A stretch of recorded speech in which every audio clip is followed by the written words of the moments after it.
Can you hear me now? You know what? This is why we go live a little early. Okay, this is why we're doing.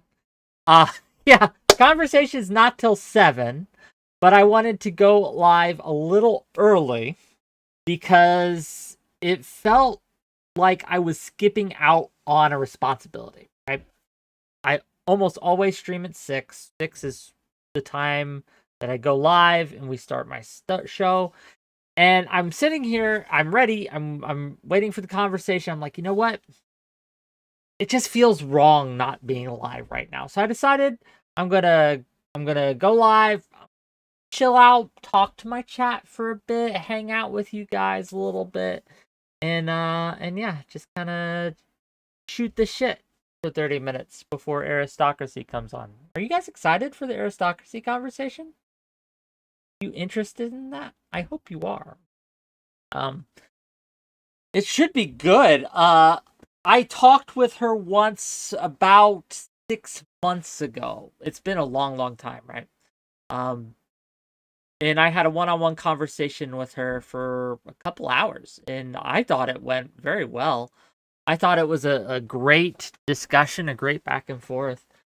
She's kind of in and out of the streaming world, right? And as she was saying back then, and I understand that, right? I understand that it's a hard life being a streamer, even a successful streamer. And to be clear, she was a very successful streamer. She would pull 600,000K, 1K, not 1,000K, but 1K concurrent. Quite a big following. She's owns one of the larger discords right out there, the 𝕾𝖍𝖎𝖙 Club, I think it's called. Very successful. So it was interesting seeing why she kind of moved away from content creation and moved away from the space. I think this was before the YouTube times, unfortunately, so we don't have a VOD anymore. Twitch deleted that. Or I would recommend that you go check it out. One of the benefits of moving to YouTube is now we have a record, right?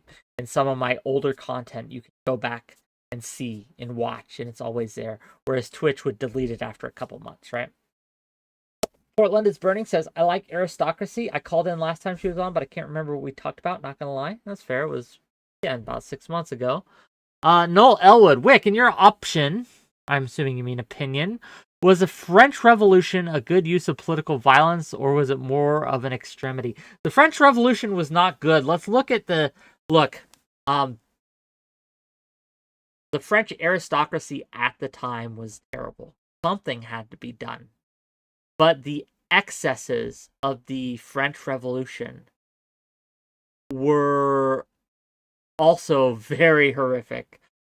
And 10 years after the French Revolution, we got Napoleon, one of the most authoritarian figures on the scene, right? I don't think the French Revolution was, by any definition, successful, nor do I think it was a good thing. That isn't to say that what they were trying to overthrow was good. It was also bad. But yeah. 𝕵𝖎𝖙𝖚, much love from Bosnia. Hello. Welcome. Glad to see you. Right? Some of you may be wondering, Whick, why aren't you on Kick or Keep right now? Why there you said you were going to go on Kick or Keep. Why aren't you there? Well, because it got moved so much, and I had made plans for today. I couldn't make today. I had scheduled this Friday, a week ago. I scheduled this. And I'm not going to jerk people around, right? If I schedule for a time, I try my best to make that happen. So, and plus, I'm really excited personally to talk to Aristocracy again. Again, I really want to hear her thoughts and opinions. We're going to talk about political violence. That's going to be the main thrust of the conversation. She watched my panel with Vosh and Sunday and Lonerbox and Doe. And she has thoughts as well. She commented it on Twitter. That's how I reached out, right? She made a comment about it on Twitter, and I sent her a message saying, hey, do you want to talk again? She's like, yeah, sure, happy to. So here we are. What would I say is a better alternative to the revolution? I don't know. I'm going to be real. I am not versed well enough in that historical period to tell you what would have been pragmatic, practical options other than revolution. I don't know enough. But we can look back on the revolution and see the excesses of Madame Guillotine and all that did and say, hey, that wasn't the move. Dallin, HD, welcome. Portland, Jenny Burns, nice to see you. Thanks for coming in. Obi-Wan Kenobi, always a pleasure. Vagerson, I just watched the whole Mr. Girl arc. What a lunatic, babbling. Yeah, that was a bit of a lot. That was a lot. It was an interesting time.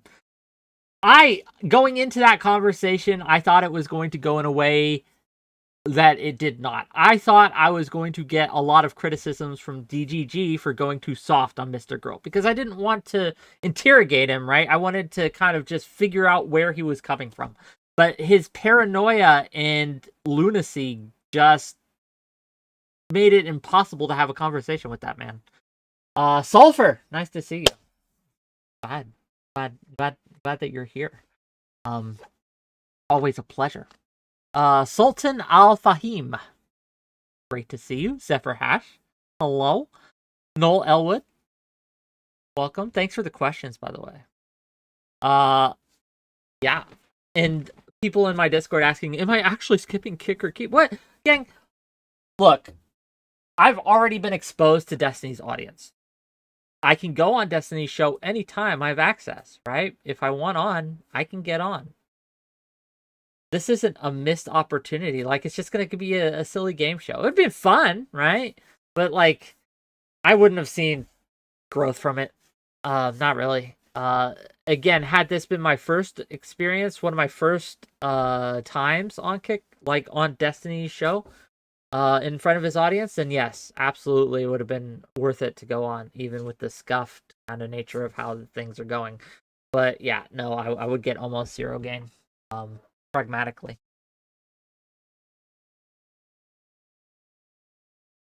Badgerson says, am I saying your name right? My biggest problem with him is that he talks for 1 hour about something you can say in one sentence. I'm assuming you mean Mr. Girl. And yes, he does tend to be a bit more verbose than is absolutely necessary. However, I cannot judge him too harshly for that. I also am a man of many words. I talk a lot. Too much, in fact. It's a flaw.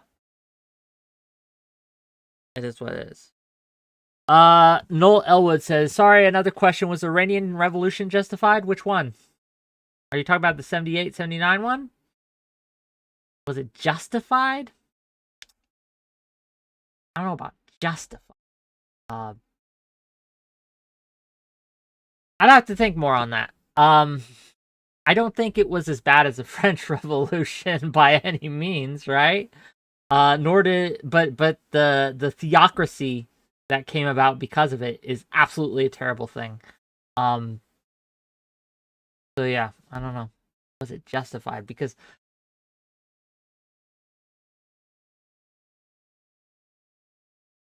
let me think on that. I have to think on that more.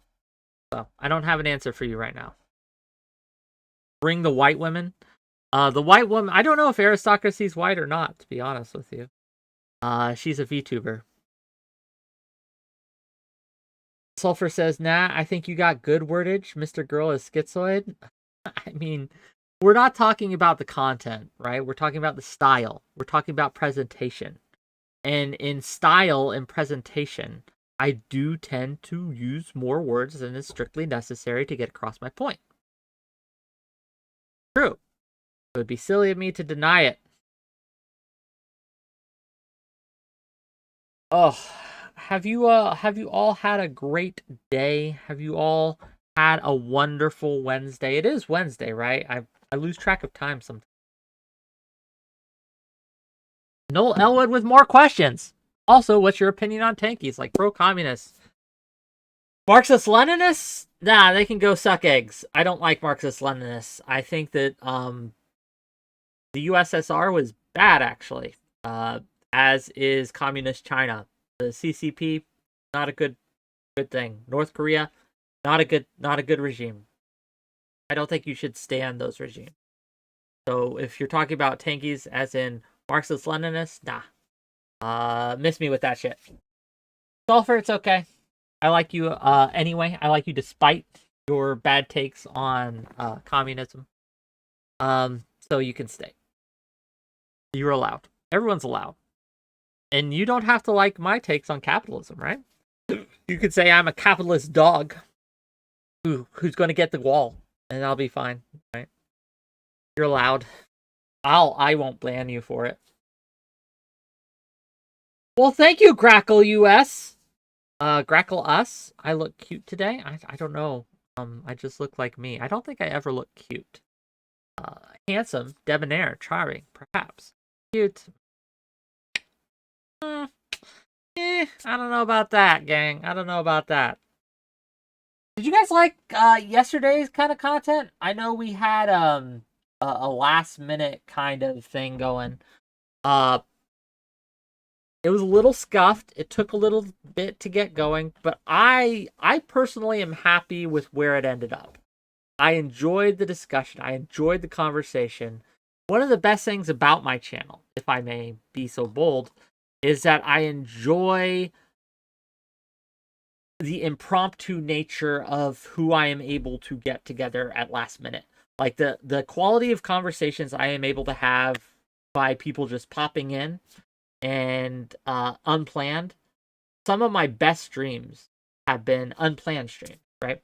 Have been streams where I did not schedule anything, where it was simply an open call-in show, or it was simply a I'm bored and I'm going to rant stream. Some of my best content has come from that. People showing up and having back and forth and creating a conversation, right? That's not to say that my planned content isn't great. I think a lot of my panels are top-notch, right? But I think that I am happy with my community that is able to come together last minute and put something interesting on. Yeah. Sulfur says, was yesterday Relly? I've been buried under a mountain of nonsense and I'm losing track of time. Relly did end up coming on yesterday, yes. We had the white woman panel impromptu. So, where are my wickers at? We're right here. Hello, 321.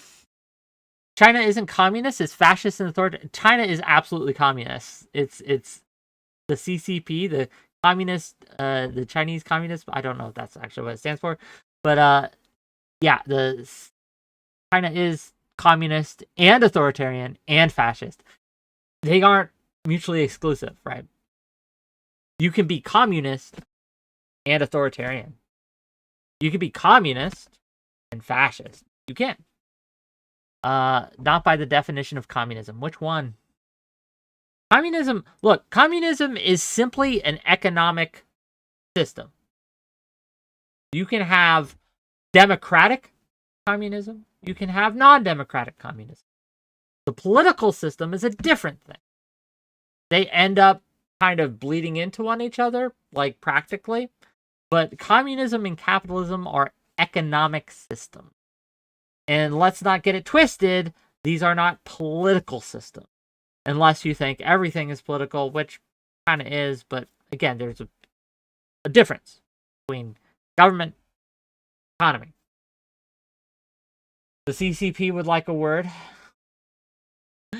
I'm sure they would. They're probably listening in right now. It is what it is. Is someone who is undying in their support for NATO imperialism the same as someone who loves the USSR and the CCP? Yes! If you think that the US and the NATO can do no wrong and has never done wrong, you're weird. And that is just inaccurate. But simply being able to admit the faults of NATO and the faults of the US is much different than saying the US is always bad and is a terrible thing. It's not. The US and NATO are good, actually. But they have made mistakes. They have done things that are terrible and horrific. It's just that when compared to Russia and China, they are much less so than those two countries. And especially North Korea. Especially North Korea. Okay. North Korea is like the worst of the worst out of those three mentioned. China, Russia, North Korea. North Korea is by far the least good of all those systems.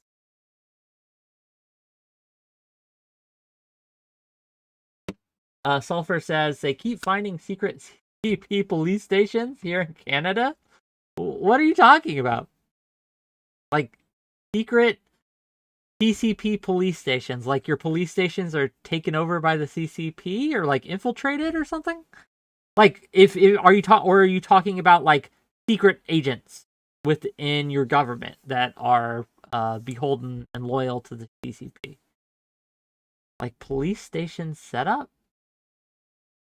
Like they set up a police state? Like they build a police station in the middle of your country? In Canada? I'm not familiar with this. Okay, Sulfur, what are you talking about? Okay, so in Canada, the China, to be clear, CCP sends people over. They build police stations, which then go and do what? What do they do? What do these secret police? If you know about them, they're not so secret, right? Like they stalk and harass nationals. By you mean Chinese nationals or Canadian nationals?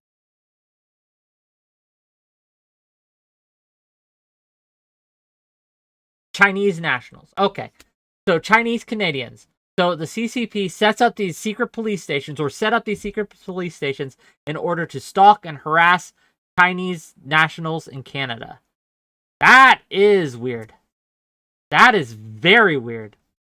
Can you send me some links on that? I'll look into it later, but I kind of want to talk about this now. I'm going to ask is Aristocracy Canadian? Do we know if Aristocracy is Canadian? A lot of people I talk to are Canadian, more than I'd like. But no, that's crazy. Temperate Takes is saying that they are in America too. Yeah, send me links, gang. Omnipotent Rift, what's up, brother? Whick for Prime Minister. I'm not Canadian. I'm not eligible. Thank God I'm not Canadian. I think my lucky stars, the stars on the Stars and Stripes, that I'm not a Canadian. Imagine being a Canadian. Couldn't be me. Wow, what an L. The biggest L I think you could take is being a Canadian. Damn.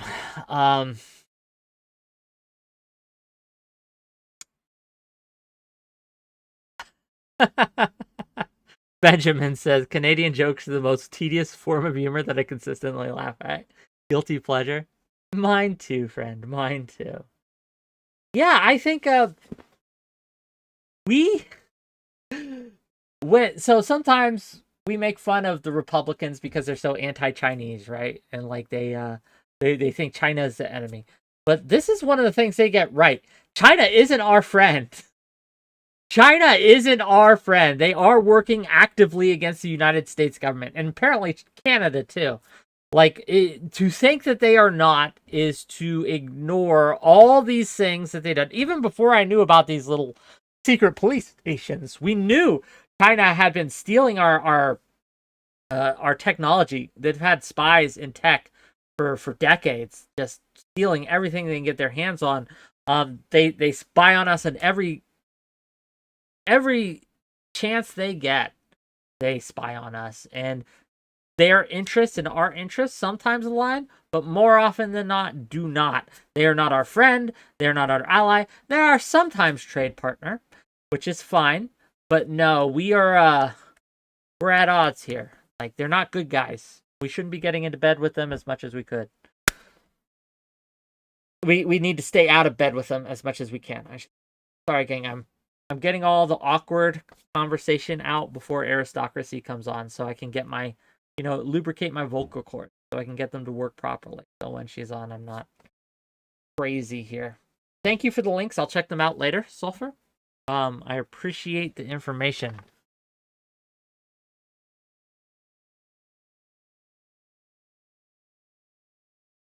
Do you guys have anything specific you want me to talk to Aristocracy about or ask Aristocracy while she's on? Is there anything from her content that she used to produce that you would like to see me question or interrogate her on? It's going to be a friendly back and forth. I'm not sure exactly where we are going to go, but we are going to start with political violence. That is the starting point of the conversation, after the pleasantries, of course. From there, where we will go, I am not sure. We might have some guests come on later. I am not sure. It really depends on how the conversation goes, on whether or not I bring people on after. It also depends on what she wants, how she's feeling. So, we'll see. Was I in drama class in high school? I never did drama class in high school, no. But I've always wanted to be an actor. I would be a good actor. I think I would be great at voice acting, too. I don't have the voice for it, to be clear, but when it comes to passion, oration, when it comes to having a script in front of me, which I never do, so you guys haven't seen me read from a script, but reading passages, working from a script, I can do that rather well. Yeah. What are her stances? I am fairly new to your channel as well. As I understand it, she's fairly center left. I think she's somewhere between me and 𝕾𝖍𝖎𝖙𝖘𝖍𝖔𝖜 in terms of political violence, so firmly in our camp, but a little less violent than 𝕾𝖍𝖎𝖙𝖘𝖍𝖔, a little more violent than me, if you will.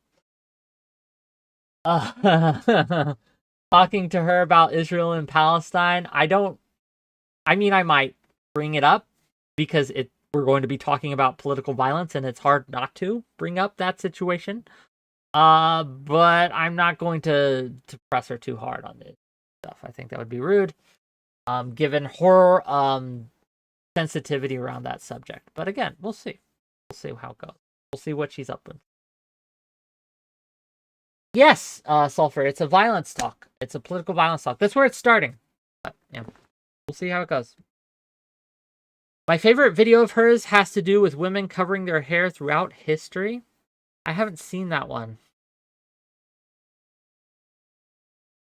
Please talk about revolutions in regards to political violence. I will. I will ask her about the revolutions of the French, etc.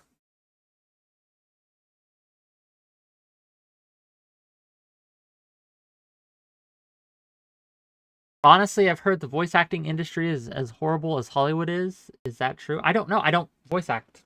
I don't know. I've never done voice acting.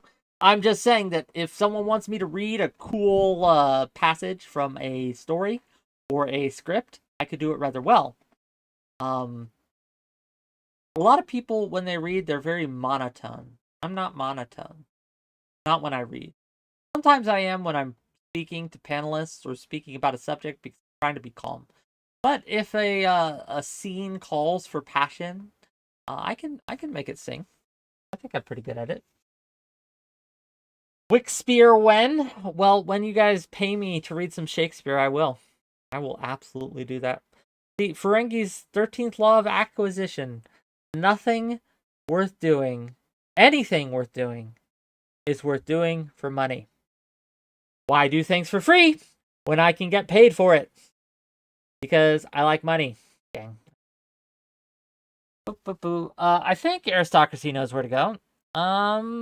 Well, we still got 15 minutes, so she'll get here when she gets here. She'll get here when she gets here, gang.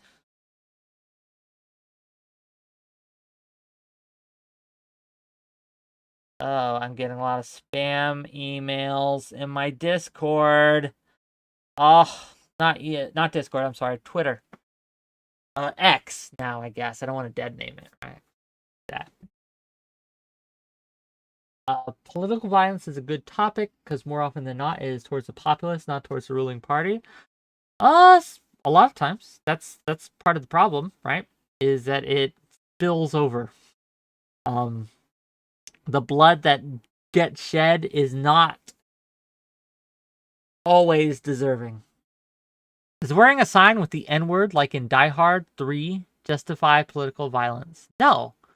Who is your favorite YouTuber outside of yourself, of course? I don't Okay, I don't watch YouTubers. I don't watch them. If it wasn't for me being in this space, I wouldn't.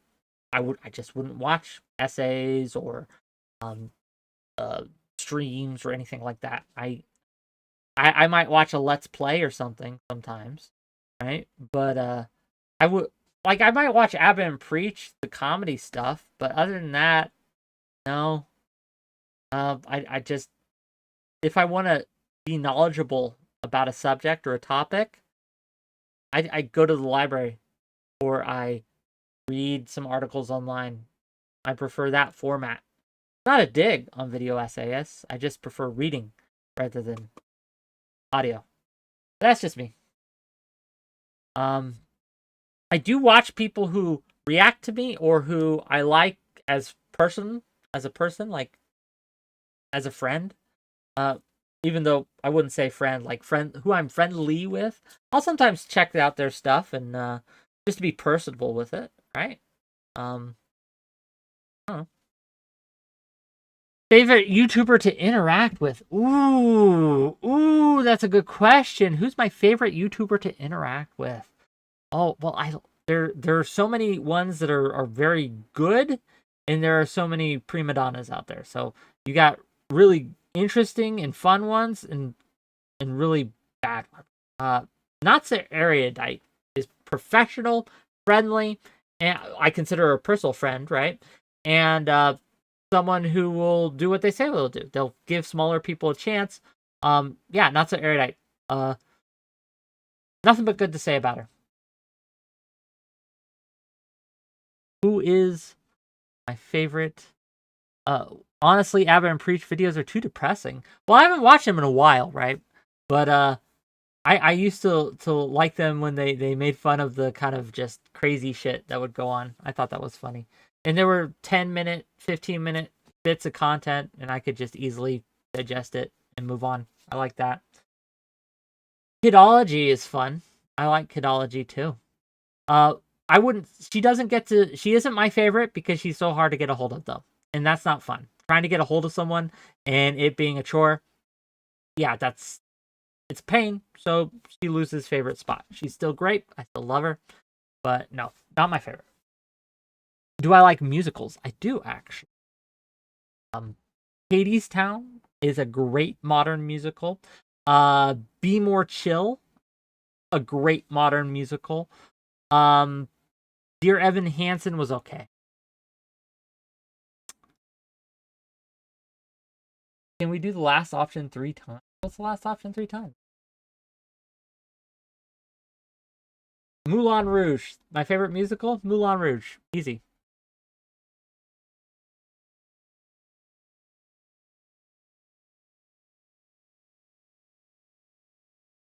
Have I seen the Star Kid musicals? I have not.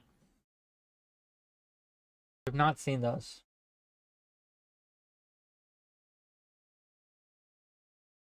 Oh, it's a one-on-one conversation, Benjamin. Benjamin says, just be careful about getting bogged down on key terms with political violence. Last time that happened, it was a drag for you and the audience. Not your fault, though. Um,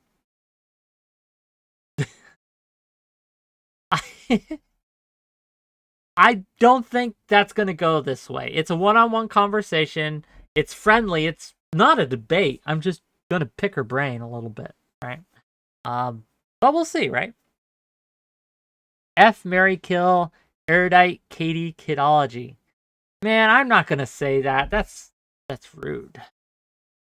That would be rude. I bet you all could guess, though. I bet you all could guess. Yeah, microeconomics, if you want to link that, go for it. Eris is coming on in 7 minutes at 7 p.m. Eastern. He'll be here hopefully shortly.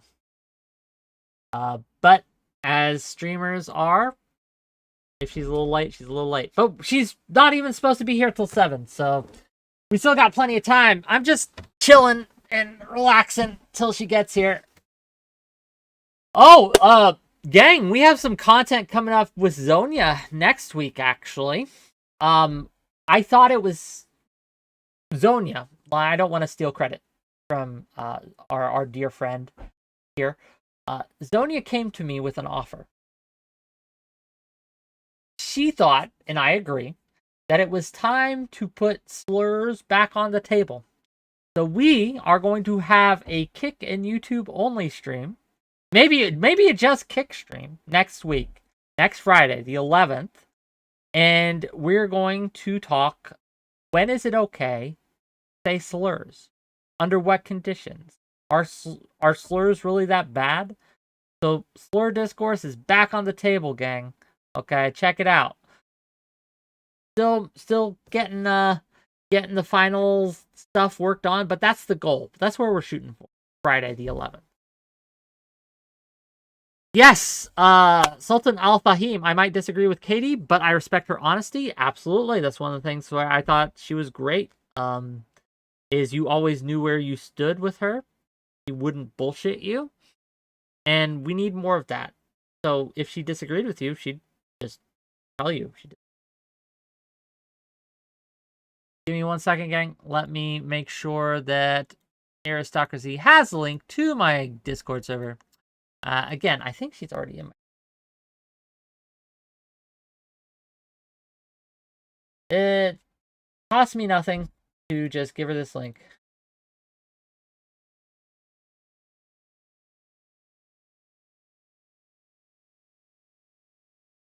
Costs me nothing at all. Boom, boom. Anyone watching Kick or Keep? How's that going? Are they struggling without me?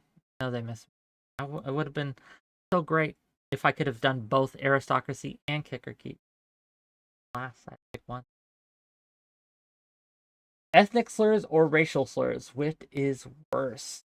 What is worse? What do you mean, what is worse? Which is your favorite? I'm not going to ask because some of you will answer. But I am curious what the funniest slur is. Just curious. Don't answer that. If you do, I will time you out or ban you. But I am very curious. Like, it's interesting to me when I hear some of the more outrageous or outlandish ones. Let's use them for white people. I have a few favorites that have been used against me or used about my people, right? Audacious. The audacity of caucasity was funny, right? A skinwalker, a white walker, those are funny. I think that's funny too. Man, there's a bunch of them. Not Eli Monty made a whole list. It was quite good, actually. So yeah, what's your favorite white person's? Let's use those. That's easy. Won't get me banned. White devil. I don't know. That's not as fun. Not my favorite. Nah. But those sound cool though. Slurs sound cool. Sometimes it's fun to be called a slur. If I got called a slur, I think it would be cool.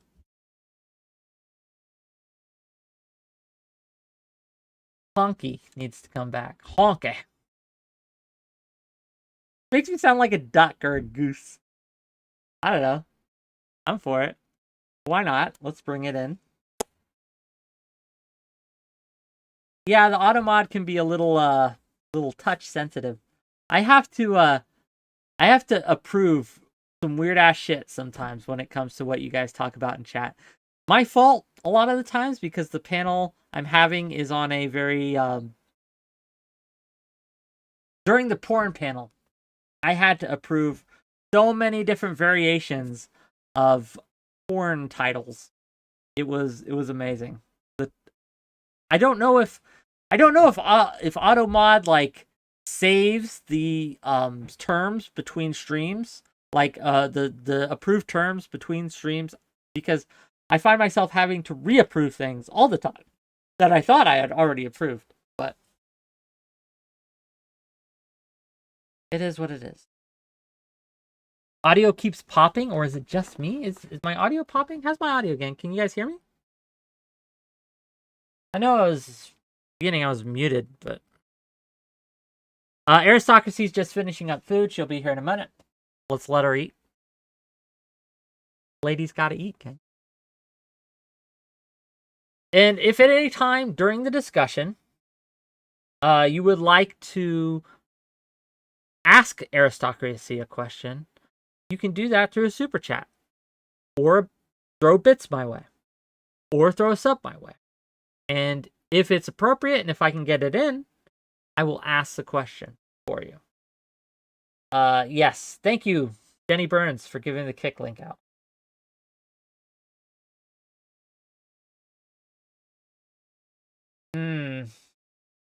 So every time I say something after a silence, like audio pops, I'll mess with it.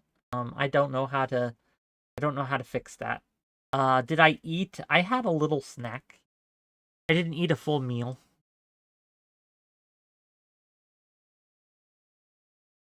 I will do so after the stream. But I had a snack. So I'm not hungry. Talk to Kid Not Kin. He's great with audio. He helped me set up a couple things before. He actually helped me set up this audio. So I don't know. Is he great? It's attack on the vocals. That's all it is. Maybe. Did you eat anyone who didn't agree to being eaten, like a cow or something? Cows can't consent. And that's okay, right? Consent does not apply to animals when it comes to eating them. You shouldn't fuck them, though. Bad. Shouldn't do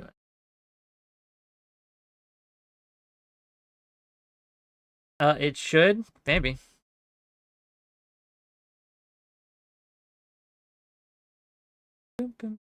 Like I said, she's eating food. She'll be here when she gets here, gang. Calm down. Hold your horses. It'll be a good conversation. Cows have long eyelashes. I am biased for their cause. Is it because they're cute? You just don't want to eat the cuteness? Well, they're not cute after they go through the processing, right? They're meat. I don't know. When you slaughter an animal to be eaten, in a manner of speaking, they're rather fucked. Yes, but that's a lot different than putting your dick in it. A lot different. I don't want to have that panel again. It was a nice one-off thing, but I don't think we'll be doing that. Not unless something extraordinary happens, right? The cutest cow was on the Muppet Show way back in the day. Oh, Muppet cows. Muppet. I don't know.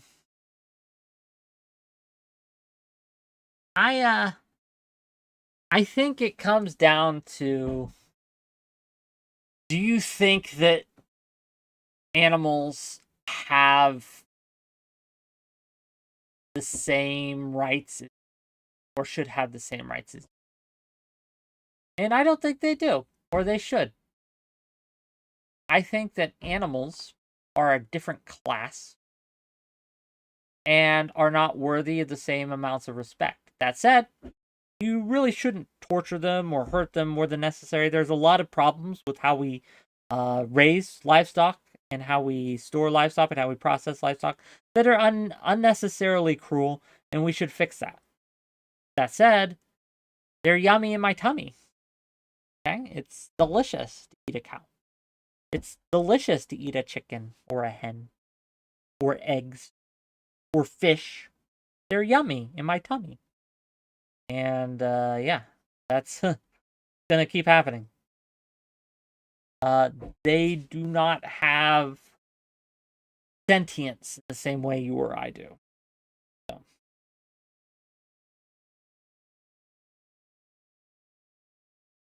Temperate Take says, however, they are deserving a certain level of consideration. I agree. Again, this did you guys see the tweets or the TikToks? I forget which one, of those people doing war crimes to bugs, like torturing bugs. That's cruel and that's weird, and you shouldn't do that. That's just squish them. If you don't like a bug, squish it. Don't do weird shit to it. Not because bugs are worthy of that kind of consideration, like you're hurting them, oh, it's cruel, etc. But because you're weird for doing that. It makes you, as a person who is a sentient being, right? It lessens you. It cheapens you. It makes you worse. So.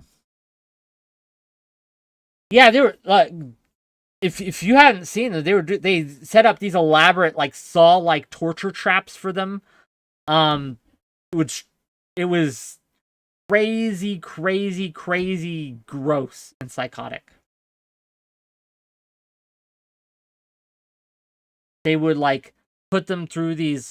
They built this little bug-sized Iron Maiden for one, right? That level of weirdness. And they had like one where they strapped this cockroach to this little wood plank that would go around in a circle like a conveyor belt type thing, and it had like this little laser of really hot magnified light, just zapping it over and over again. It was gross. It was gross.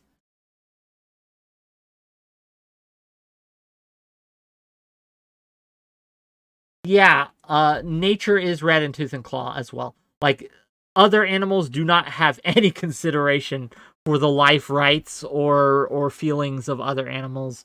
Um, my dearly departed Sparky, the dog I had before Tinkerbell, beautiful dog, lovely dog, wouldn't hurt a human, wouldn't hurt a baby, wouldn't hurt anything like that. But yo, if it found a squirrel, that squirrel was fucking dead. That squirrel would have been torn to pieces in the most disturbing way possible. It once found, Sparky once found like a bunch of baby rabbits and played with them like chew toys. Yeah. Bugs. Bugs are terrifying as well. Spiders, how they, it's the stuff of nightmares. The stuff of literal nightmares. Let's see what's going on with Aristocracy.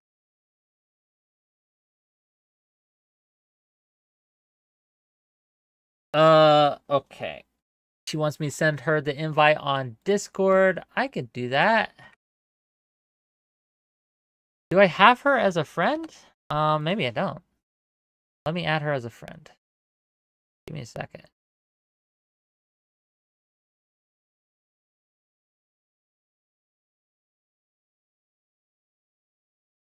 Add friend.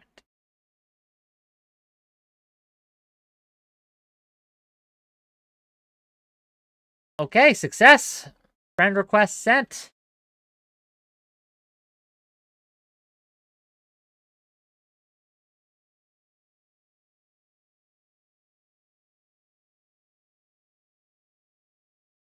Accept and I'll send the invite. Oh. Oops. She sent me the... Well, some weirdo just got a friend request from me. I'm already friends with that user. Let me get it. There she is. Beautiful. Here, let me invite her to the... Excuse me, gang. Fight Aristocracy. Boom. Fight sent. If you're watching, just hit the accept button. Jump backstage. Oh. Beautiful. Hello. Hello. Oh, great. The audio's working just fine. We got you in here. Everything. Cool. Sorry about that. Can you hear me? Sorry about that. For some reason, when you were sending me the invite, I just kept opening in my browser because I'm on my MacBook. Now, so. Okay. Yeah, no problem. Easy peasy. I was looking for Aristocracy with an A for a while. Oh my God, god, yeah. Me that, and I was like, oh, man, I can't believe I misspelled my own name. All good. Good job. All good. How have you been? It's been a few months actually since we last talked. How's life going with you? Oh my god. It's been wild. I had probably the biggest change in my life through adulthood. So yeah, it's been good. Care to elaborate? I'm very curious. Sure. Yeah.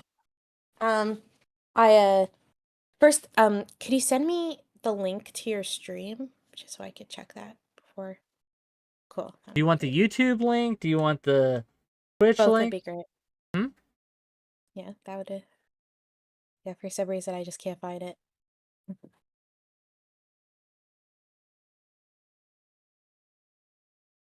There's on Twitch, and can someone Zonia, do you mind sending her the YouTube one? I have the like creator thing on YouTube up, and I'd have to mess with it to send the actual link to. Oh, yeah. Cool. Yeah, Zonia Got will it. DM it to you, hopefully. Oh, I didn't realize that Zonia was helping you with stuff. She's really cool. Oh, she helps me sometimes. Sometimes she works against me, but we Oh, damn. yeah. No, Cool. we hang out. We talk.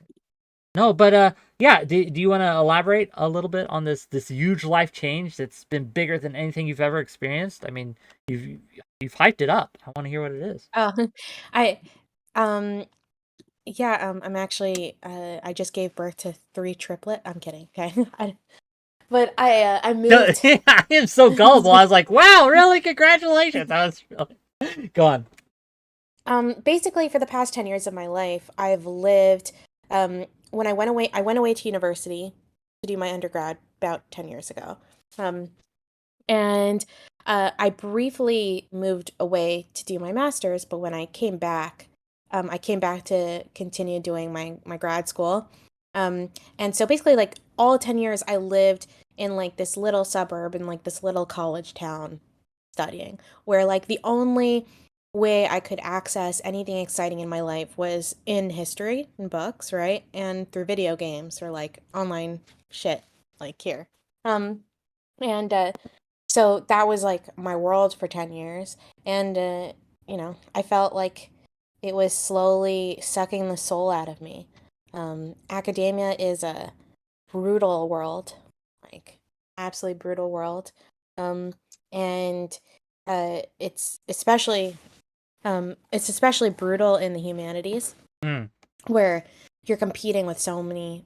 You have to be so excellent at what you do because so many people do like the humanities in academia, right? certainly. So, uh, and yeah, the combination of that was just a lot, and I really missed a lot of the creative aspects of like my life. And um, when a lot of people don't know this, but when I was a teenager, I used to be really intense with music.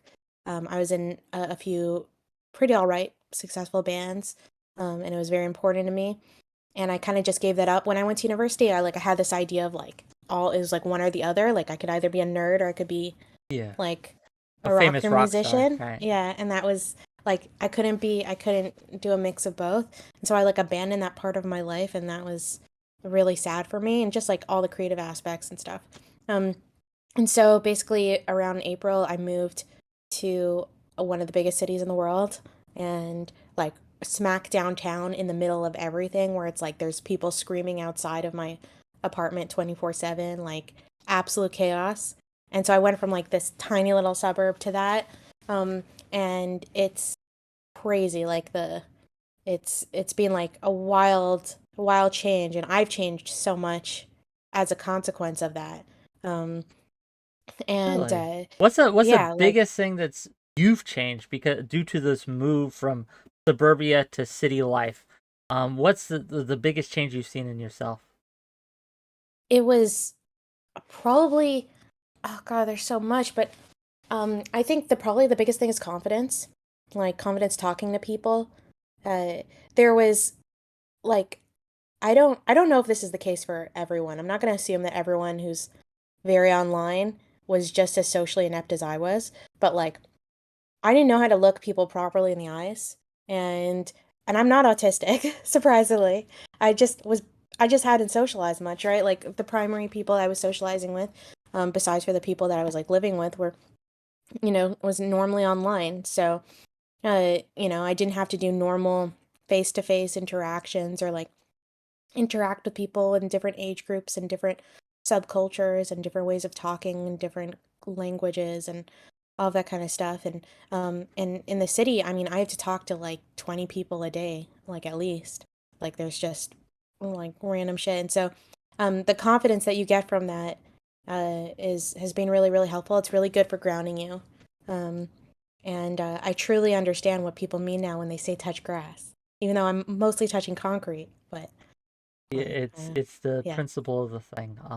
yeah, Well, I'm happy for you. That is a yeah, great thing when one realizes that uh they have the ability to actually speak and interact in a way that isn't just online. I had this revelation right out of high school. I was a religious person, right? So I went on a mission for my church. And that was kind of when I had that experience. Because again, I was very introverted, didn't really talk much, didn't really interact much with people. And then I was thrust out into New Jersey, right? Into Trenton, into Camden, into all these big cities. And now your whole job is to talk to everyone you possibly can. It taught me a lot of skills. It gave me confidence in myself and my ability to be interesting, right? Because the lie people tell you, especially online, is you have to be entertainment to be interesting. And I don't think you do.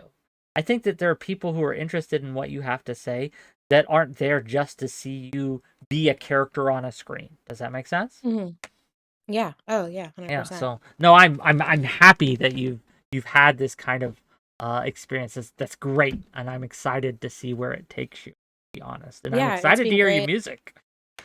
Oh yeah, I'm planning to start working on recording some stuff. Loner Box, like we do some music together. So and so he's pretty good with music. So yeah, he's gonna help me record something, and mostly right now I'm focused on playing live, like in venues and stuff.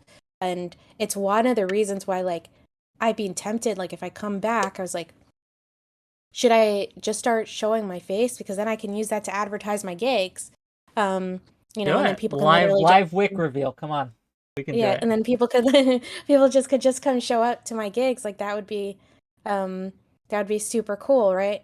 What a way to get ahead in the local music scene. So, but at the same time, it also means that probably someone could just like show up with a gun at a gig and just shoot up the whole place. So who knows? Possible. They could do that whether you show your face or not, unfortunately. That's true. I'm trying not to live in fear. I'm done with the living in fear thing that I was doing, Okay, let's not go too far with this. There are some sensible precautions one should take. Yeah, here's my address and here's all my credit information. Yeah, but again, I think that at the end of the day, well, let's talk about this, because this kind of leads into what I wanted to bring you on to discuss in general. Fear, in the fear of violence being done to you, so you act differently, so you behave differently, so it changes how you behave. You said, at least in private, that you had watched the conversation between me, Sunday, Lonerbox, Vosh, etc. What were some of your thoughts on that? Just give us your honest kind of appraisal. First, I thought it was really entertaining, and I normally find a lot of these Twitch debates, politics stuff, really boring. So I thought it was fun.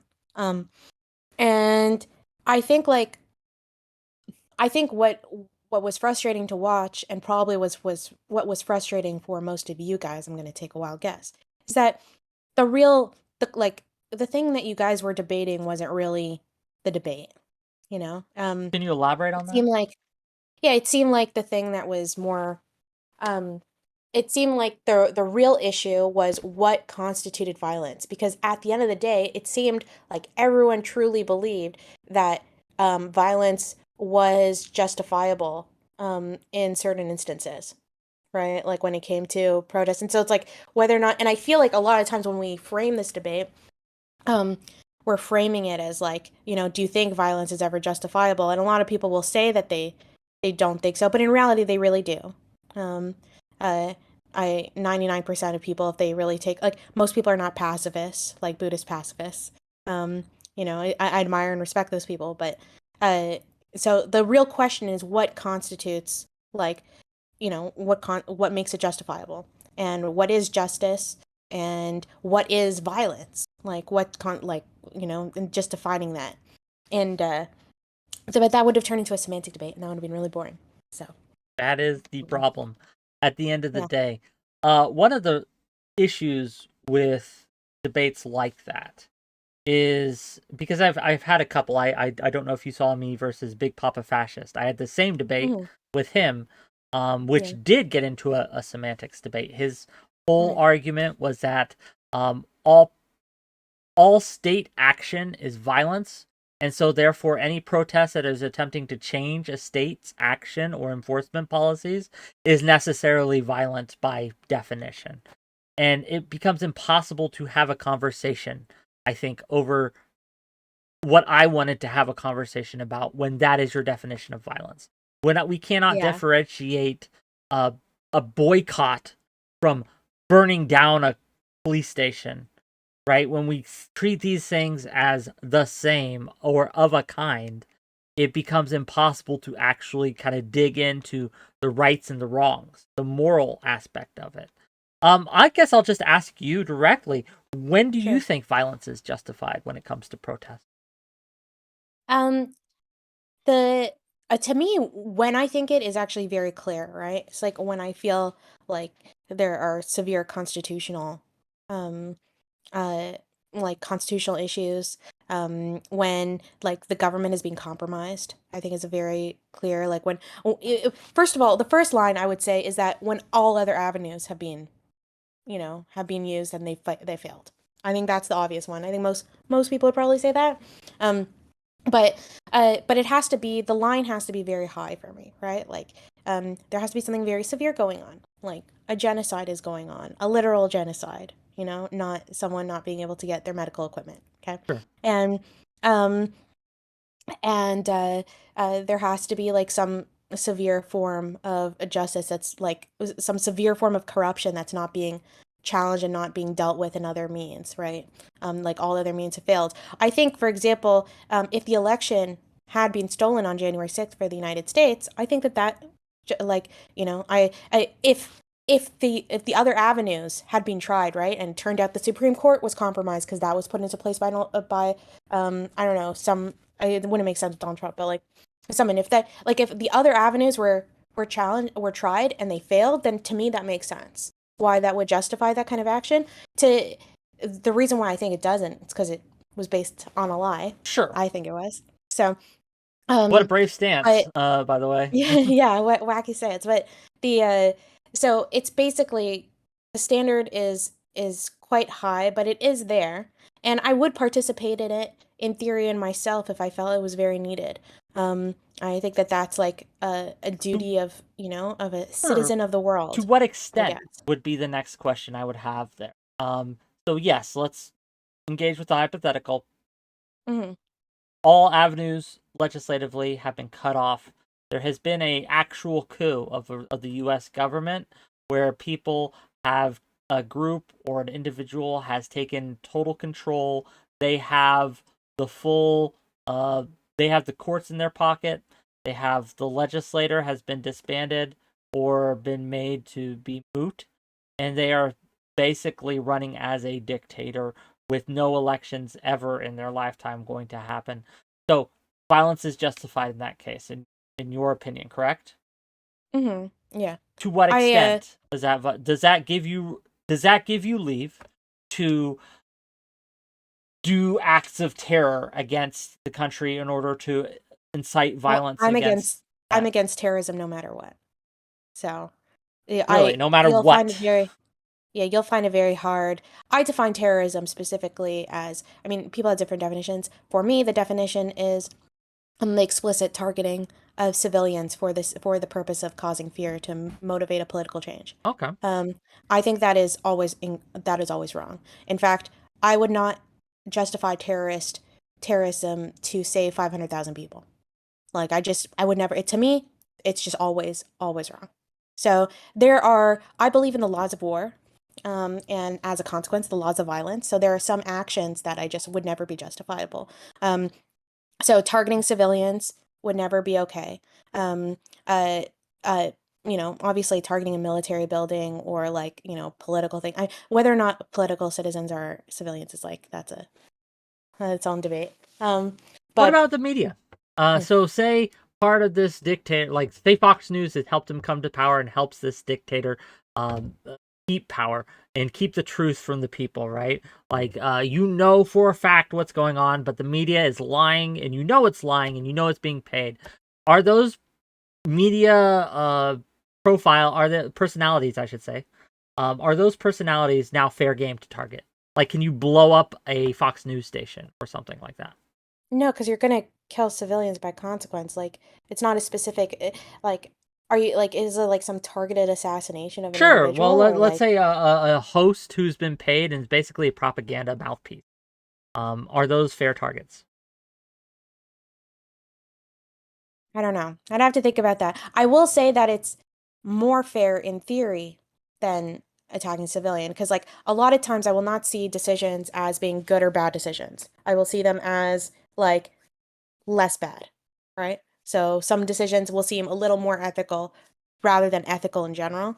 Um, my big issue in general, like with a lot of this stuff, and why I get so concerned about talking about this, or even when I see people talk about this, is that a lot of my ideas theoretically, and I have a feeling a lot of people feel the same way, is that a lot of my ideas theoretically, I feel like can actually be really dangerous if everyone felt that way. Um, so, uh, so for example, um, because I think that there's a certain amount of violence that's completely justifiable in a bunch of situations, right? And I use the term genocide, right? Now I get concerned. There's a lot of debate over what a genocide is, right? Like there's a lot of debate on what that means. And so, what if there's like some extreme leftist, right, who defines genocide as something, you know, that I consider very light by comparison. And this is like my issue. I remember watching Doe talk, and I thought, I actually ideologically agree with a lot of things Doe was saying from an academic theory perspective, right? But it's something that I don't almost want to say out loud because I'm so concerned because about other people feeling that way. Because I don't trust 99% of people to be able to determine what is justifiable for that violence. What is a genocide, right? What is violence? Like, what is a severe compromise to your democracy? It's you basically have to just trust the mob, and that's where I kind of end up pulling back ideologically, right? Or I guess I should say pragmatically. I end up pulling back and thinking, okay, um, because there can be such a consequence to other people thinking this way, right? Hmm. It's you end up being somewhat ruled by the mob. Um, that we should really, really dissuade people from ever acting violently. Not because we think that it's never justifiable, right? But it's why I'll politically, on average, when I vote, I will always vote for someone who's advocating for a nonviolence approach, right? It's like Well, it's more useful for society to think that way because I really do not yes. trust the majority of people Well, let me on let what they me think is let me justifiable. let me pick a little bit at this because I want Sure. to find I don't necessarily disagree. Hmm. Um, but I want to know exactly where you're coming from and why. You don't trust the mob, Hmm. wise, but why do we trust the state more than the mob? So why do we trust the elites, if you will, in power, Yeah. who wield all the violence more Hmm. than we trust the mob in general? Um, well, I don't trust either completely. I Wise as definitely, well, but I mean, yeah, I don't trust either completely. This is why I like balanced governments. It's why I'm a constitutional monarchist. Um, and that's why a lot of the United States is built up was built upon an idea of balancing a lot of these perspective ideas as well. So, that's why you have senators and all that kind of thing. But interesting. at the same time, um, I'd say like in some things I will trust the elites more, as we'll call them for the sake of the discussion. Yeah. Um, but sometimes I will trust population a bit Can you more. give me Um, an example of when you would okay, trust the mob more than the elites? okay. For when I would trust the mob um when it comes to like humane treatment, I would trust the mob more when it comes to Humane humane treatment. treatment. Yeah. What do you mean? Like whether or not the police overreacted in an instance, like things like that, like how we treat prisoners. Like on average, I would trust the mob more on What that, about the right? arrests I then? I don't completely, right? But Sure. I would on average more. So when Doe on the Vosh panel was talking about Mm-hmm. the arresting, right? Where Mm-hmm. a crowd or a movement or a group is forcibly stopping a police officer from arresting someone. Yeah. Is that an example that you would be like, okay, I trust the crowd in this? And in general, right? No, because if they're stopping the police from how they're arresting, right? If they're being like, "Bro, you're getting really rough and violent with them, like chill, pull back," which we've seen, right, in a few instances, then yes. But whether or not to arrest, I would not try. When it comes to things like, there are some things that elites tend to just do better because they're complicated issues. They require education. They require specialization. So like for medical stuff, on average, I'll trust elites. So when it came to COVID, I trusted elites a lot more than I would have trusted the mob. The thing is, you want to, in general, still, even though my instinct is to trust them more, you still want to be skeptical because, of course, there's a long history of elites lying to us about medical issues, right? And there's a long history of the mob being, of being inhumane, and being actually less humane than that, right? It's just, for me, it's just about like what's more likely, but in general, I try to be skeptical. That is interesting. I think this is a very nuanced take, but it's hard to pick at because it's so nuanced. Like one of the frustrations when we have these types of talks Yeah. is I think we can all, and I include myself in this. I know I am being frustrating when people try to talk to me about it too. I recognize Mm-hmm. it, right? That when we try to pin people down on examples, I think it's very easy to retreat to very nuanced, very kind of vague stances. Like, well, in most cases I would this, but obviously there's exceptions where I would this other thing. Political Mm-hmm. violence is a good one. I think that I share your intuition when it comes to what we should advocate for. So while yes, hypocritical of me perhaps, but if I knew I was not guilty of a crime, I knew I had been framed for it or set up, or I just was not guilty, I did not trust the courts, the police were coming to arrest me, I would run or use violence to defend myself and keep myself from being arrested. That's Would you not really? something I would ever advocate anyone else to do. I think it's bad of me, right? I think it's a Yeah. mistake. But if I'm being honest, I would engage in that route probably. If I, But again, I would get arrested really, for me.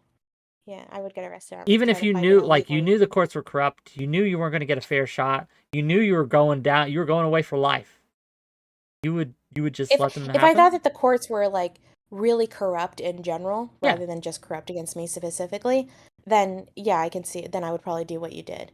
But if I just thought that they were specifically against me, then I would still get Hmm. arrested and all those things. Like if I didn't think it was like a larger I problem, understand. because then I would still feel like I was bringing down an overall good institution, by not participating in following the law and stuff. I really believe in following the law. I don't know if that's a controversial thing to That say, isn't a but controversial thing. I think that there is it, even if you think that the laws are corrupt, there are ways, especially in a democracy, to change that, that we can go through.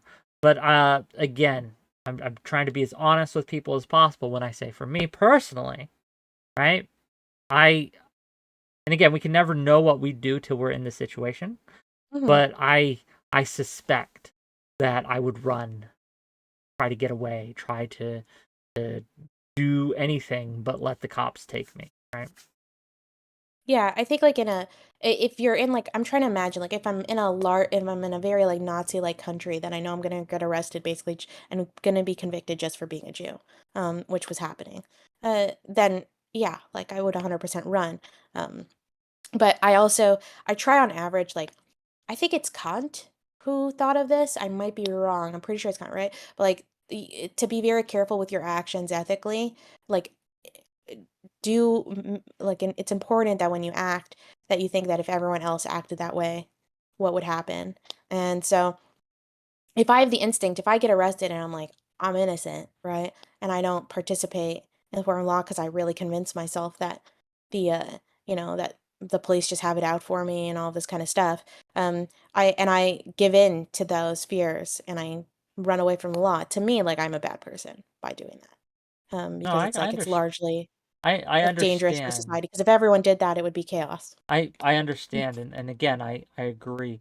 But I bring this up only to say that it's frustrating having these conversations because a lot of us will have, maybe not you, maybe you're the exception here, but a lot of us will have personal standards and then we'll have societal standards, and they won't be one-to-one.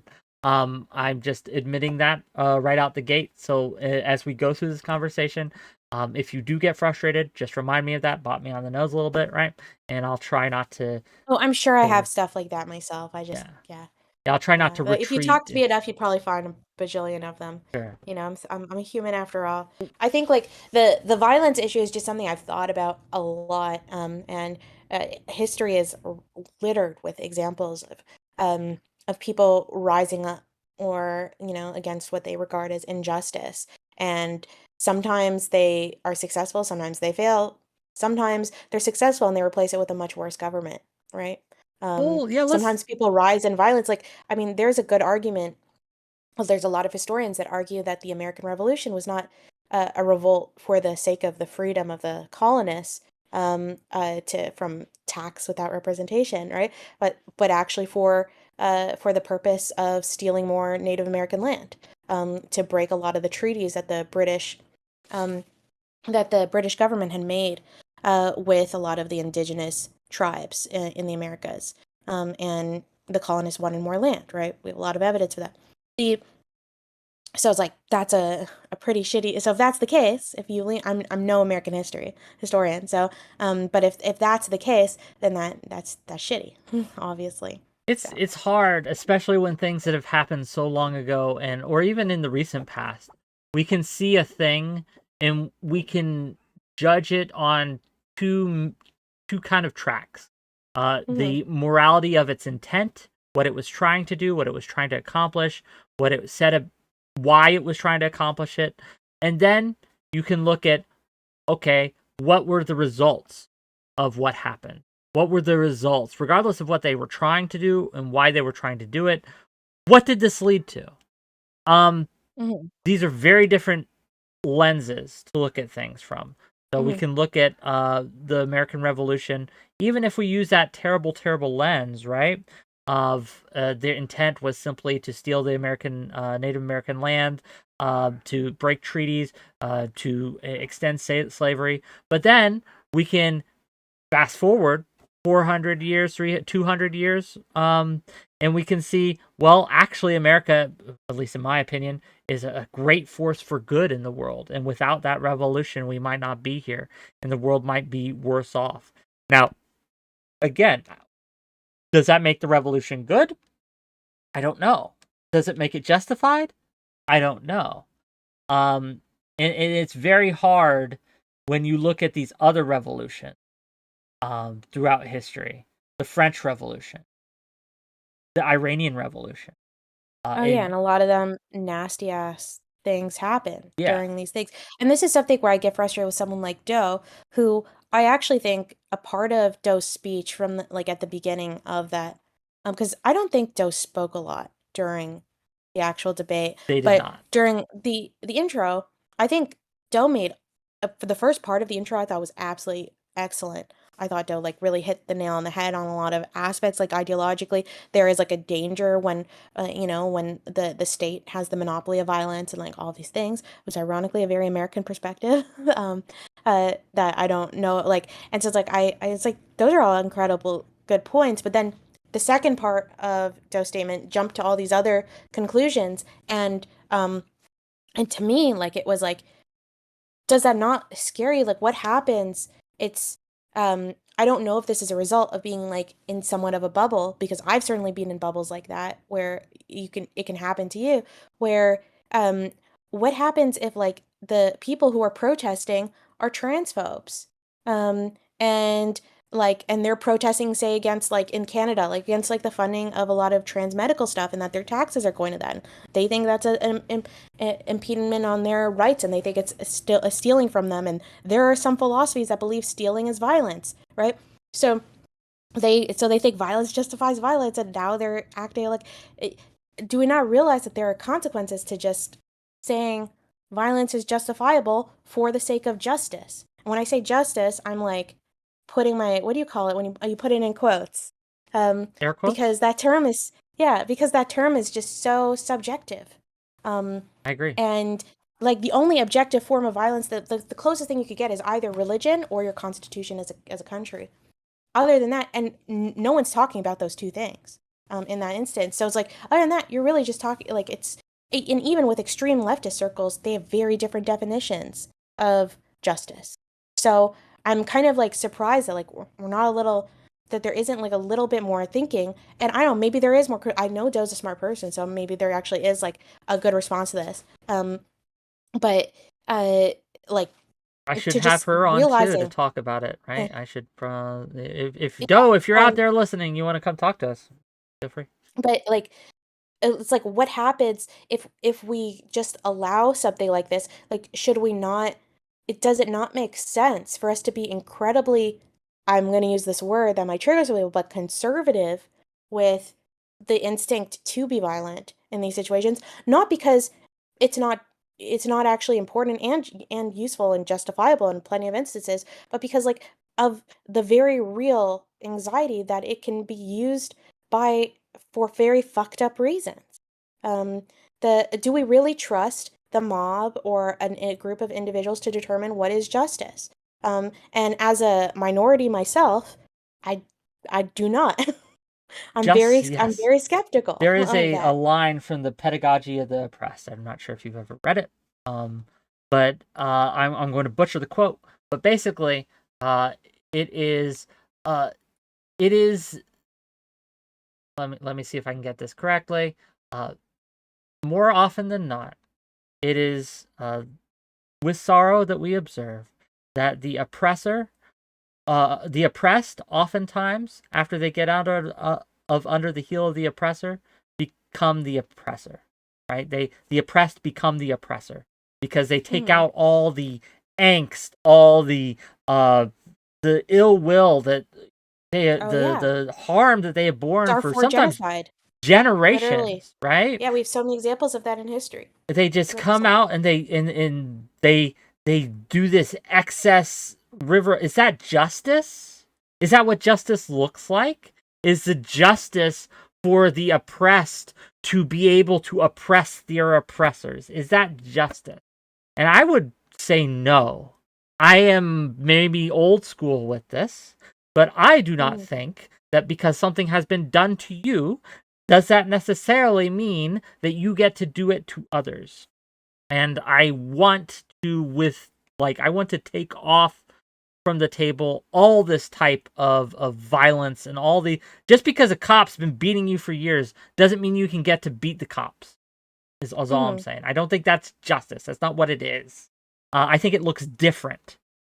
Justice is getting things to stop, not getting to do the same thing that was done to you to other people. I don't know. That's just my take. I I agree with you in a lot of ways, right? But for the sake, but I'll play devil's advocate, By all um, means. because there's a lot of types of oppression that either happen for so long or or are so severe that it's not as simple as stopping it means that the problem goes away. Um, so you stop the slavery in the United States, and uh, and sure, slavery itself goes away, but the problems that it caused, poverty, lack of education, right? Diseases like medical issues, tons of things, right? Those are going to carry on in a long time. So if you have like, I don't know, like two blocks or something, and or like two cars, and one's always being held behind.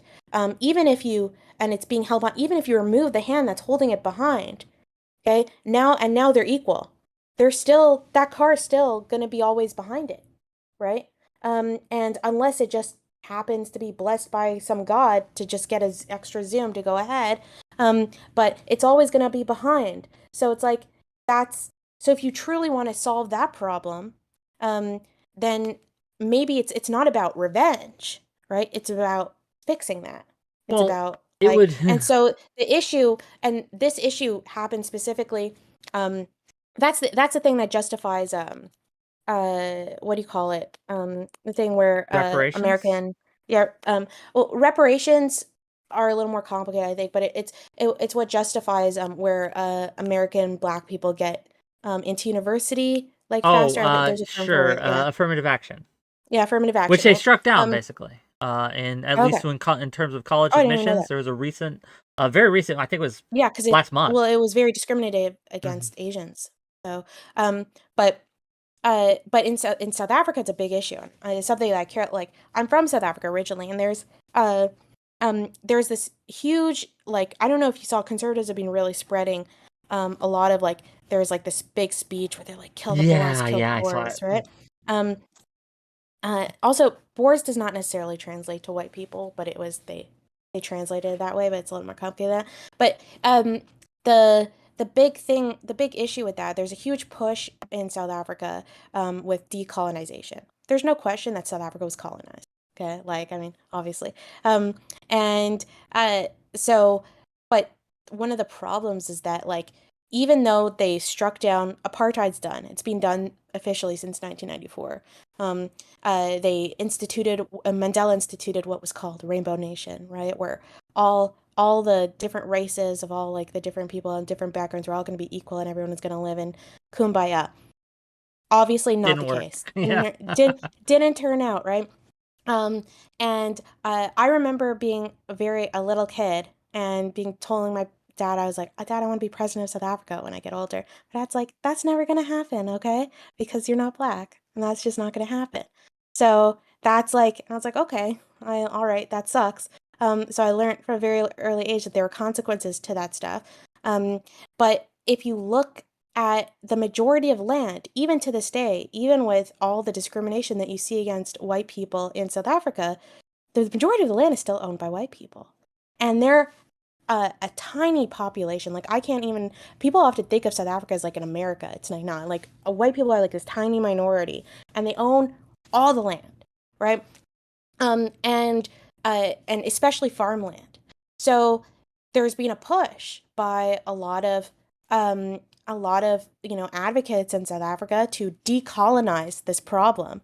And the land is mostly owned by Boers, right? Because that was given to them by the British specifically, as their own way to, spread wealth to the old Dutch colonists. So, which is a lot of complicated story. So all these guys, so this land is basically all owned by white people. So, like, and even though there's all this discrimination against white people, it's like, of course there's still discrimination against white people because there's so much inequality still to this day.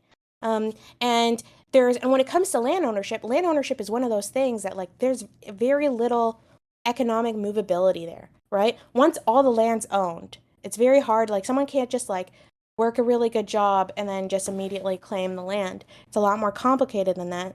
And Black people have to work from, they've been held back for so long. So it's like, how can you ever really solve that problem? And And especially when that land was stolen 100 years ago. yes, So, that yeah, I want to put a pin in that because I want to sure. discuss that bit of it. Yeah. Because one of the problems with this, and I don't have a solution, I can identify problems, is that, is it your fault, for example, you didn't participate in the discrimination or the divvying up of land. You simply were born into this situation. And yet, by accident of birth, because of what your parents, grandparents, what your ancestors did, you now have to bear a cost. You are now discriminated against. You are now seen as lesser over there. But also you have land. Maybe not you specifically, right? But people over there have land. I wish I had land. Is it okay for the government to come in the name of justice, to take land from you who've done nothing wrong, and give it to someone else who is, again, they also did nothing wrong, but they happen to have come from a background where there was done to it? Like, is that justice? And I don't know that it is. I don't know that Of it course, is justice. I actually think the leftists who want to do it would say that's not justice. If they're somewhat intelligent, they will argue that this is not about individual rights. This is about solving, like, you are thinking as an individualist, right? But we are trying to solve a larger community, community problem. So where it's not about your right is, yeah, it kind of sucks for you as an individual. You're going to lose your land, you're going to lose your farm, right? I want to preface that I don't actually believe in this, but I'm just trying to You're stick the devil's argument advocating. here. I get it. I get it. I get it. Yeah, and so yeah, you're going to lose your farm, you're going to lose your land, right? However, there is a much larger problem because a lot of these people are utilitarians, right? And it is a larger problem than your individual issue, and of the fact that that land was stolen, and we are just in this cycle of we are just passing down oppression to oppression from this. We're never actually going to fix the problem, like overall. So yeah, individually, it's a loss. It's an ethical loss. It's wrong that you're getting punished for the crimes of like your parents. It might not even be the crimes of your family. You might have just bought the land from those, right? However, it's the only way. It's the only solution. We have to spread the land equally. Then the question becomes, get back to. So it's kind of like we have to just take that loss, that small ethical loss, for the larger ethical win of getting back to before colonization. Then if that farmer who the government is coming in and they have no recourse, they're going to take their stuff. Is the farmer justified in doing violence against the state because they are being stolen from? I would say no. Why not? Because we've already talked about. I don't think theft is violence. Fair enough. But so I would say no. However, I still think it's wrong. So because the reason why I still don't buy that concept is because I think that there are other solutions to solve that problem in more ethical ways. So you go through those solutions. So I'm asking in hypothetical, right? Like you go through those. You go through the court. Court says, nah. No, that we understand that this is going to set you back, but we have a bigger problem that we have to deal with, a cultural problem. So you're just going to have to take a hit. Oh yeah, I still don't think you're justified in violence. I think at that point, you just got to cut your losses and leave. You know. No, I happened to Jews a lot of fucking times. Fair enough. Like, fair enough. So I just you don't gotta cut know. Your losses. If you're getting like, I mean, but the thing is, on average, that's not what's happening. Like on average, like usually someone, a bunch, like some kind of gang shows up before the police. They were probably funded by the police. They show up. They probably sexually assault your wives and your daughters and attack it. And in that case, then I do think violence is justified, right? However, this is obviously just going to lead to some kind of civil war, which is basically what's coming for that area. And it will continue and continue and continue. Which is why, in the name of justice. And because of that, and because of that, that's how I would argue, because I'm also someone that puts the community above the individual, philosophically. I've always believed that. So, you know, I follow the Borg in Star Trek, okay? But when it comes to, but that's why my big argument against what I was arguing for the sake of the lefty one there is I would say that you're actually still causing severe harm to the overall society. Like you might be solving one problem, you're creating like four more. Because now you're incentivizing a ton of white hate. We were just trying to get rid of racism against Black people. You think that's going to get rid of racism against Black people? You think that's going to make the Boers in South Africa less racist? You're just going to increase violence. You're going to incite a race war. I bet someone like Nick Fuentes would fucking love that shit. Okay, every like literally extreme right wing alt-righters love South Africa shit. They love it when things happen to white people there because it's what they use for their propaganda. It's like overall, it's actually even more damaging. So maybe, and there are other solutions that we can. I agree, we need to fix a lot of the problems of the past, but maybe there are other solutions that we can do, and there definitely are. Like, you know, call me old school, but like education and you know, and nice funded programs, right, to help people get out of the cycle of poverty and things like that have been proven to be very effective. But I don't know, like those things are just not as fun and as revolutionary not on Twitter. just. It doesn't feel good. And this is my problem with the other side, if I may rant a little bit. It's all about like, this doesn't feel right, this doesn't feel good. We feel like we aren't getting what we deserve.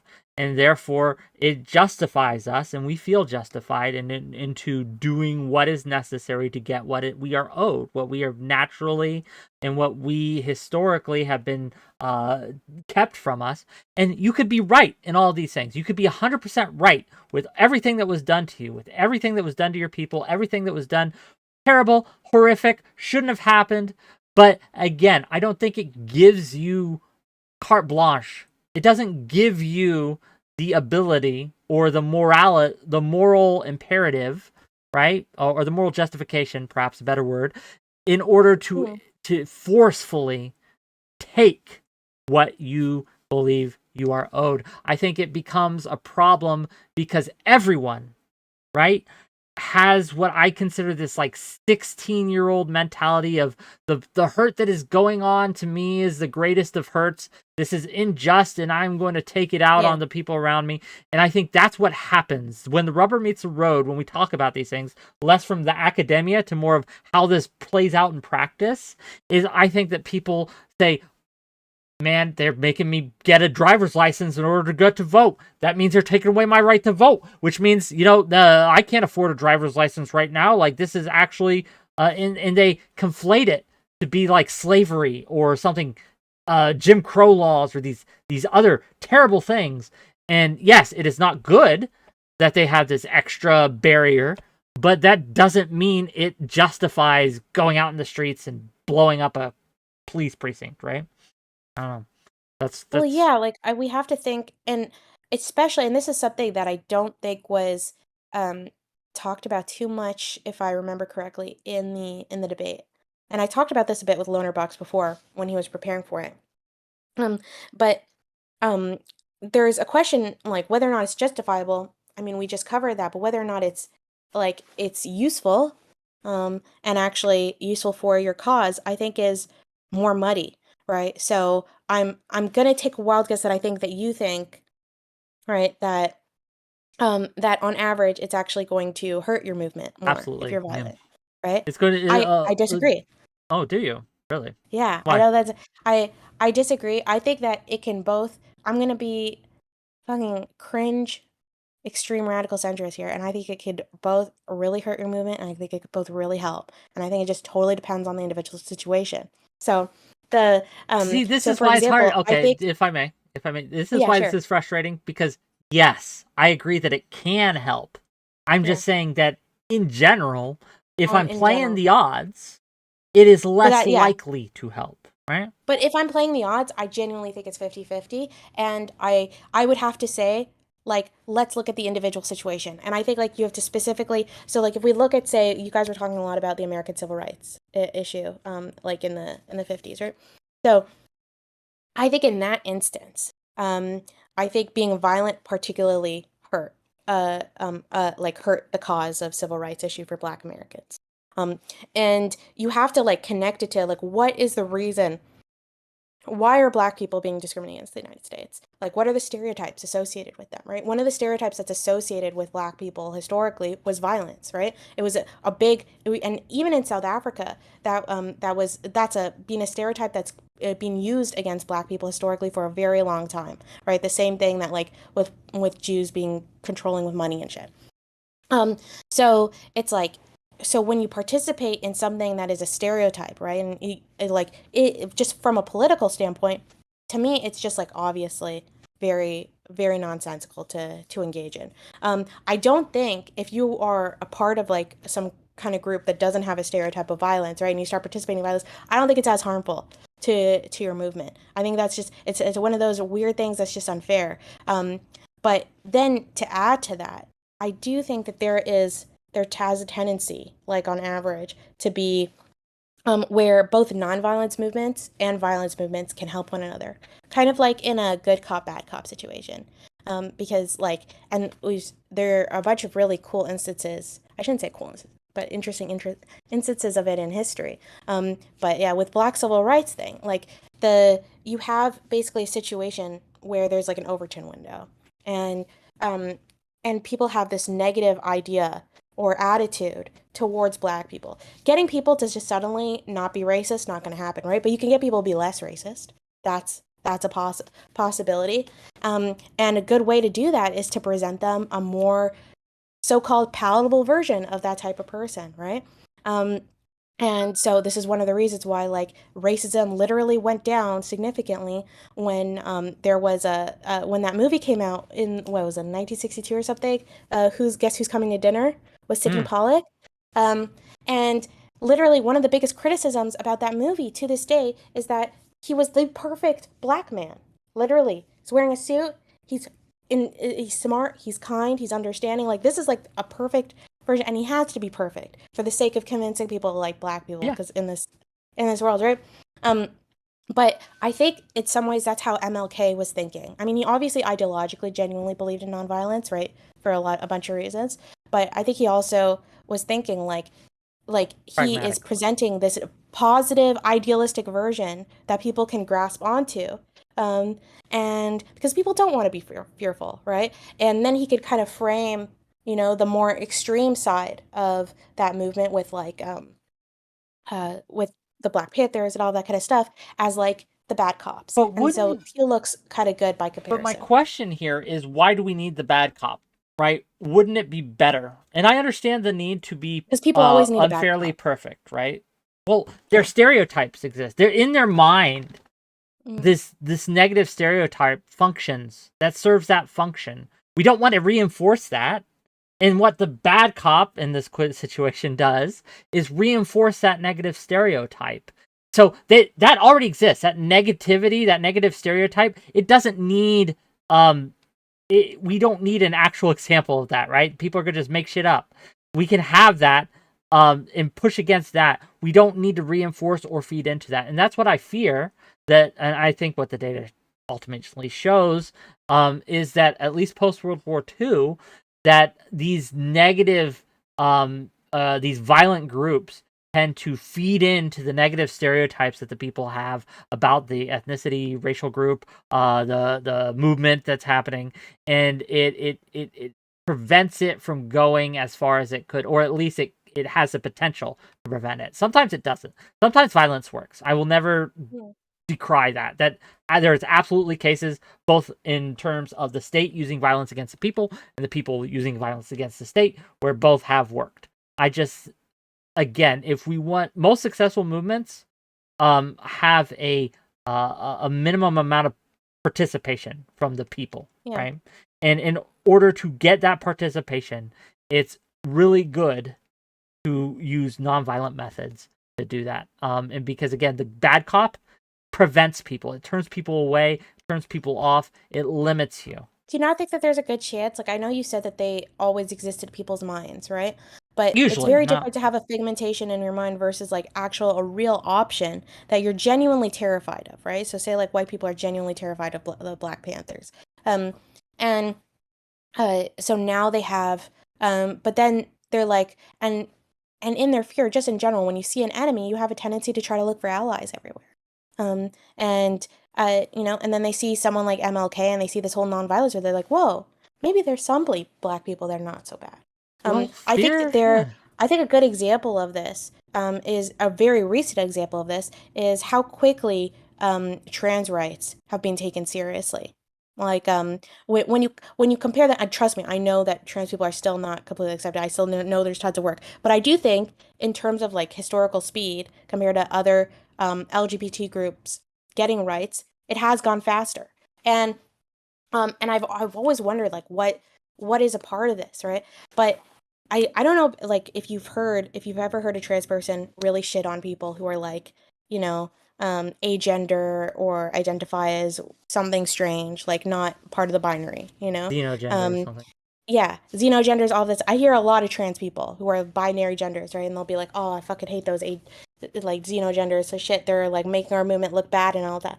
And to be honest, I'm like, okay, you probably have a point sometimes, okay? Because there's definitely some people who are like, "Oh, I identify as a dragon," blah blah blah. But I also wonder how much that made you look more legitimate, right? And made people like, because it shifted the Overton window that like before you were considered the crazy one, right? Which is how like just your average trans woman was treated like by mainstream conservatives, like until just a few years ago. And now you have someone like Caitlyn Jenner like running as a conservative, or like they're talking and they're literally gendering them correctly. Like that's a wild difference. And it's hard for me not to think that like because you had like almost like the agenders or the xenogenders, like they offered themselves up on a silver platter as the so-called new bad cop, and now they're the weird ones. And so the average trans person looks quite, palatable by comparison. I would challenge that. I've talked to older trans individuals, Brianna Wu being one of them, and what they tell me is that they want to go back 20 years when they weren't talked about at all. They think that the recent attention that they have been showered has been a negative for them. It has made it harder for them. All these kind of trendy xenogenders and things have made it harder for them. Again, I don't know enough to know which side is right here, right? I haven't done the research on the trans movement specifically enough to know which side is right. So I can only repeat what people tell me who are trans. And so I have heard that a lot, the same as you, that, oh, these people make us look bad, like when they're being crazy like that. But again, like talking to older trans people, especially, they say, wait, we actually were better off 10 years ago than we are today when it comes to trans rights. Because now our rights are being threatened. These rights, we had them, and now they are being threatened, right? I mean, like, it's like inspiring a response, like a pendulum swinging back. Maybe. You know? Something like that. And I wanted to address the larger point. Yeah, I can see that. Right? I think that's a good point. Yeah. I think the larger point, and it comes to fear, right? I think that fear is a powerful thing, but it's a very wild thing. It's not controllable and it's not predictable. The problem with fear is it's like a wildfire. You can start it, you can use it, and it can do some good, but the wind shifts and suddenly it's everywhere and it's an inferno, and it's very hard to control. To use a Dune quote, fear is the mind killer. It stops people from being able to engage. If someone, and let's differentiate, because there are different types of fear. I think there are fears that can be useful for a movement, and there are fears that are definitely not useful for a movement to generate. So the fear of, oh, we're going to take a hit financially, financial fear, that's a substantively different thing than people who are in fear for their lives. I think that people who are legitimately in fear for their lives are more than likely and more willing to be okay with and support the state getting rid of the threat by any means necessary, right? I think that kind of fear can lead to horror, a horror that is on a much different scale than financial fear would, right? Yeah. And so that's my concern with these violent movements creating this fear, this bullet or the ballot, as Malcolm X would talk about, right? Is that if you fear that this group is going to come into your home and kill you, you are very likely to be okay with the state using any means necessary to put them down. Whereas if you only fear, like, oh, I might lose my job, people aren't as willing to go that far. Does that make sense? Oh, completely. I actually think that that's very powerful, like what you just said. Um, they, it's, I mean, there's so many historical examples of that happening. So it's dangerous and it's scary. Like, I guess the response I could think of to it would be like, how can you, never act on justice because of fear of a response? That would be chaotic. Like, and obviously you should not give in to that completely, but I do think you still make an excellent point because we've seen that, and especially with with like the internet, people there's cycles of what becomes really popular and what creates a response, and like the 2016 anti-SJW era came after the big open feminist push in the early 2010s. That's like, and then what happened soon after the anti-SJW, it's like you had this huge advent of like young people becoming socialists. That was never, when I was doing my undergrad, no one was a socialist. Like, and I was at a pretty lefty university. No one was a socialist, right? Within 5 years, boom, everyone's suddenly a socialist. And I'm like, whoa. And it's hard not to think that like that was a bit of a response to the shit that they were seeing with like all the misogyny and all that shit that was being perpetuated by the anti-SJW movement. So so I can only imagine in like a real life situation how much that inspires. Like, there's a reason why people there are different types of Nazis, right? There's shades of Nazis online. Shades and of there's Nazis, a group, okay. there's a 50 group Shades of of Nazis. Nazi. I'm waiting for the 50 joke. Shades. I'm waiting for the jokes Yeah. to write themselves. Go on. Okay, and there are, and they all, and just like socialists or liberals or whatever, they all have different philosophies on how they want to get their way. And so one of these shades believes that the best way to get their way is to get a race war going, right? and a race war. And so their goal is they're just doing tons of things to start that race war. And they almost like completely agree with your ideology. They just think that's a good thing. So they'll end up engaging in a lot of like online attacks and things, sometimes against their own groups, just to inspire that kind of cycle and start, pour the gasoline, start the spark, right? Yeah. Um, yeah, I think that that's a good point. And it's something it's something that I struggle with, right? Because it's like, how do you know, especially with all these issues, it's so easy to just put patterns on everything and be like, oh, like, well, there's this instance of this in history and there's this instance of blah, blah, blah, blah. But how do you know that it's like a case is going to go a certain way? You never do. You never Right? do. Like, Yeah. we don't have a crystal ball in front of us. I'm sure if we had a degree of certainty that doing X would result in Y, then this would be a Mhm. much easier conversation to have. But that's why morality, I think, can't be separated from the pragmatism of it. Because while, again, I would agree with you that there are examples of it working, that doesn't make it moral. Does that make sense? Mhm. Oh, yeah. And so Um, that's why it's very hard to have these conversations, because again, I'm gonna take a maybe a hit here, but I don't 100% know that I'm right. Like, I'm not certain of my welcome to the stance club. here, and it makes me worry that I'm advocating for the wrong thing sometimes, right? That, Oh, that maybe shit I keeps me should. up at night, Yeah, unironically. Yeah. That's like the worry, like, what if I'm wrong?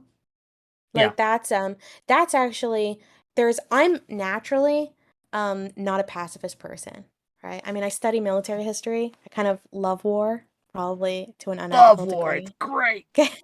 Yeah. Okay, I get really excited about tanks, even though tanks do bad things. So, I have like an Okay. instinct, and to be honest, like I'm pro death penalty. Like when I hear about someone doing something bad, even like I see someone doing something really, I don't know, like if I see someone um uh do something just really nasty on the street or anything, like my instinct, I'm just like fucking hang them and draw him, like, okay, put them, okay, death penalty. I fucking hate that shit. Like my instinct goes there. And uh but then there's like always and my instinct goes like that even politically. That's why like I totally connect with 𝕍 in a lot of ways, like when with some of the things that 𝕍 was advocating for, because like God knows there are some things that I believe in so strongly that when I see someone do something really nasty and immoral, it's like fucking want severe consequences. I have that human need for vengeance, for justice, right? Um and but like that huge fear that's in the back of my mind of like, what if I'm wrong, is like really, really scary because I have been wrong in the past. It's so hard for me to admit, but I have been. And um, and that really scares me, and that's, like, what I don't understand with, like, the need to just jump automatically to justifying violence whenever you think it's justified, right? Um, is I just I It's I don't dangerous. understand, like, why you can't be a little bit self-critical and think, "What if I'm incorrect about that issue?" And now I've literally like, we're not talking about just, I don't know, like setting a car on fire, right? But like severely, you know, cause It's a ruining someone's human. life, right? Yeah, it's a human thing to do, to see something that you feel is unjust and want to correct it through any means possible. Like, if I was walking down the street and I saw two men beating the crap out of someone, right? Just Mhm. kicking their shit in, my instinct would be to stop them, right? To be like, "What are you doing?" But maybe there's a very good reason that they're engaged in that I am not privy to, right? Maybe there's a very good reason that this thing is happening that I don't have the context for. And so, while my instinct is still to side with those who are being bullied, at the end of the day, some people deserve to be bullied, right? Mhm. Straight up. I have a theory on why you and I both feel that way. Why? Um, so you used to be Mormon, right? I was, yeah. Yeah. And I think that and used to really believe in it intensely. Like I'm Oh, guessing. absolutely, yes. I Yeah. was a true blue believer. I'd go out and I sacrificed for it. I advocated for it. I defended it, etc. Yeah. Yeah, and while I wasn't raised in such an extreme religious setting, though I have had some extreme religious moments in my life, um, but I was raised with intense, what I would call like Zion. I hate using this term because it sounds so gross, but like I don't know, like pro-Israel Zionist propaganda, right? Um, and so, uh, and there was a big, I mean, I was born in Israel and then I went to Jewish school for a very long time. Most Jewish schools in the world truly advocate for Israel, just on average. Um, and they're really, and so I was just raised at that very, and like all nations, you're taught a foundation narrative, right? Like a birth narrative, like of a birth myth of how you got founded. And I was always told that some things happen a certain way. Um, the uh, like, but it was shocking for me as I went to university and I learned more facts, right, from other Israelis, from Israeli historians, right, about how different that foundation truly was. And yeah, it didn't mean that all the people who were extremely anti-Israel were correct. In fact, they were also wrong about a bunch of shit. They had their own foundation myths. But it was so shocking for me, and I had held a lot of those beliefs so strongly for so long that it started to just make me it's made me into a very skeptical person on average. And seeing how easily any of us, even if you're a smart person, you can be susceptible to propaganda. And and if you don't think you could be susceptible to propaganda, then you're probably even more susceptible to propaganda than the average person. And I think that that's just made me incredibly skeptical. Um, and so when I have a strong belief in something, there is a good chance I think like I might be wrong about this because I have been wrong in the past about pretty important shit. Um, and I Yeah. think that so like doing anything that feels very strong, it's like, and especially a permanent thing where you're really severely impacting someone's life, I get really concerned about acting on that. I'm with you on this. It's once bitten, twice shy kind of thing. It's recognizing my own failings, recognizing my own lapses in judgment in the past. And I think this is why young people tend to be a lot more passionate and a lot more rah rah rah about whatever Yeah. ideology they happen to have chosen. Um, I'll disagree with you somewhat as something a statement you Yeah. said earlier. I remember being in college in my 20s. Everyone Yeah. was socialist then too, right? Like this isn't new. It's just young people tend to Do have you mean more like they weren't extreme just ideology. lefties? They were like full Marxist Oh socialists. yeah, like wearing like the 𝕾𝖍𝖎𝖙 or whoever his name is, Mm. the old kind Oh, I of saw people wearing that, but they never really believed in it. You know, sure. they just But wanted to the advocate little against the red man. book that I remember dating a girl briefly, Oh no. full on communist. I don't even hate Marxism. I like a lot of Marxist ideas. I just like I try um I think like when you look at the world through the entire world and every issue through one lens, which a lot of socialists tend to do, um, you are very likely to get into a very inaccurate and dangerous territory. Like Yeah, you are but just this narrow-minded isn't in your just own way. true of Marxism. This is true Yeah, of yeah, it's anything. any ism out there, right? Yeah. Yeah, like I don't call myself a feminist, but I actually believe feminists are right about a whole bunch of shit, I you agree. know? So, and so people are always like surprised when like I'm advocating for a certain radical feminist idea or like something like that. Um, I just like I don't I it's very rare that I like to use one lens to look at everything in the world. Um, I think that yeah, you're That's what one makes, way I to get think, to know feminists. conversations with you actually interesting. The problem I have sometimes when I bring people on to talk with them is I don't need to bring them on to talk with them because I already know what they're going to say in every single situation. It's like their script that they're That's my reading biggest pet from. peeve. I hate that shit. Just give me your take. Don't give me don't be a bullet point for whoever's team you're on. Give me your take, right? That's what I want to hear. And that's why I like conversations with you, Aristocracy. That's why I'm trying to figure out Thank you. your view on political violence, because I know it's your view. It's not the view of the people or the view of this ism or ideology. It's the Eris ideology, which is proprietary, which is interesting. Yeah, I have a lot of proprietary ideas. That's what I feel very like Some I when people really ask me disagree like with, if by the I'm way, but yeah, go on. but so I end up on like extreme left on some issues. Like I have such a weird array of friends. Like a bunch of friends that are socialists. I have a bunch of friends that are very right wing. And like we have like weird things that we agree on, but I never know where to. That's why every election I'm like I don't fucking know who I'm gonna vote for this time. Because it totally depends. And because like it's so rare that I'm gonna see someone that has like the unique combination of my. I don't. Maybe this just means that my ideas are like very ideologically inconsistent. They seem consistent to me with my ethics, but like, Do you vote in the American yeah. elections? Are you an American citizen? No, I'm Okay, I not was an about to American say, because citizen. at least in America, I think we're in a very unique position where I do know who I'm voting for. Unfortunately, I don't like it, right? But Yeah, it just is what it is. There's two options, and one is just terrible, and one is less terrible. And I don't know. But anyway, carry on. I didn't mean to interrupt you. yeah. No, I, yeah, like I haven't actually been following American politics strongly since Trump.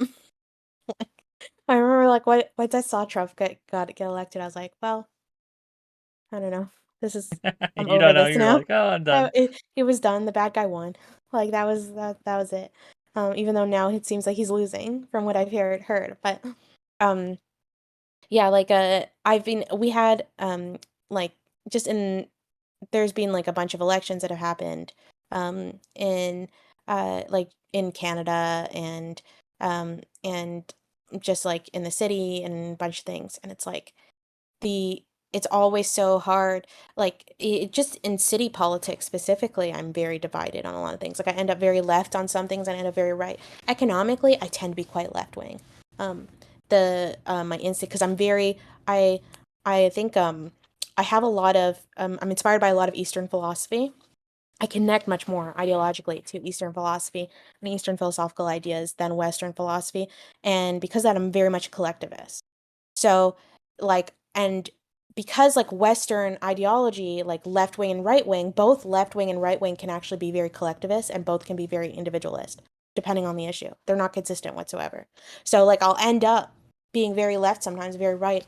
Like, homelessness, major problem in the city that I'm in, probably most Western cities.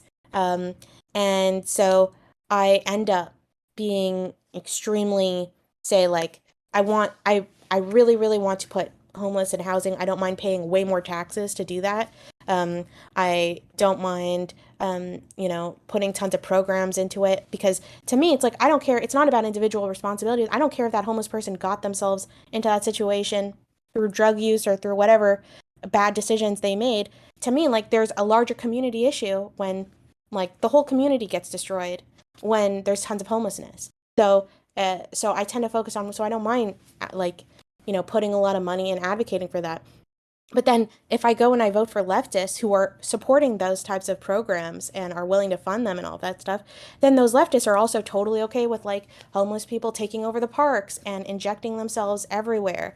And they're really soft on crime. And there's like a bunch of shit like that. It's like, oh my God, like, but if I agree with the right wingers about that shit, then there's not going to be any programs to actually fix the homeless problem. So I end up very. Are you tough on crime? Yes. Oh yeah, for sure. So That's probably where I'm the most right wing. really, so Mhm. are you pro death penalty? Yeah. Interesting. Uh, In Canada, that's a crazy attitude. Like I don't even think conservatives. Like I would be like I'm like the equivalent of a Nazi in Canada for having that attitude, because even the conservatives don't advocate for the death penalty here. it is an interesting stance after we just got done talking about how you were worried you were making the wrong decision Yeah, when I know. Not. It probably doesn't seem consistent. it doesn't. But we already talked Yeah. about this. All of us are hypocrites in one way or another, right? Like we all Yeah. have these personal stances, and we have rules for us, and then we have rules for Mhm. others, and they differ. I think that when it comes to crime, What are your thoughts on what should be done about some of the looting problems that are going on in cities like San Francisco, Las Vegas, not Las Vegas, Los Angeles? These kind of crime waves, the theft specifically, right? I don't know too What much would about you looting. advocate for that? I don't know too much about looting.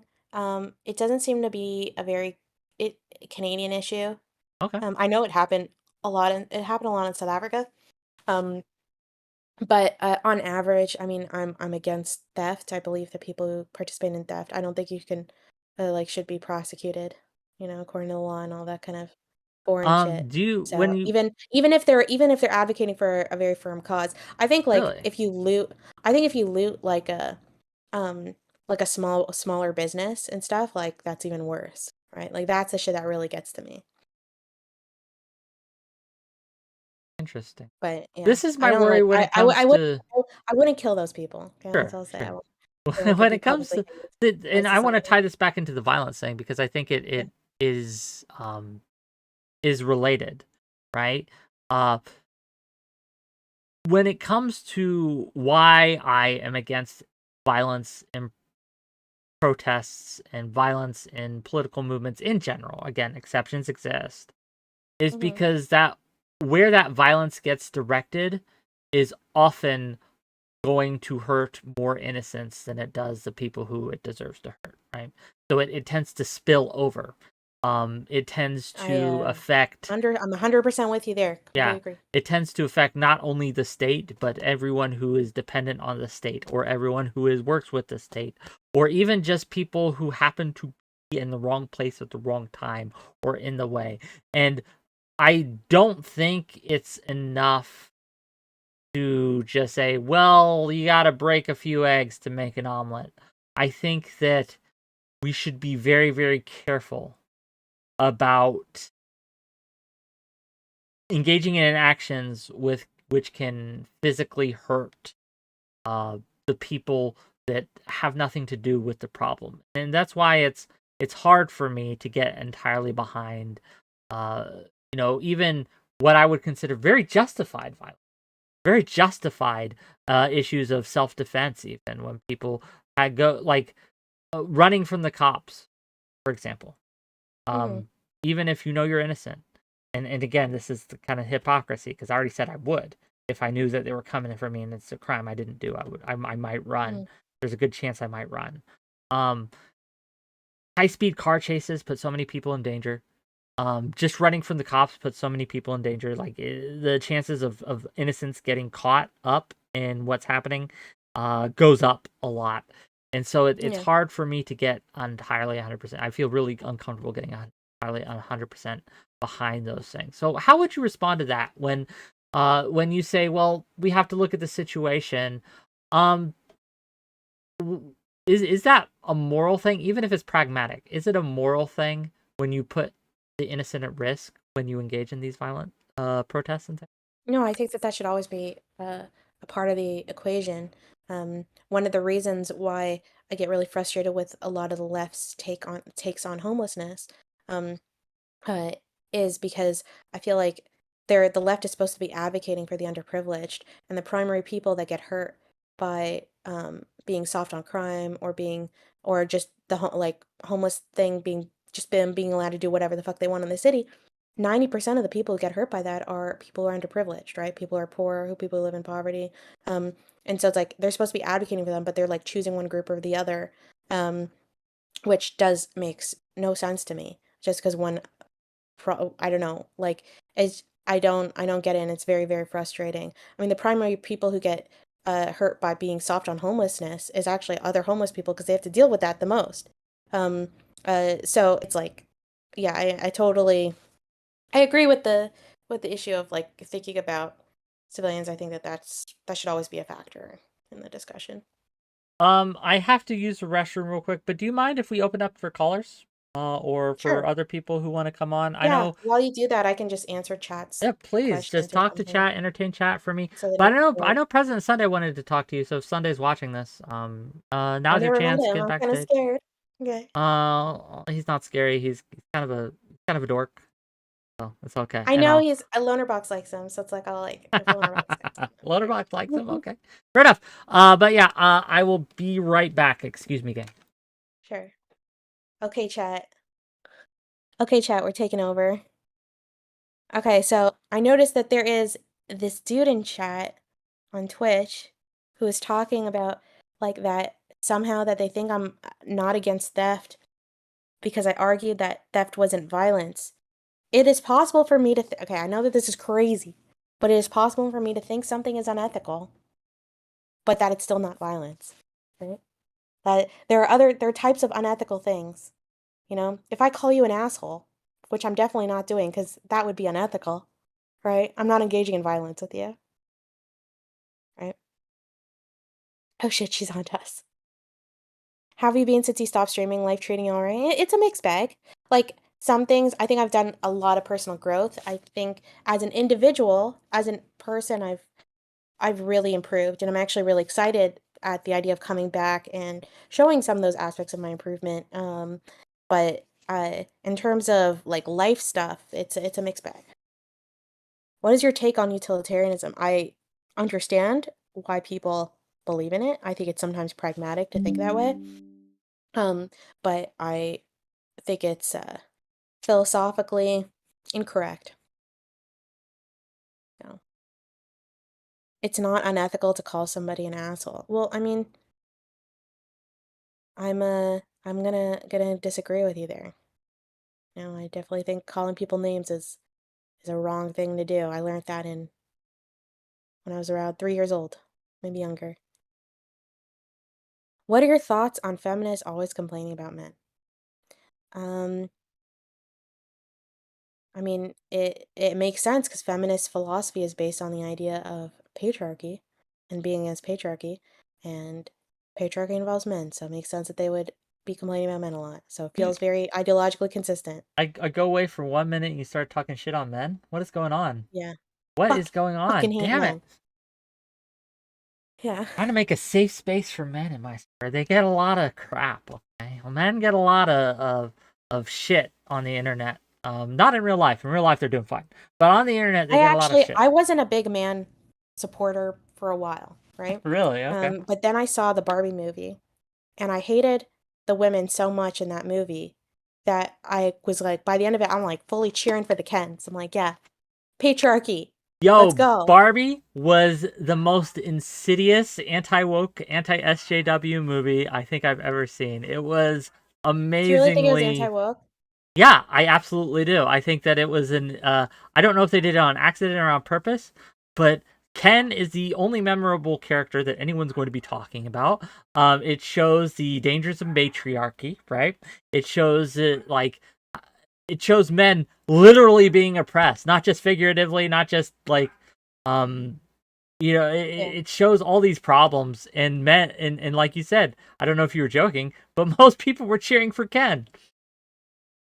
No, I was not joking. Most people were cheering for Ken, like unironically. I like the fashion more when the men took over. I don't know if this makes me a pick-me, but like I like the fashion more. Like when he was wearing that outfit with like the fur coat, yeah, it was and those badass. wild shoes. I feel a little attacked as a guitarist when during the guitar moment. Yes, I did. Okay. Right, because I really identified with Ken there. Like, have I played music for people who really did not want to listen and just pretended to act like it was cool. Push you around and yeah, that was such a good scene. I mean, to be fair, Matchbox 20 sucks.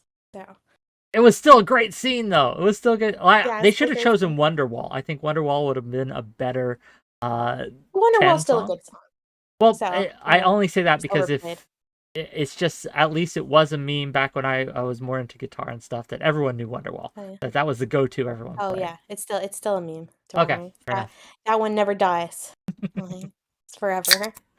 Is Sunday not here? Like, hold on. Well, I guess if Sunday isn't here, if anyone wants to call in, a moment, please. Again, if you're liking this content, if you've enjoyed this conversation, if you're watching this on YouTube, hit that like button, hit that subscribe button. It would really help the channel out. If you're watching this on Twitch or on Kick, if you haven't followed me yet, hit that follow button. Give me a follow. Really appreciate it. Also, if you want more content like this, support me financially. Make some super chats. Throw me some bits. Throw me some subs. All this helps the channel. All this helps me out. And if you want to talk to Eris, if you want to talk to me as well, now's your chance. Just jump in the Discord. I'll put the link in chat and click that link, accept the rules, jump backstage, and yeah, come on in. Yeah, there's someone in chat that's really upset with me, and you should hop in VC. We should chat it out. You know? Discord or we make fun of you. I probably won't ban you, but I'll make fun of you. Yeah. Oh yeah. Who does the Discord or ban? It's a Irrelevant. Hunter? Hunter does that too. Yeah, maybe a few people. Yeah. It's funny. I don't know. I don't like ban people. I will, right? But I don't like banning people. I like having people who will tell me I'm wrong. And I can expect to tell me I'm wrong. Much like those ancient Roman generals who would go through the parades and have the person whispering in their ear, "You're still mortal, you're still mortal." That's how I think of the chatters who always hate on me, right? I always think that, oh, they're just my little guy in my chariot whispering that in my ear. That's how I look at them. Someone in chat was asking if it was okay for women, if it was okay for men to complain about women. And I wanted to respond that it is never okay for a man to complain about a woman, no matter what. There is nothing a woman could do to justify that kind of abusive and toxic behavior of saying negative things about her. So, yeah, it's never justifiable. Have you seen the Lizzo stuff? Are you familiar with the Yeah, I heard about that. That's wacky as shit. I don't know if it's true. To be clear, it could all be made up shit. I don't know, right? Like they'll deal with that in court. But it's just the idea of Lizzo making people eat bananas out of people's vaginas. Just pressuring her staff to do that. You know what's so funny is I could totally imagine that shit happening, right? Like the things that people get up to in the music industry, like backstage, and especially when a lot of the shit happens, like when people are laughing and it's just a joke, like it's not people intentionally trying to be sexual, and that's when like a lot of people get pressure to do uncomfortable things, you know? So There. I think it's interesting. Like I do think it's important for people to realize that a lot of our image of what a a sexual deviant or unfair boss, sexual harasser in the workplace is not always that dude in the like in the suit. Just this other day, I was in a Sephora and someone kept touching my ass. Like literally, like I was in like the Sephora, like I was, and I was in line, and so I moved kind of forward, and the lady moved forward and just kept touching my ass like the whole time. And at first I thought it was a mistake, and then eventually I was like, wait a minute, if this happened and this was like a dude that had done this, I would immediately like turn around and be like, whoa, what the fuck? Like, and but this girl just kept and like she kept grabbing my ass. Like I was like, and I was just so shocked at who was doing this in a fucking Sephora of all places, you know. So I'm not surprised. Like I think that women on women sexual violence is way more common than people realize. So I think that might be an interesting topic actually to have at another day. I'm curious to hear other people's opinions on that. As not a woman, I don't have access, right? you're not a woman. It's true. Surprise, right? But I don't know. I can only take stories and anecdotes from what other people tell me, right? But this is something that I've seen actual data on as well. In domestic violence or interpartner violence between lesbian couples is pretty sky high. I wonder why that is. Is it because we don't take violence from women as seriously? Is that just another form of misogyny?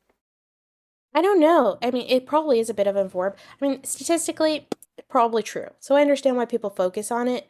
Focus on males a lot more on average. But like, just because it's statistically more likely doesn't mean like there aren't like millions of instances of it happening. You know, um, it's also like it's such a hard thing to talk about. And when you have people advocating and talking about the violence that women do engage in, on average, it's usually from like men's rights groups who are focused on like women doing this to men. There's very few people who are like being like women do this to women too. So there's no political group for that. Like, I've never heard of that. I don't um think it would yeah. survive in this environment, right? It would be seen No, yeah, because we're as so running ideologically cover. divided. It would Yeah. be seen as running cover for men. It would be like, oh, it's just a whataboutism. This happens Mhm. a lot when I try to talk about certain issues. Is whenever I try to talk about male loneliness or men's issues, there's always a few people, right? More than one or two, a few people who will say, "Why aren't you talking about male rape or male violence and that, like how men do most of the rape, how men do most of the violence? Why aren't you talking about all these things, the bad things that men do?" I mean, we talk about that too, but I think there should be a space and should be a place where we could talk about some of the issues that men are being victimized by, right? They're going through. Mhm. It's really frustrating. $5 from Temperate Takes to say this. Yeah. Uh, what oneness is on the state when it comes to the violence they inflict on those Onus. protesting? Oh, onus. Okay, what onus is on the state when it comes to the violence they inflict on those protesting? And the stuff with Lizzo is freaking depressing. So, do you want to What answer that? Like, onus? what onus is What on the onus is on the state? state when it comes to the violence they inflict on those protesting? Um, I I think that protesters should have rights like any citizens.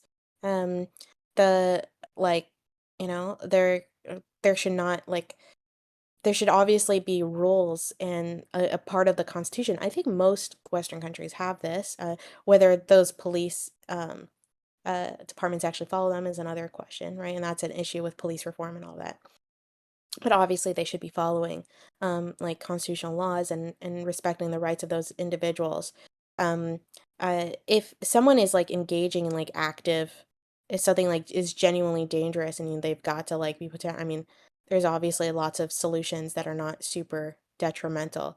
Um, so I don't understand why people get mad at any response by the police. Like if they do anything, that's wacky to me because obviously you've got to maintain some kind of order in society, Sure, otherwise it's like fucking and chaos. well, let me ask: how, under what conditions is some police brutality or police violence? Let's not call it brutality. That's so loaded. Yeah, I was like, Is police violence not only justified but actually good when um, it comes to protests, to be specific? I think when it's becoming dangerous, especially for the protesters themselves. I don't know if you've ever been to a protest, but they're actually really scary, like a lot of times. I haven't Unless been you're to there. one recently, but I've been to sit-ins. Oh yeah, well sit-ins are probably a lot more They chill. didn't, yeah, But I didn't feel scared. yeah, one of my favorite protests to go to when I used to do a lot of protests back when I was an idealistic teenager. Um, and now I can't be bothered with that shit. But back then, I used to like a weed pro. There used to be a big push to legalize weed, right? So I'd go to all of that shit because that seemed very important to me as a teenager, and like that was very chill. Like it was. I've never. I mean, it's a bunch of stoners. Like nothing would happen. Fair Um, enough. but I've been to some protests where I went to a protest once that was against the Chinese government. Um, in 2008, it was protesting the Beijing Olympics, Was this in and China that you were protesting, or yeah, it was protesting the Canadian government for participating in the Beijing Olympics and not responding and not and being okay with the Beijing Olympics, mostly because of Darfur. I was very passionate about the Darfur issue in the 2000s when I was a teenager, and Uh, so I went to that person, and that was people got really scary there. And it wasn't, I don't think like anyone would look back and be like, that was a violent protest, but it's like you have a lot of crowd of people. It's the public, it's random people. There's no one who's like decides you can't come to the protest because you've got a history of like you've got a criminal history. Anyone can show up. And so it can get really scary, especially as a woman if you're small and all that kind of stuff.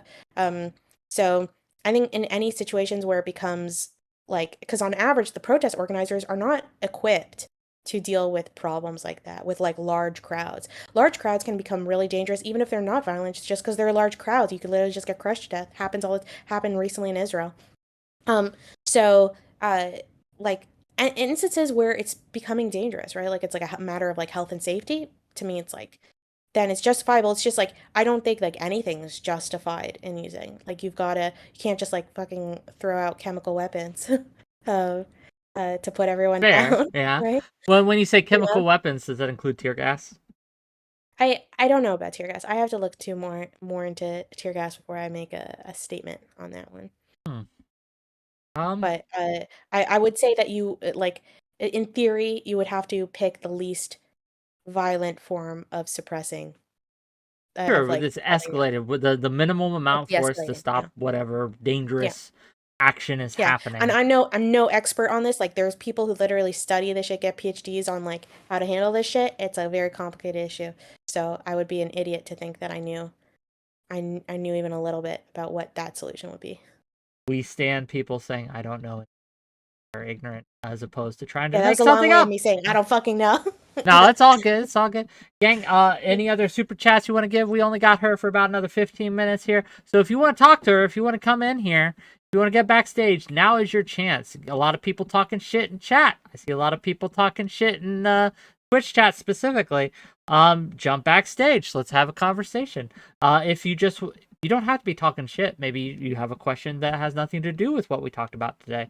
Feel free. The floor is yours. If you don't feel comfortable coming online, simply super chat or throw some bits my way and I'll ask you a question.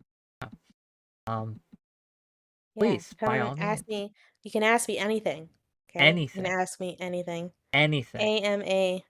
Yo, Especially if you give Wick money, then you can really ask me anything. bro, fair enough. The door is open, for you, friends, my fellow viewers. Someone No, asked I don't Eric think she'll probably just answer you. I'm not telling you, Lucas Blinch. You ask that, but you can ask. home address and social security number. Okay. So my home address is 17 Westwood, East Street, right? New York City. So that's, you can look that up. And you can try to do something to me, but I've got a really intense fence in front of some grass. And on that grass is a lot of dog poop.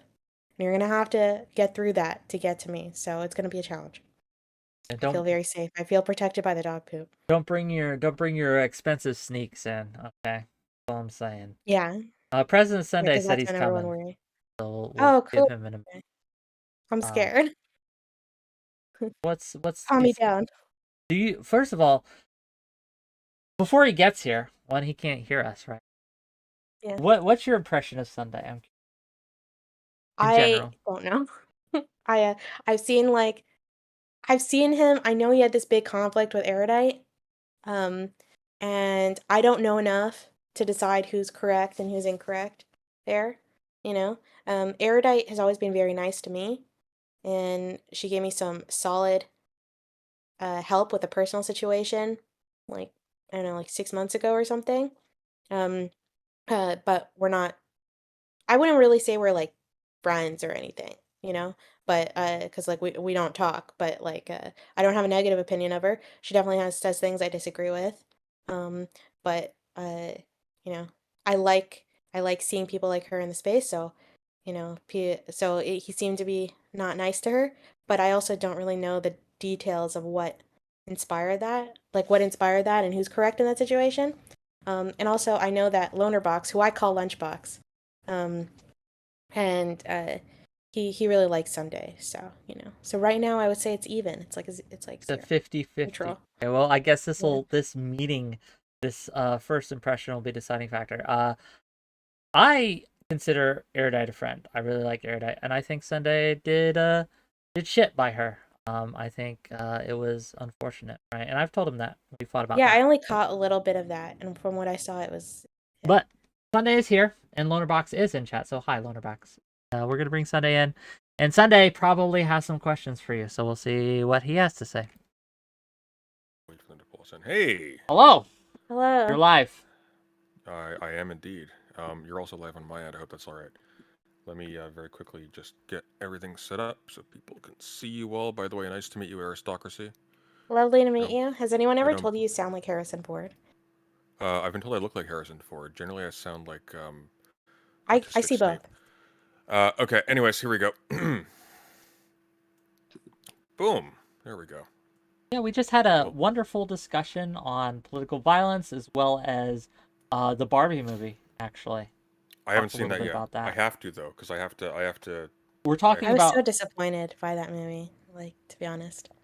It's a I feel like I'm conservative the only one who masterpiece. What didn't are you enjoy talking about? myself. Pardon? It's a conservative masterpiece. What are you talking about? I have Oh, yeah. eudaimonia in my chat, so I'm just. How was the? I'm curious about the violence conversation. What were you guys digging into? We discovered that violence is bad sometimes, and sometimes it's good. I guess that was I don't know. It was a nuanced discussion. That's profound. What was Or we your? were pussies, one or the other. Well, no, I'm not going to comment.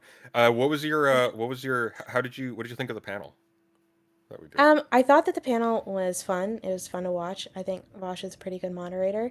Um, He is a good I do moderator. think that the core of the issue was somewhat ignored because in reality everyone really agreed that violence is justifiable in certain situations. Like the question really was what defines violence? Like what is when is it justifiable? It was really more of like a semantics or a deeper philosophical discussion, which was probably going to be a lot more boring. So no one Well, really read I that. actually think, Doe made an excellent case that everybody missed, but it actually encapsulated sort of the contradiction in the anti-violence side pretty Hmm. categorically, and she went into a discussion of like, well, what if, for example, you undermine the functioning of an automobile manufacturing facility to save the lives of all of the uh, life forms that are constantly being crushed and run over by vehicles that are being their ecosystems being destroyed by the creation of roads, et cetera, things like that. Not that that's like a viable strategy, but let's say it was, Hmm. and everybody laughed at that. They thought it was silly and stupid. But therein lies the point.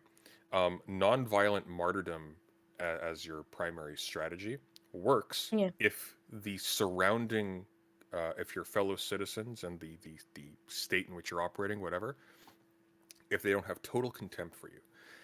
These life forms are held in total contempt by Hmm. almost both sides of the argument in this case. And so the Yeah. example is taken as a joke.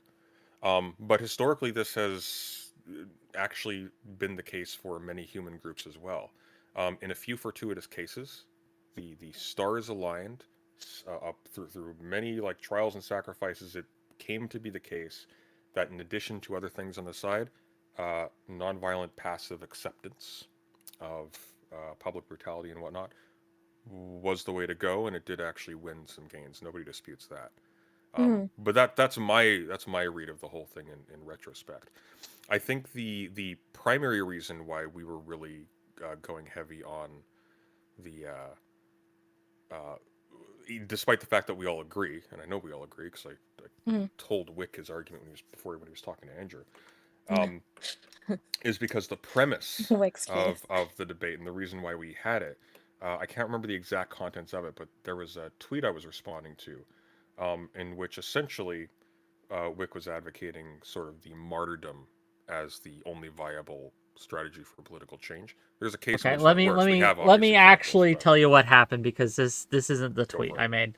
The tweet Okay, well, I I was can't. It's been getting a while. dragged about was Mm. I made the stunning and super brave observation that Martin Luther King advocated for nonviolence. And people were like, well, actually, no, he changed his mind later in life. And actually, no, riots are the voice of the unheard. And actually, no, all this, and that, and the other.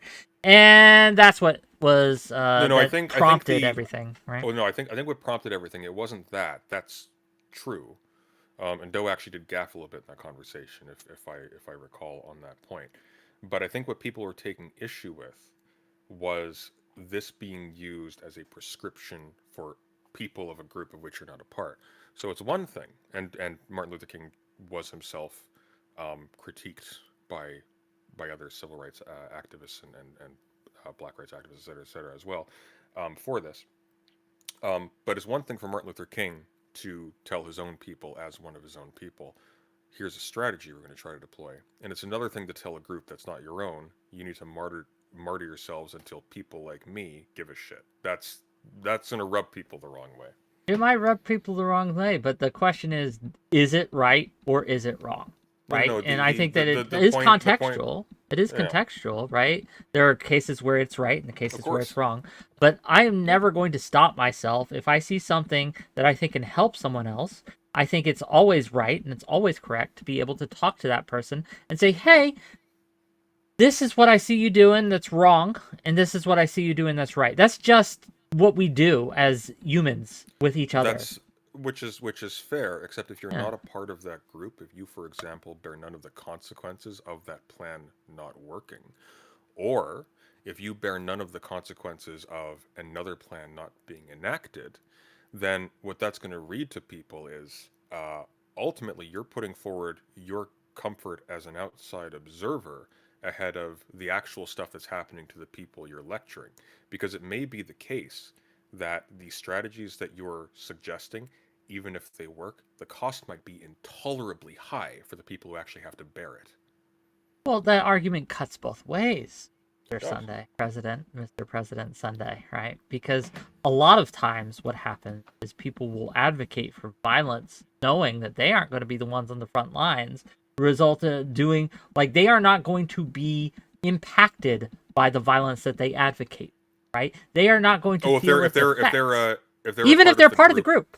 Even if they Well, are no, part but of if the they're group that is being well, oppressed, individuals may, but if they're a part of the group that is being oppressed, and the negative consequences are incurred by the group, then it stands to reason that they at the very least have some more skin in the game than just some it random person on Twitter. assumes, right, that the entire group is going to face the consequences of the violent portion, and to some Well, extent they if we're will. talking about advocacy for group rights, then and we're talking about the political efficacy of action or the political, I guess the whether or not something will cause like a backward slide, then yeah, it does assume that, but it assumes that quite correctly because we're talking about the group as the subject here. Depending on the group, right? Like if we're talking about an advocacy group, and they all go, this entire group goes to the front lines, right, to do battle against their nemesis, the state or the government or whatever group is oppressing them, then sure. But a lot of times that's not how this works. Like it's too interconnected to kind of using the civil rights movement as an example. Okay? The Black Panthers did not suffer the same things that the people who in Martin Luther King Jr.'s camp did. Some of it, yes, but the response to different protesters at different protests was different. It was No, remarkably they suffered all of it. It just wasn't localized to the protests in the same way, I because disagree. that was how. Well, no, that's literally what Martin Luther King contrived. That was the strategy. But anyway, sorry. We have We Eris digress. here, and I We wanted do. Well, to. Sorry about Sunday, that. you made a statement earlier about where you praised Doe's statement about like running the wheels running over, right? And you said that um that it was because like you're dealing with like individuals who don't actually value whoever we're talking about whatsoever. The I that it's like something that with Doe, like I agreed with the prescription, but like the description that like we just don't at all care. I think like to this day, like people still do care about animals, even if they eat them. And even though I It's not a agree with matter. It's not Doe. a matter of just to sort of cut you off. But Sure. it's not a matter of them not caring about animals. It's a matter of Mhm. them not caring enough to do anything about it. That's a big Okay. difference, right? Because once again, like we're talking about a situation in which everybody owns a car. The natural environment is being absolutely decimated, and I see no end of it. We are clearly Mhm. not. We clearly don't care about it that much when push comes to shove. But that's the key, is that much, right? So people do Mm-hmm. care. There's a reason why, on average, someone will become a vegan they're much more likely to become a vegan after watching like a video about the treatment Sure. of how like, I don't know, like chickens get treated or something. So, humans do care, like even in an extreme situation, I and that's where I think I end up ideologically a little different than Doe, even though like I agree with the prescription that like um of how to solve the problem if that does exist. I just think that humans, I'm a little more uh optimistic with how humans regard other humans. Even in like the darkest ages of Nazi Germany, there's something to me that's somewhat positive. The fact that the Nazis were trying to hide what they did to the Jews to their own people, and their own people are very anti-Semitic. Like, they hate Jews immensely, right? But like, it's one thing to hate Jews; it's another thing to be okay with like innocent Jewish children being gassed. Yeah, sure. So, But I mean, let's yeah, run so a that little bit of jump, experiment. sure. Wick, what company makes your shirt? I don't fucking know. I got it at Walmart. Guy at Walmart? Okay, so Yeah. likely that was created by a person in Bangladesh who was locked into a building to work for a brutal 9-hour day in a sweatshop. Eris, what kind of device are you using to communicate with us right now? MacBook. Yeah, so Oh, we don't no. care. We don't care a whole lot about. Yeah, look into how MacBooks are manufactured. We don't care a Oh, whole yeah, lot. that's very bad. Yeah, we don't care. Not like casting blame on any of you. This is made in the Gap. Same deal. It's not a matter, once again, of people having absolutely zero emotional response to seeing the sufferings of other human beings.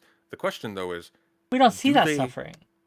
do they well, even if they do, though, because we are all aware of this. You're aware of this. I'm It's aware of no, this. no. Eris, There you're is I a aware think of if I was substantive seeing the suffering, I difference. wouldn't buy a MacBook. Yeah, there's a substantive difference. Like if I every day saw how they I if I saw the suffering Was that what you would require every to see it single every day. day? Yes, Every yes, I single think day, that huh?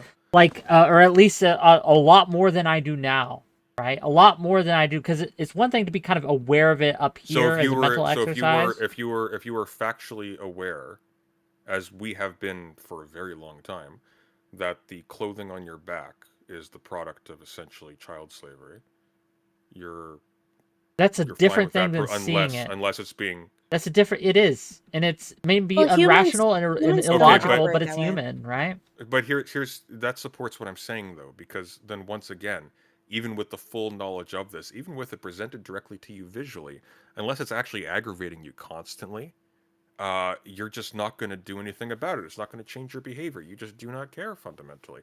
You do, like, in the abstract, when you think about it, it's like, oh no, the poor kitties. But when push comes to shove, If $8 for a shirt is $8 for a shirt. if I had the option, right, to ethically buy a shirt that was made that I knew was child labor free, It'd be 100%, more then expensive. I You would, wouldn't. depending on how much more expensive. Like if it was How 80 about bucks, 50%? no. But if instead of $8 I had to pay $12, I absolutely would. But it's generally not a difference between $8 and $12. You're That's typically the dealing problem, with right? more. Is how much should someone be Okay, expected but to notice, sacrifice, right, for others? you're absolutely correct, and I don't fault you for that position. But notice the shift that you've made. You've gone from saying, no, human beings actually do care. We will respond to displays of human suffering, to Displays of it, yes. mild inconvenience. Can't do it. Sorry, that's just how it is, and I agree. No, yeah, okay. But then if you're going to argue, that a display of suffering is sufficient by itself to Not cause political necessarily, change, but these don't it's these don't necessary. mesh together. It's go ahead. I am certainly not an expert on protesting or anything, right? But I do know a lot about changing people's minds, and historically how that's been done. And humans are not, as much as we like to think that we're like ideological creatures, have this massive intellectual capacity. Knowing something is very different than feeling it, right? Like you have to get to our hearts to truly change our minds. It's one of the reasons why film and art is so excellent at changing people's like political attitudes rather than a great political speech. And the best political speeches are very emotional ones. So, to me, like this issue, it's just like I agree that martyrdom is often a very bad way to change someone's minds, but sometimes it is. But there's like lots of other options to get to someone. And I think someone like Wick it is arguing, right, that while you might actually, if you do like, I don't know, get rid of someone's tires and they'll actually, now it's not a minor inconvenience, now it's a major thing and part of their life. There's also a massive consequence to that. There's a good chance that person might become even more against it. So Yeah, what would happen if um, all the animals, right, the little animals that were getting run over every day, if they decided to go and start killing humans? What do you think the humans would do? Would they give in to the demands of the animals, like, "Oh, sorry, animals, my bad. We didn't know we were coming into your home," Well, I don't think anybody or on my side of the or debate was arguing that it was a positive thing to advocate for the mass slaughter of other people in civil society. no? But what you're I think the point advocating was for is that I think the violence. point was that for well, absolutely. Like So for if example, animals started doing violence to humans, what would those humans do? well, it depends a little bit. So, for example, if the violence to humans tracks, for instance, a particular kind of human-animal interaction, and that causes a consistently inconvenient problem, like damage to infrastructure, say, then that might even cause the people who are completely indifferent to the suffering of those animals to then make a calculation quietly in the back of their heads, not even consciously. I want this to end. I'm going to vote in something that seems to make this end. And if continued indifference doesn't do that, That's well, true. maybe that'll be voting for something else. I don't disagree with you that they will vote for it to end, but that voting it for it to end isn't going to be play nice with the animals or move or move away from a car-based society. It's going to be, we're going to get rid of the animals. They're going to die. hey, I just think that violence is like, I think there's plenty of instances where it is very effective at changing people's minds, and pushing people in the right direction. It's just like there's so many other potential negative like consequences to that violence as well. You don't know. It's like, to me, like playing a bit with fire, right? That it should just be the last option. Well, Like that rubs most both of it, ways, though. yeah, That rubs both ways, though, sure, right? yeah, no, sure, that's fair. So the problem here, once again, is that by taking that off the table categorically, you are placing a lot of faith in a blind process, a much slower process, a process that You're right, doesn't it's actually slower. make specific tangible, not even necessarily slow. It might not actually move at all. You're making a judgment that it is, and sometimes that judgment is correct, but sometimes it's not. And to take that off the table categorically strikes me as equally naive as saying that, for example, nonviolence must never be deployed, because that's always useless. Clearly, there are cases where nonviolence is actually the more strategically viable option. Maybe in a certain context out here, maybe it's overwhelmingly the most viable option. But to say that it should be taken off the table categorically doesn't make a lot of sense. Case in point, I don't think anyone believes that it should be completely taken off the table. well, I mean, I was going to say, though, case in point, I don't know what on earth bears out the idea that damage to infrastructure, for example, would result in a unanimous response of destroy the animals. For one thing, it's a bit more complex than just a single organism having their being aggravated and having a response to that aggravation. There are going to be people who do have sympathies, and there are going to be people who don't have sympathies, and these are both going to be part of the same group. Sorry, the allergies are getting to me, so I'm stumbling over my words a little bit. And they are now going to be having friction with each other. And so the response is going to be at some level a compromise between those, which is why, for instance, the response to infrastructural damage at BLM riots and protests was not glass the city. Right? Is destroying property violence though? I would just consider that like vandalism. Absolutely, of course it is. It's You a consider that direct violence? attack. This is a problem with from the what I'm debate, understanding, yeah. well, from what I'm understanding is that that's a debate in and of itself, right? So, like, I would never, when I describe violent behavior, I'm never thinking about destroying property. You're thinking of violence against flesh and blood directly. You're thinking of like a machete hacking at skin. Sure, yeah, but like because I would just Oh consider well, fair enough. other Look, violent no, vandalism. I would agree with that. Now, I mean, there is the point to be made, for example, that if it wasn't for the fact of Kennedy's assassination, it's distinctly likely the Civil Rights Act would not have been pushed through as fast as it was. But leaving that aside, I don't think anyone was really advocating that mob violence against entire groups of people was a good solution to anything. I don't think anybody in our debate was arguing that point whatsoever. But I do think Whick would contend that violence against property is violence. No, I'd be very surprised if you disagreed. I think that I would consider it a form of violence to destroy property. Yeah, there you go. Well, again, that makes sense. If you're a very strong capitalist, that makes sense to me. But I'm not. So. Well, I'm not. I don't know if I'm a very strong capitalist. To me, that's capitalist, wacky. but I am a capitalist, and I do think that like if someone comes into your home and sets your home on fire, right? They have done violence. I think they've destroyed. Well, something. if they put your life in danger by doing so, then No, yes, even but I if don't I'm think not at home, right? Like even if I'm out on a drive, no, I right, don't and I think that's come the home case. and I they think they've done something unethical to you. Like I think Sure. that they should be prosecuted, but I don't think that's violence. What if somebody went to someone else's home, razed it to the ground, kicked them out, went to somebody else's home far away, grabbed them, pulled them back, put them to work against their will, and then sort of let them kind of spiral out from there after releasing them from that after they had like a fisticuffs over it, and then those people in retaliation for all the stuff that went on as a result of that do some mild external damage to the house. Is that still violence on behalf of? Well, is that still violence? Is that for me or for That's for Whick. Yeah, I thought you were talking to her. I wasn't listening to you, Yeah. Sunday. I'm sorry. I thought you were giving her a hypothetical. So I'm gonna think about clouds. No, I'm more or less in I was just agreement thinking, I was like, with, sounds like colonialism to me.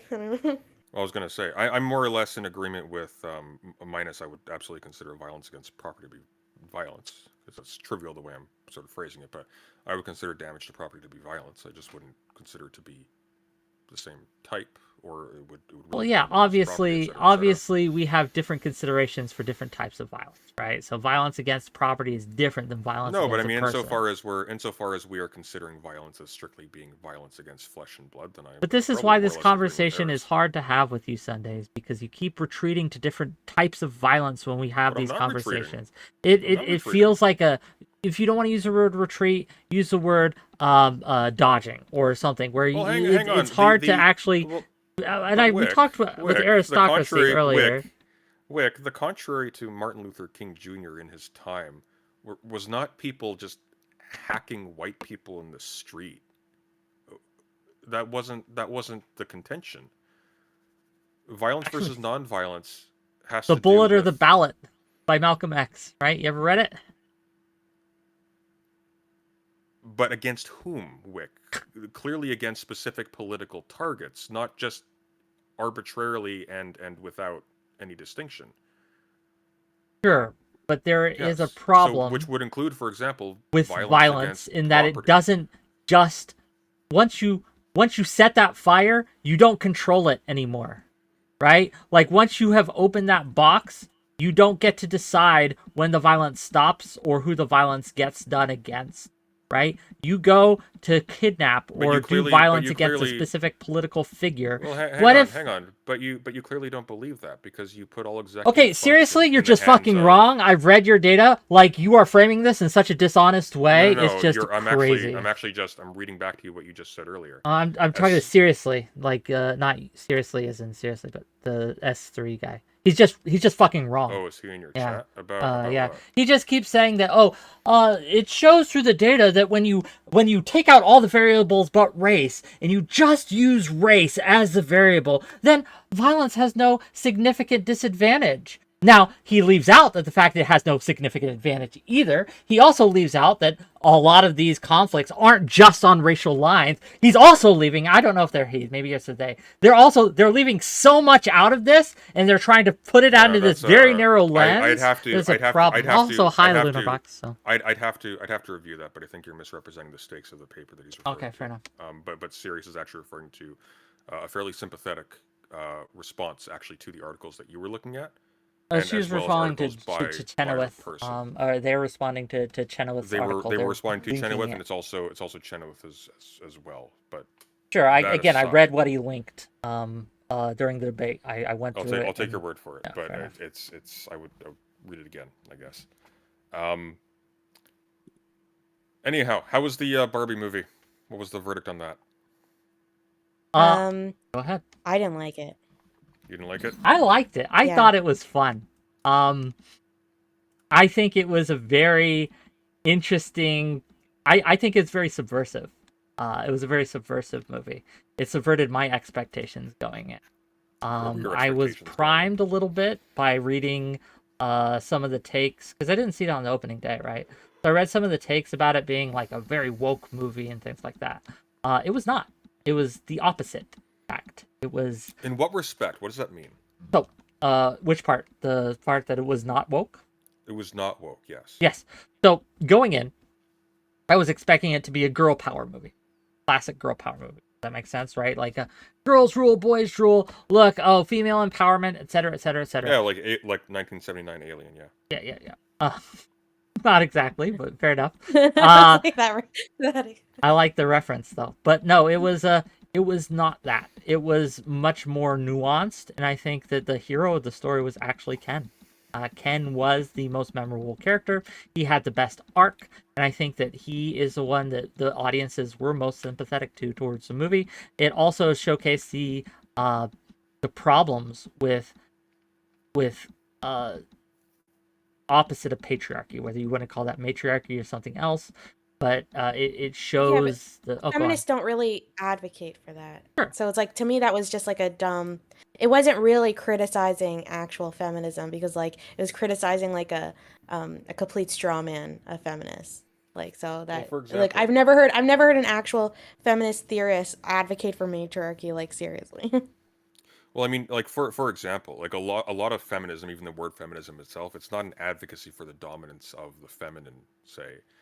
It's called feminism predominantly because there's already an imbalance. So, for instance, I'm reading right now Jane Jacobs' The Death and Life of Great American Cities, which you haven't read, by the way, Whick. It's really, really good.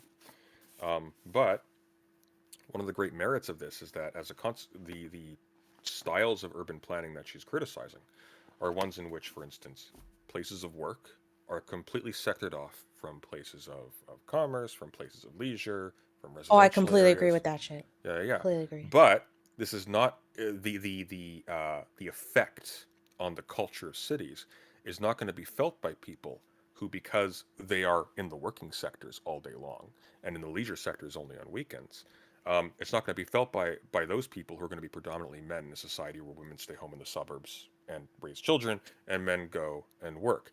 And so the problems associated with having all of these sectors cordoned off from one another, someone who is writing as a mother and a person who has been on that end of the thing, as opposed to someone who's over here, is going to have insight into the ways in which mixing these sectors together in a more organic way is really important to the organic health of a community versus just having these things separate. Because the people who are over here in the working sector all day long, they're alienated even from the nature of the problem. Things like that. So like a feminist analysis on that front would not be one that privileges, for example, the perspective of women, but it's one that introduces the perspective of women as an important sort of methodological adjustment. Because if you only have the other one, you're kind of blind. Sure. I don't disagree with that, but yeah. Look, I'm talking about the movie. Right? Absolutely. No, but I think the point that Eris is making, just to make my point and talk over the one woman on the panel, is that it's not subversive to just sort of critique a mirror image of something else when the mirror image is a mirage that nobody actually adheres to or nobody of consequence. See, this nobody of consequence is doing a lot of work, because while I agree with you that no serious person thinks that matriarchy is a good idea, there are a horde of them, of unserious people that exist outside on one for me. You've seen them? I'm telling you, there's no scholar, there's no feminist scholar. I agree with you, trust but me, we're not I have just plenty of criticism. Sure. But scholars, aren't the only people that There's exist. a lot of fucking crazy scholars, but none of them say that shit. Sure. There's a lot, but scholars or in academia isn't the only world in which we live. We live in a world where people distrust academia. In fact, there are a lot of anti-academics. But even the most extremist feminists I can think of, feminists that I really disagree with, like, they literally don't advocate for matriarchy. Even ones that are like insanely misandrist. What about the kill all men that I consider really... What is that? Do you really think anyone actually like has that serious opinion? That's not just like some raging misandrist. They politically believe that. I think that there are people who believe very close to that. Yeah. That's wild. I think it is. Like, I agree. It is wild. I don't think my standard for craziness is way lower than I've seen crazy ass feminists that say wacky shit, but they never say that. Like that's super insane. I think you could absolutely find even people in academia who say that, but what I would say is that it's not really subversive to pillory a group that is already ridiculed by the broader society. What are you subverting in that case? That's just quite literally a restatement of the status quo. That was my To be problem with the fair, movie. yeah, to be fair, like maybe at that level, to its credit, for just kind of staying the course that happens to have this singular merit of being not in favor of at least that crazy thing. But that's not subversive. That's just I do think it subverts the culture. That was my problem with the movie, because the part where they say all the political lines, like there's like a bunch of speeches, a bunch of really boring exposition that happens in the last 20 minutes of the film, and the things that they say are the most milquetoast things. I think like the most controversial thing they said there was like, it's okay to be a mom. I was like, okay. I mean, I haven't heard that in a while, like, but at the same time, like, other than that, like, the majority of it was super milquetoast shit. And like she really, and then I have people around me who are like crying, like women around me. I'm like, am I insane? Have I just been ruined by like the online political world or something, that I'm just so used to people saying shit like that, and Unironically, they're yes. acting like it's just like the most innovative thing in the world. Like there was this moment where she's like, oh, and if you give it up to a guy, then you're a slut, and if you don't, then you're a prude. I was like, and there are girls next to me who are like, that's so true, and they're crying. Like, I thought, wait, this is like, everyone knows this. And I could make the exact same speech about dudes too, right? Like, do like the male equivalent of like all the things where you're advocating for something, you're being pulled. It just felt very milquetoast, but it felt like it thought it was being innovative. The impression that I got, I really like the filmmakers and I really liked all the actors, right? Well, the impression that I got was that they wanted to say something else. They wanted to say something a little more extreme. And they were held back, either by like Mattel or maybe Twitter, or I don't know, whatever advocates that are somewhat, that, control media a bit. And they didn't really get to say what they truly wanted to say.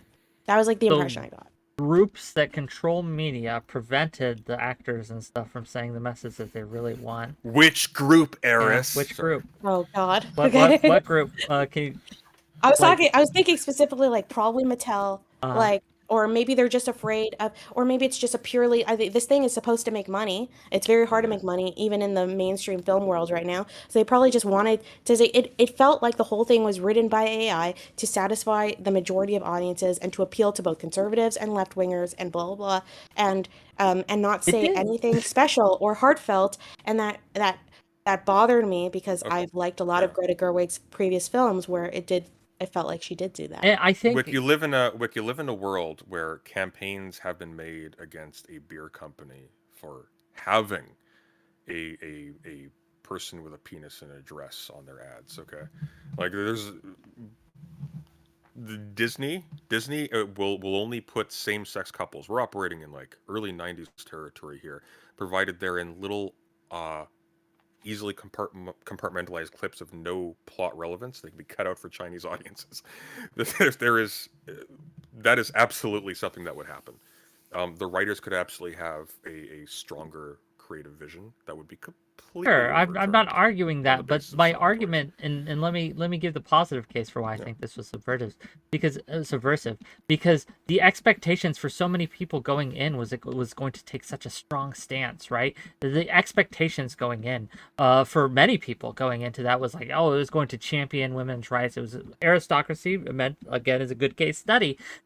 She mentioned how disappointed she was in this because of the expectations she had in part, right? And so when we talk about it being subversive, I think it was still able to make a powerful message by being milquetoast, right? By virtue of not making that powerful statement, it subverted audience expectations. This is why I disagree with. Because when especially the beginning of the film, right, its descriptions were actually quite extreme. Like, I actually thought that its descriptions of the real world were like way too left. I actually, like, I don't even know a lot of, it almost felt like a stereotype of what, or a straw man of what, like, leftists or feminists claim the real world is really like, but they don't really think that, because that'd be, like, cartoonish and weird. Like, they had, like, the police officers being, like, so, like, overly commenting on her looks and stuff. there was literally a comment that was made by one of when he's applying for a job where he's like where the boss is like, oh, we're still doing patriarchy, don't worry, we're just better at hiding it now. Like they were to me, like there were some pretty extreme descriptions, and so I was weirded out that they went all the way there, right? Which I can imagine that's probably why someone like Ben Shapiro was like, oh, like really upset about it. But then at the end, then they take this like really milquetoast. It was just like whiplash. It was like that's why I got such a weird perception of it. I was gonna say like subversiveness through mediocrity in favor of women's rights. The suffragettes won. Whick. We're not the concern right now would not be about whether like marital rape or women voting is good or bad. The issue would be more subtle than that. If there's simply a reaffirmation in the whole thing of precisely exactly how people are already viewing things, that's not subverting anything. I just fundamentally, I think, all due respect, I think you both have a little bit of internet brain rot if you think that's how everyone views things. I just don't think it is. I think that there are people, like unironically, who think, men rule, girls drool, or girls rule, men drool. I think there unironically a lot of, midwits and others out Most there of them, who in my absolutely experience, believe on that the way. internet. Well, it's Yeah, not but just on the internet. I'm talking to me, people I mean in real it's really life. just an internet crazy thing. I don't know. I've been in a lot of really extremist feminist circles that say things that I find offensive, and they don't say that. So, like, even like in circles that literally believe all men are rapists by default, right? Like Schrodinger rapist theory, like they still don't advocate for matriarchy, right? So it's like Yeah, but these I are don't know. people Like with that just feels coherent like a wild. ideologies. I'm not talking But that's what I'm saying. people Maybe with you have the coherent internet brain ideologies. rot. I'm talking about Maybe you have just the internet brain rot. normies. It's Yeah, possible. yeah. Well, I think have been exposed to things like my mind has been opened and closed in equal measures by being a part of this space. Absolutely, it has influenced me and affected me. To pretend That was otherwise actually would be silly. poetic ass Right? statement. You're welcome. Yeah. But again, I have most of my life been outside of this space, and I'm old enough, right? I'm going to pull this card, yeah, to have existed before the internet and social but media. And so I have interacted with normies in a way that I think that the younger people today just haven't. And I think that, go on. So have I, though. I've only been doing this for 3 years. I worked a blue collar job for the first 2 of this. I went to university. I worked at places like Walmart, for example. I went to public school. I can tell you with certainty, the stuff you're describing, this is weird fringe shit that you only find online. You find it concentrated because they're very loud about it, but you only really find it there. Oh, see, this is the thing. True. I have lived in.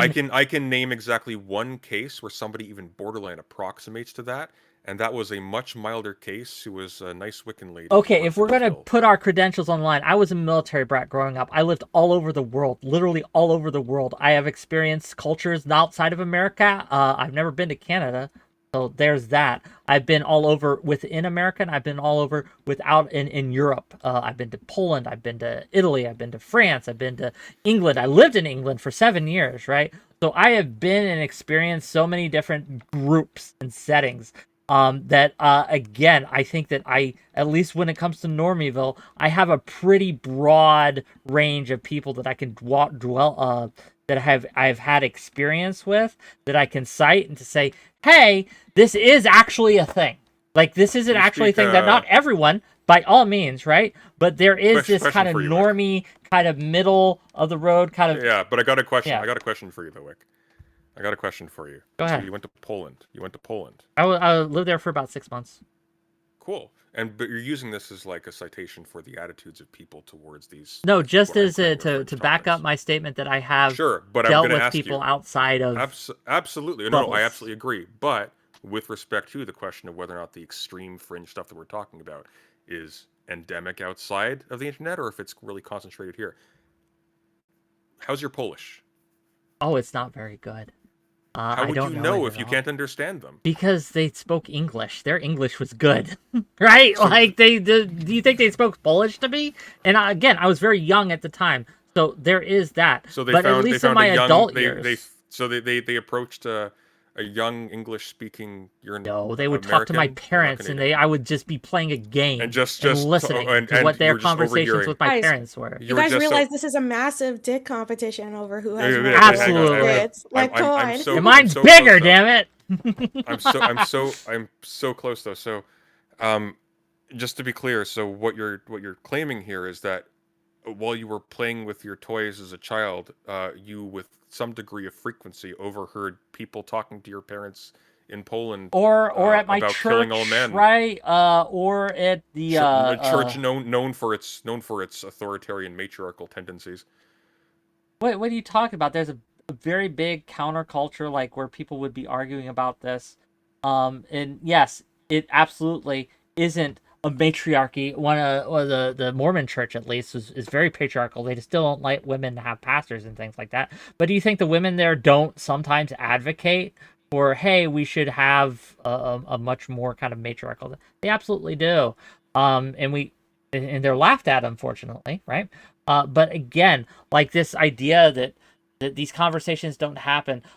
I'll give you a much more recent example. Again, I live in Pennsylvania right now, and the house I'm staying at with the relatives I'm staying with right now, like I remember hearing just normies, right, talking about Q conspiracy shit, right? Just Q, like you would only hear on the internet about how they saw, right, they were at a port and they saw kids being loaded onto a boat. Just a normie person. Oh, I'll believe in that. But okay, so why would you believe in that, but you don't believe in it somehow so far-fetched to think that I've heard or I have experience with people talking about people being rad femmes in a way that's violent towards men? But I have an answer for you, because that kind of thing is peddled by major news organizations. The kill all men shit only exists in weird little internet forums and in very unread, like fringe academic screeds. I think that'd be why. Wrong.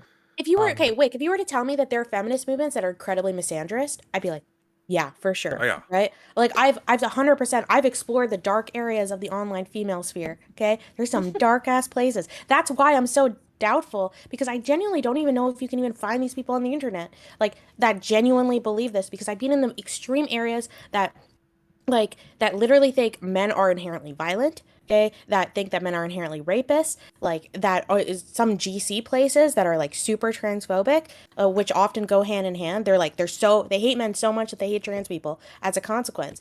But like even they don't advocate for matriarchy. That's why I'm doubtful, because I've been in that world. Okay, and they don't know enough about matriarchy to advocate about matriarchy. So if I've given that impression, what they're advocating for is things that would necessarily lead to matriarchy. They don't call it matriarchy. Okay, that's a different claim. Then I could say sure.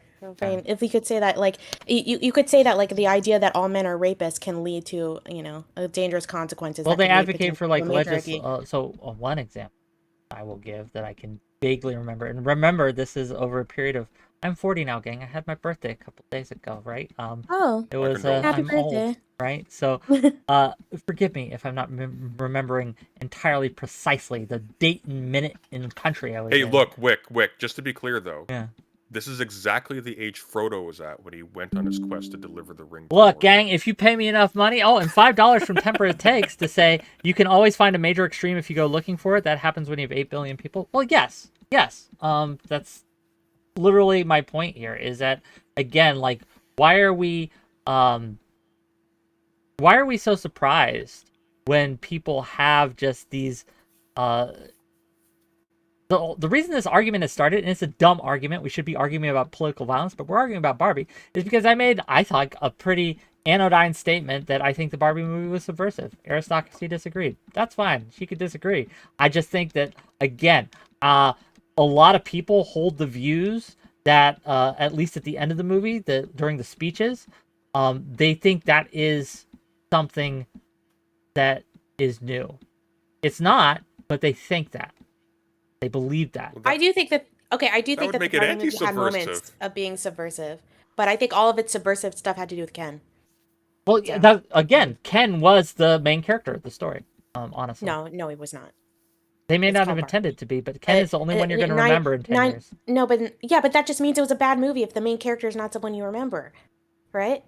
Like that's not a good whether thing they did it to on me. accident or whether they did it on purpose, because the death of the author here does play a part. So even if they intended it to be kind of like a springtime for Hitler in Germany type of thing, where they celebrate Hitler, but it ends up being a mockery, making a mockery of it. I love think that musical. but do you see what I'm saying here? Like, the author may have intended it to be one thing, but if it doesn't end up being that thing, and instead is something else to so many different people, that's still valid. It still Literally, doesn't when make I it went, bad, everyone's right? it's a majority of women. They're all wearing hot pink outfits. They're dressed for Barbie. Like, this is about Barbie. The whole movie was about the ending, all the final moments were about like her character development. Like, this was still a Barbie movie. So Okay. it's like, you could say death of the author all you want, but if like the main character was not and her journey was not something that moved you, then it didn't do a very good job at telling a story. It So didn't I like do a very good job at telling Barbie's story. I'd agree, but it did a great job at telling Ken's story. Not as The Big Nick But he is was in like chat. 10% of the film. He was such a small part of the movie. I was so disappointed whenever he wasn't Ken on screen. was a Yeah. small part of the movie. He had Yeah. a. I disagree. I don't think he was a small part of the movie. I Don't think he make was me a. watch this movie again, and I'm Oh, gonna have to calculate all the time he was on I want to screen. fight you on this, but we have someone. The person who's been yelling at you in chat has actually gotten balls. Come Oh backstage. my You want me god. to bring him on? I'm excited. Let's You do want to it. bring him on? Okay. What up? You're live. Hello, Big Nick. Actually got balls. Yeah, I mean, you talk a lot of shit in chat, right?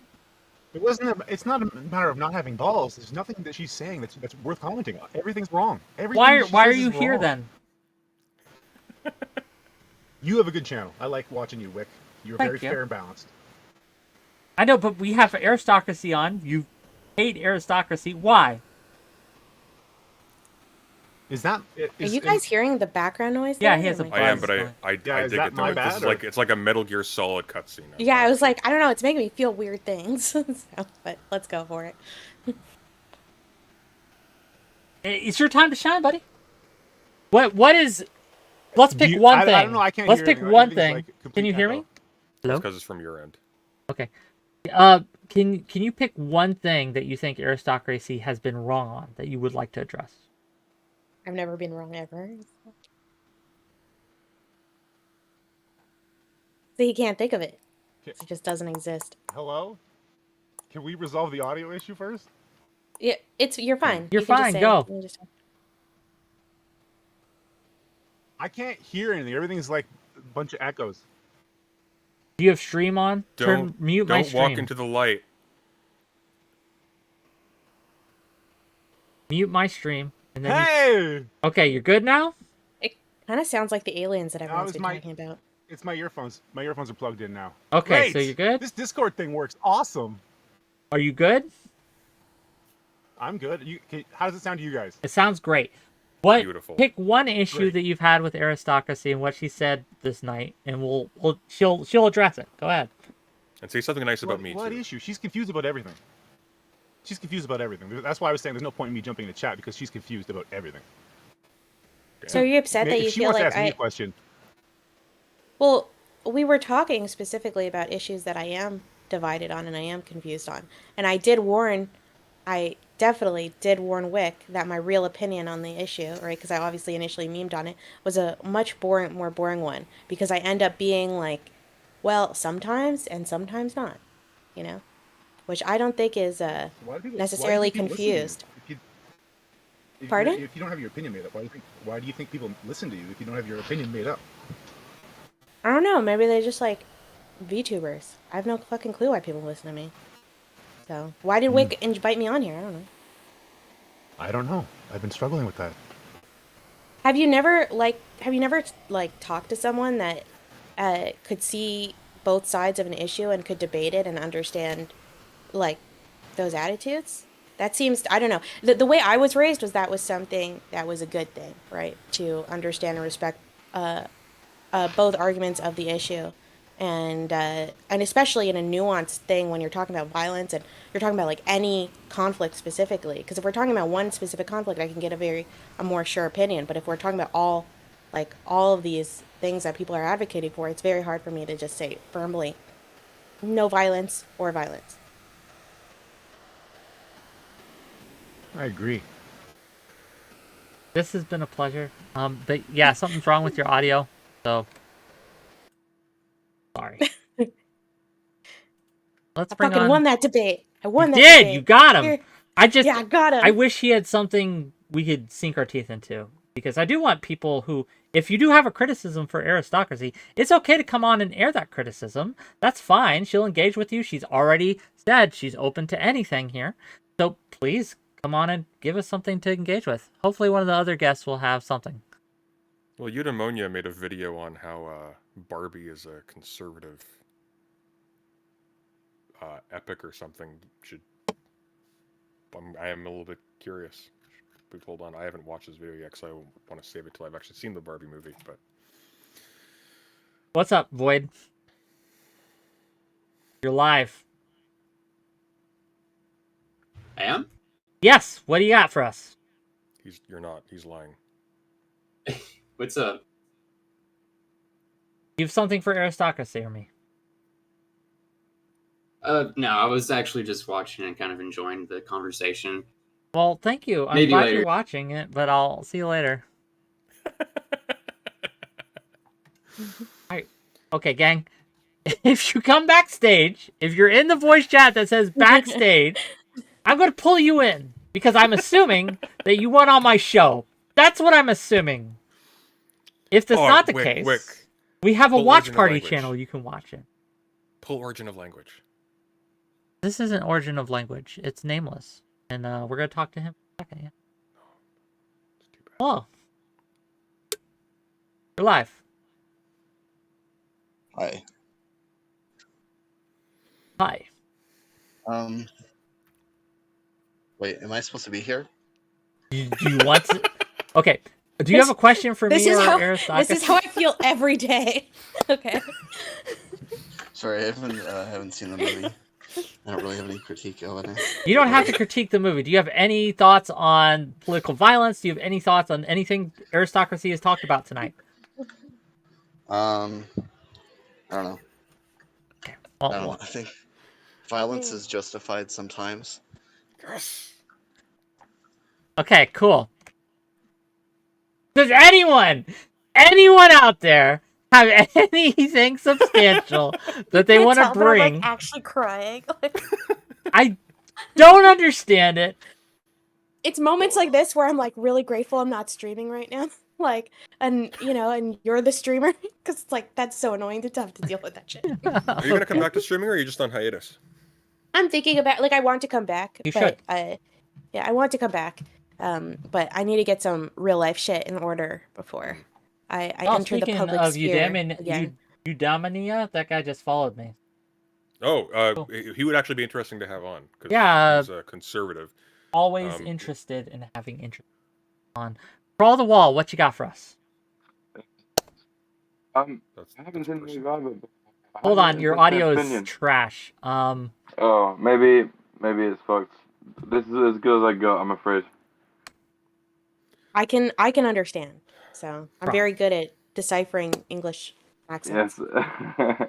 Yeah, I had an interesting opinion recently that was saying that during Reagan's sort of free-form, long-form adverts with like He-Man and My Little Pony and Barbie, like they would make cartoons out of this shit, and people would buy their toys because they saw the cartoon, and it was kind of funny. The guy was saying that the reason that Barbie popped off and was popular was because it's aimed at us millennials, where we used to have nostalgia for playing with these toys, and now there's a lot of films made for us. Although we're fucking 30 or plus or whatever, we're watching like movies about fucking toys that we used to play with when we were 6 years old or whatever.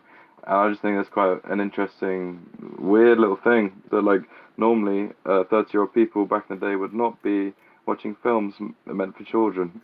But here we are discussing the values like of it. It's interesting that you say that. Like, I think that the people who made the film would say, no, this was not for children. This was like a PG-13 plus movie. This is an adult movie that dealt with adult concepts and stuff. But I have to admit, when I was watching it, I did feel a little infantilized, you know, like I felt very much, I felt their image of patriarchy was so cartoonish. And I was told by someone that, oh, it's meant to be cartoonish because it's funny, it's all for humor. But like, there were moments where it was like, it was trying to get me to take it seriously. As someone that's been catcalled in the city, the way their image of catcalling was so cartoonish that like I just rolled my eyes. There was, it felt like, you know, like feminist 10, like, I don't know, like corporate white feminism 101 for children. That was like my impression of the movie. And it just like kind of made me, I don't know, like I did not enjoy it. I was disappointed. I was very offended as a guitarist during the Ken scene. I'm still bitter about that. I So feel even like though he had a really maybe cool ass guitar with a horse on it. I feel like it's an attempt by them to, for lack of a better word, like in the same way that greenwashing, it's like to whitewash, let's say, like to reconfigure our perception of what Barbie, Mattel, and those ideals that they express to us when we're kids are. They're like, oh yeah, we were bad guys. Look, we used to say this shit. It's hilarious, and they kind of make humor about it. Whereas they were the fucking ones doing it in the first place. But they're trying to like rebrand themselves as to be the good guys in some way. And I think it's in an effort to then release more of their material to our millennial generation, like He-Man. Like I got told, fucking Barney the dinosaur is scratched in to get released as a film. Like just bullshit that we used to watch as kids that is like being re-released. It's the same as Marvel movies. Like it's all made for like us, like as a retrospective.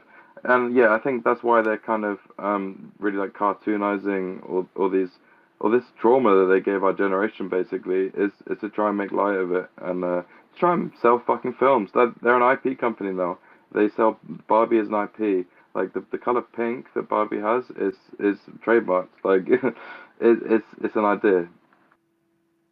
Yeah, no. I mean, And yes, they ideas are are trying to monetize bulletproof. it. Obviously, right? This is not, I think, news. But we're not going to be buying toys, are we? So what are we going to be buying? We're going to be buying seats in a I cinema. like Barbies. I grew up, I was a huge Barbie, like, I have a lot of male-centered interests, but one of the big female interests I had was Barbies. Like, I played Barbies up until I was 12 years old when other kids would bully me for that shit. So, I liked some of the aspects of, like, the way that they portrayed Barbie in, like, a more, and just the concept of the toy for girls as, like, more nuanced. Hey, My Wick's mom got a wouldn't Halo let me figure play on with his it. back shelf right now, so don't bully anyone about having toys. Yeah, but, like, you know, Hey, I they're all like that they, figurines. like, they They're all showed. figurines.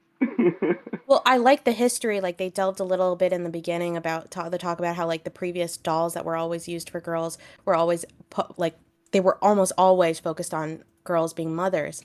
And Barbie was one of like the first ones to really push for a doll where girls could just imagine themselves. So, but like, and when I was growing up, my mom and everyone I knew was really advocating against Barbie, saying it was like anti-feminist and all this shit. So like I thought that was pretty cool to have like a more nuanced view of it and talk about the pros and the cons of that. But like it barely touched on it. It was like little bits. The majority of it was like this really milquetoast thing where everyone could like, you know, smile and laugh about how beautiful Margot Robbie is. It was a I Ken really movie. hated I really hated when they lampshaded. That's like one of my biggest pet peeves in movies, that trope.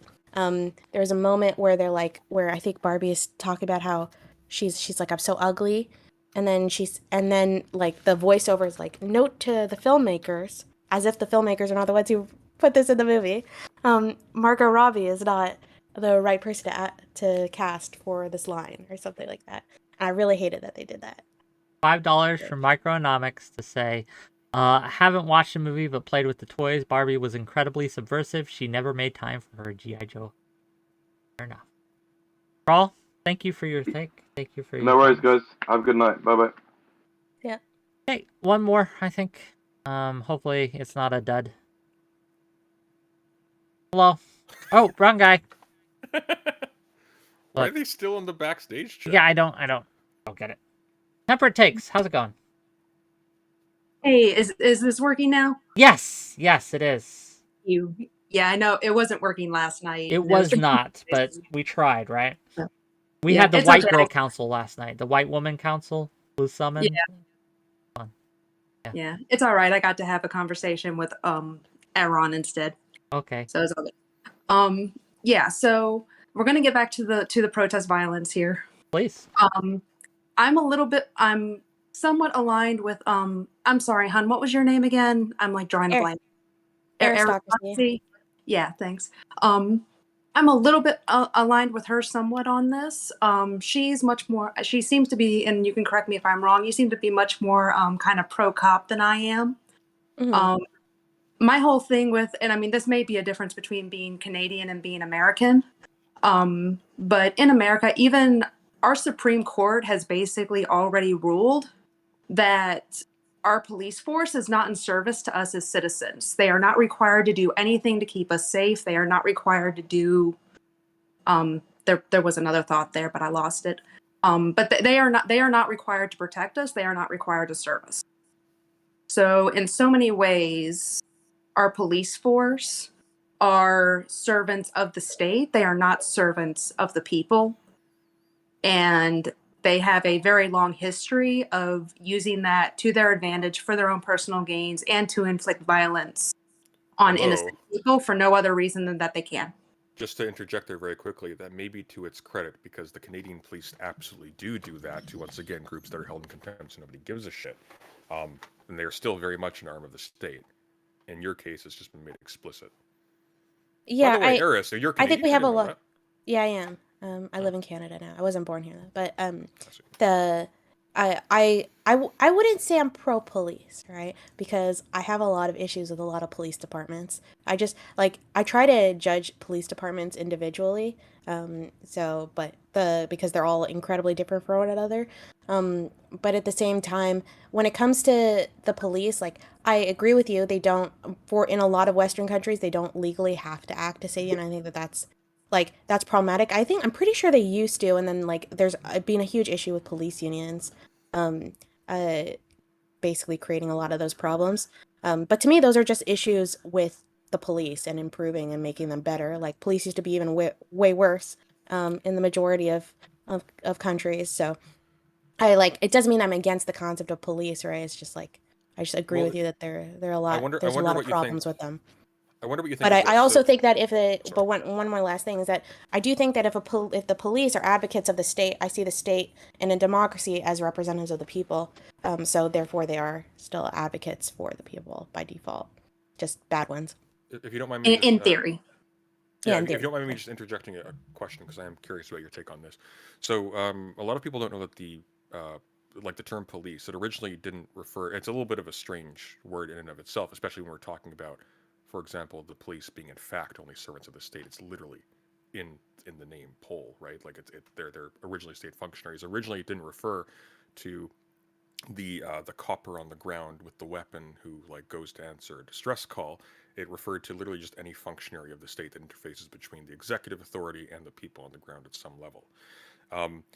When people are talking about police abolition, they're not intrinsically talking about, for example, the abolition of the existence of any kind of guard or any kind of trained or disciplined muscle to fix things when, for example, somebody's acting out or acting violently or whatever. Are you opposed in principle to a police abolition that sort of maintains as a substitute some kind of disciplined, more locally rooted, let's say, for the I don't care what they're called. I just think that there should be some kind of armed force, right, that has the authority to enforce the law. Right. Well, I don't even think most serious anarchists disagree with that necessarily. I don't think anybody maybe really on the enforce the law part a little bit, depending on what I have seen. What I have seen is that people really advocate when people are I guess for abolition of police or defund the police. They really advocate for either community policing, which I really disagree with. So I disagree with that just as much as no police, right? Can you elaborate on they that? advocate. Yeah, yes, I'm curious too. Yeah, can you elaborate? I'm sorry to interrupt. Community police. So there's a lot of definitions of this, but on average, the one that I encounter the most is where people believe that police should come from the community themselves, that they're policing within. So it's why are you so against that? If I can preempt you a little bit, just you can correct me. Would you object to it on the grounds that there's a lack of standardization of competency and practice between community policing? That's one of the big reasons. The other big reason is because for But that's already the thousands case and between states, thousands. is it not? Like between Well, cities and let states, like Eris, there's Yeah, immense but one variety. second. Yeah. yeah, let But Eris the elaborate, major please. factor, like for me, the major factors for thousands and thousands of years, just out of necessity, the majority of whatever is the equivalent of the police in those communities, have been community police forces with those that have come from the neighborhoods, and there's been severe consequences. A lot of the reasons like we have so much standardization and why you often have police that do not actually work within their own neighborhoods and work within their own communities, is because of the huge danger of corruption. But you don't. But here's the problem though. You don't Sure. have standardization though. You have immense variety in terms of discipline and indeed corruption between states, between cities, et cetera, et cetera. It's all still entirely vulnerable to the same thing. The only difference is Oh, that I with still think that, it's vulnerable. I just think it's less so than community I think policing. it's actually I think it's probably considerably more. I think maybe what you're putting your finger on when you're talking about thousands of years, for example, is the fact that we don't actually have the kinds of ethics, for example, that would preclude a guard simply enforcing the will of an oligarch or a warlord or a patriarch or whatever. But when we're talking about like a society in which there are norms that would sort of fix a more humane approach to like community management and things like that, I don't think there's necessarily an intrinsic advantage between a local police force that has ties to the community and is responsible to the community than one, for example, that has all of the same disadvantages but is operated from afar by people who don't feel any of the consequences directly. I wanted well, I'll let you respond to that, Eris, but I do want our caller to get questions in too. I apologize for kind of speaking. I'm sorry. That's my bad. My Temperate apologies. take. I overreached. But yeah, you can respond, Eris, and if you have any other thoughts, temperate, please, by all means. Yeah, I think that's a good point that President Sunday brought up. The issue, like to me, like when it comes to is like the corruption is a massive problem when it comes to local communities. You see this particularly in smaller towns. I'll meet you halfway there. I would agree. You've got to let temperate in. It's not an antidote, right? Sorry. It's I all right. think I've she seen was- Sunday stream enough times. I'm sorry. Yeah, to Sorry, me, go it's ahead. like the issue I'll with back off. I can see that there would be problems. There could be other problems that happen when you have someone who's like not connected to the community whatsoever, right? You need somewhat of a balance. But still, like the answer of creating of the majority of your police force being from the local community, so much so to that it's literally the local neighborhood. This is what I've been seen advocating for, right? Yeah. And they think that that's an answer to racial injustice, which is a complete legitimate issue to have. But like again, Well, I we think have in- done that for so long, and that is failed time and time again. And it's shocking to me that people want to advocate for going back to those types of policies. I agree that there's still issues with corruption and all that stuff in the United States. And there can be more standardization. As I said, one of my biggest problems is that like each police force is so different from one another, in both the United States and in Canada. But like the answer to that to me is not community police. It's Well, you're just going to make the problem even worse. Well, the Canada and the United States case is particularly interesting, just as a final note, just because oftentimes we're talking about community policing as opposed to state or provincial policing or whatever. The issue there is not even just the benefits of having a police force that's rooted in the community. It's also because it's seen as an incursion on the sovereignty, for example, of like Indigenous governed zones, which supposedly are treated with the Canadian government to have like actual like as a self-governing entity or as self-governing entities in some capacity, and it gets a lot more complicated. Yeah, with the Indigenous thing, that gets really, really messy. That's its own Yes. own can of That's worms. its whole separate conversation. So my thing is like there's pros and cons to both as far as community policing and like big name policing, and I've kind of experienced both. To kind of give you guys an example is I live in this weird little area in North Carolina that within 5 miles of me there are 6 different police departments because every town around me is considered its own municipality, so they each have their own personal police departments. It's the funkiest, dumbest system ever. Yeah, And that's why. Isn't that community policing though? Right. it's essentially it is, yes, except my whole problem with the community policing model is one, like Aristocracy says, it leaves a lot of room for personal biases for people in those positions to use against their community. That's how, like, conflict of interest. Exactly. That's how you had like old medieval villages and stuff, and it almost always affects the most marginalized people in those communities, because those are the people that those in power end up being biased against and coming down the hardest on. So there's always huge room. There's as much room for corruption in community policing, if not more room, than there is in like big city policing, where the police basically don't know anybody that in the neighborhoods that they're actually patrolling. But on the other hand, I also see the problems in that is that how can an officer take care of an area that they don't give a shit about? You know, that they're Because just there that's their job, and if they don't do it well, they're going to get fired, right? And you hire quality people. That is not a guarantee, friendo. It's never a guarantee. You're never going to get guaranteed that people are going to do their job incredibly well, right? That's just not even true. But like, I don't think that someone being in their community, like getting within their community, I think it's like just as likely that they're going to be massive conflict of interest. To me, it's like, does a doctor need to operate on someone within their community to perform their job well? Like, no, but the reason why we trust doctors is because, but the reason why we trust doctors is because we pay them effectively. We make sure they're incredibly educated. Okay. Why do we not do that for someone that we put? Look, if you want to, doctors don't have the ability to kill me. Well, they do. Well, I mean, they can. I was gonna say. I mean, they can. No, they do. Their job description. No. But hang on. They actually do though. So, for example, when they decide to give you life-saving treatment instead of this other person because they're judged to be less viable all the time. That's a life and death decision. Who gets a bed? Who gets urgent treatment first? There's not enough ventilators. Who gets the ventilator first? They do you know why? They literally, doctors, in order to get a medical degree, they have to take a university course, right? Sometimes a lot of courses on medical ethics. Like, it's an entire field.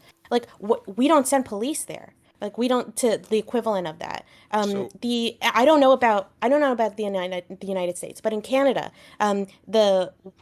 the lowest of the low can become police officers. You don't need a college degree to be a police officer. It's the same here. We actually, the lowest of the low, you don't have to, the amount of training that you have to do is very minor, and they also get paid really badly as a consequence. But when I advocate for paying police officers more, people are like, oh, we're supposed to fucking defund the police. But I think, like, you lower the funding, it's like, you're probably going to get even more shit-tier type of people who go for this shit. I'd like to, can I? We can, but I want to make sure Temperate, was that all you had for us, Temperate? Okay. I mean, what you just said gave me a couple thoughts. Oh, okay. Let's let Temperate go first. When I respond to it. I knew I liked her, okay? So keep her around.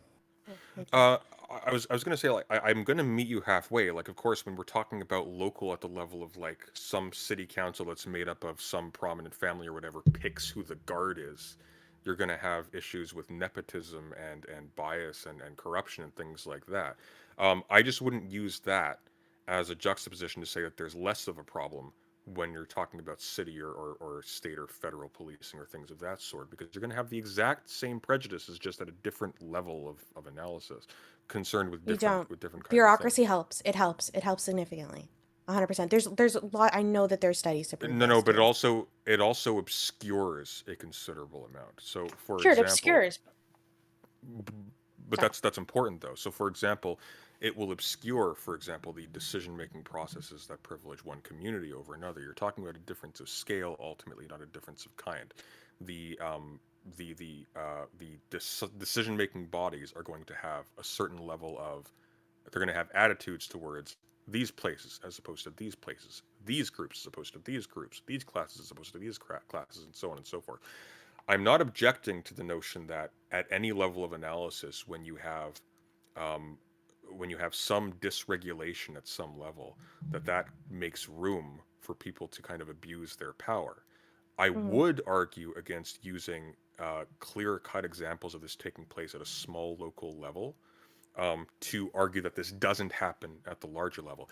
Now, if you also, in addition, because I think these are unrelated arguments, want to say that it would be lovely if it was exactly like CSI Miami and we had these university-educated sort of knightly samurai-type people who are responsible for law enforcement, I think that would be a massive improvement over what we currently have. But I don't think juxtaposing these two things gives us an actual clear idea of the stakes. I don't think defunding the federal police means necessarily defunding whoever is responsible for performing the essential roles that they do or are seen to fulfill at a lower level. What What's the would issue be? with the term defund the police? Because it's like everyone Yeah. means something different when they say Yeah, it. that's the problem with marketing, I think. But I think on the policing topic, since we're here, what I think is one of the major problems that we face in the United States is how not accountable individual precincts are to the state at large or the government at large.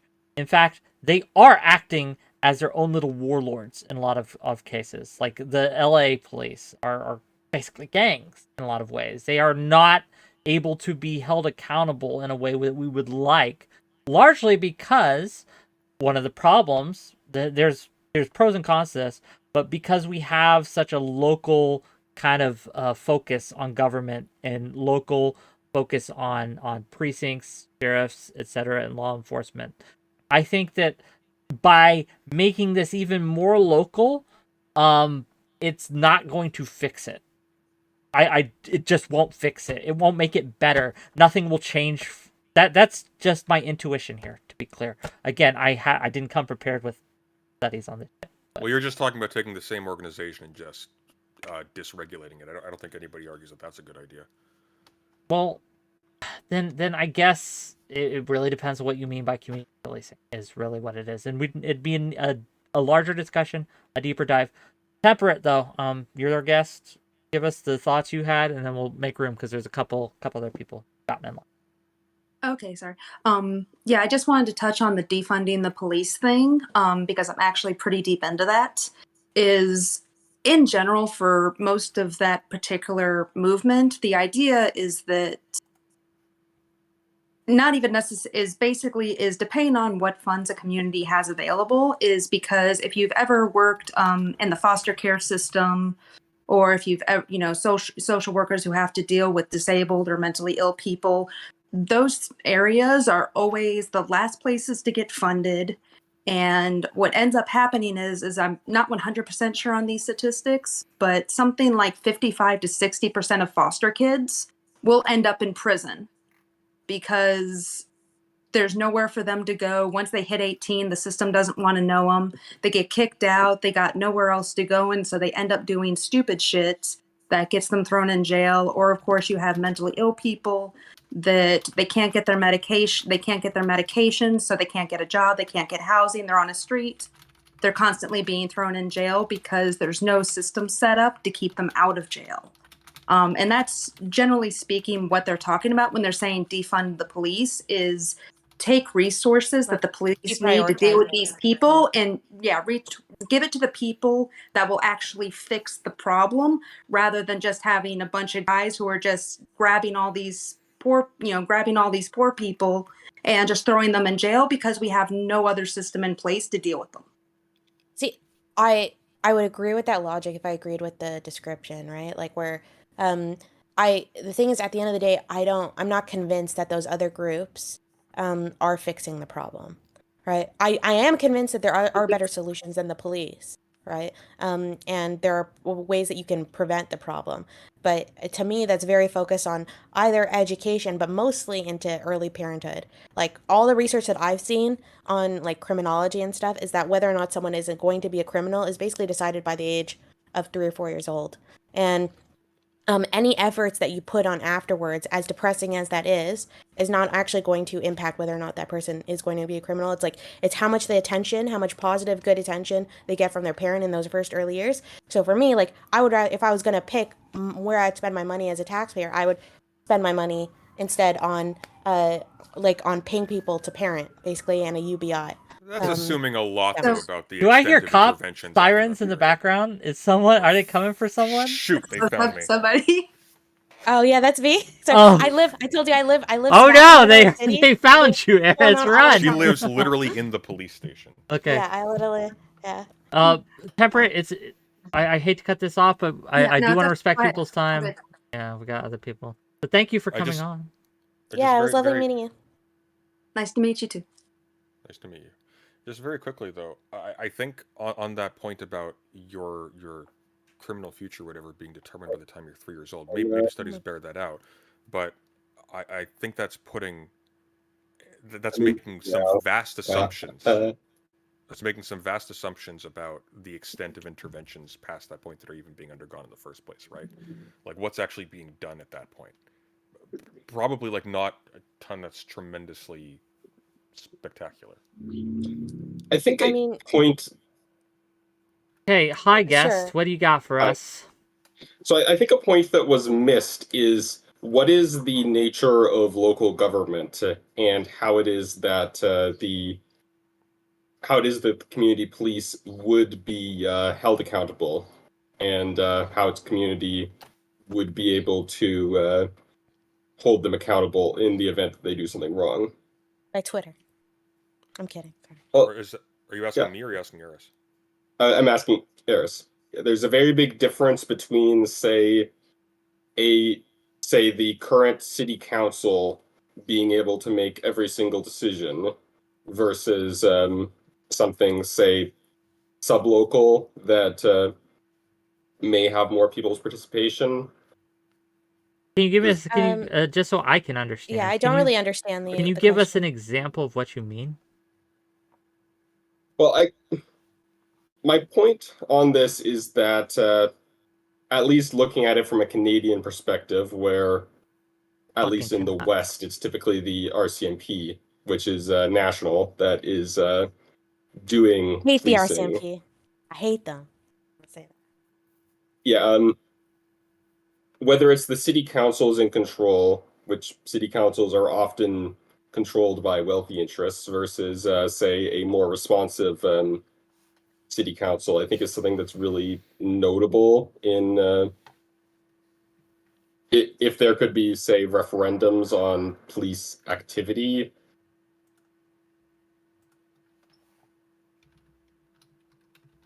Oh, wait. Or something like that.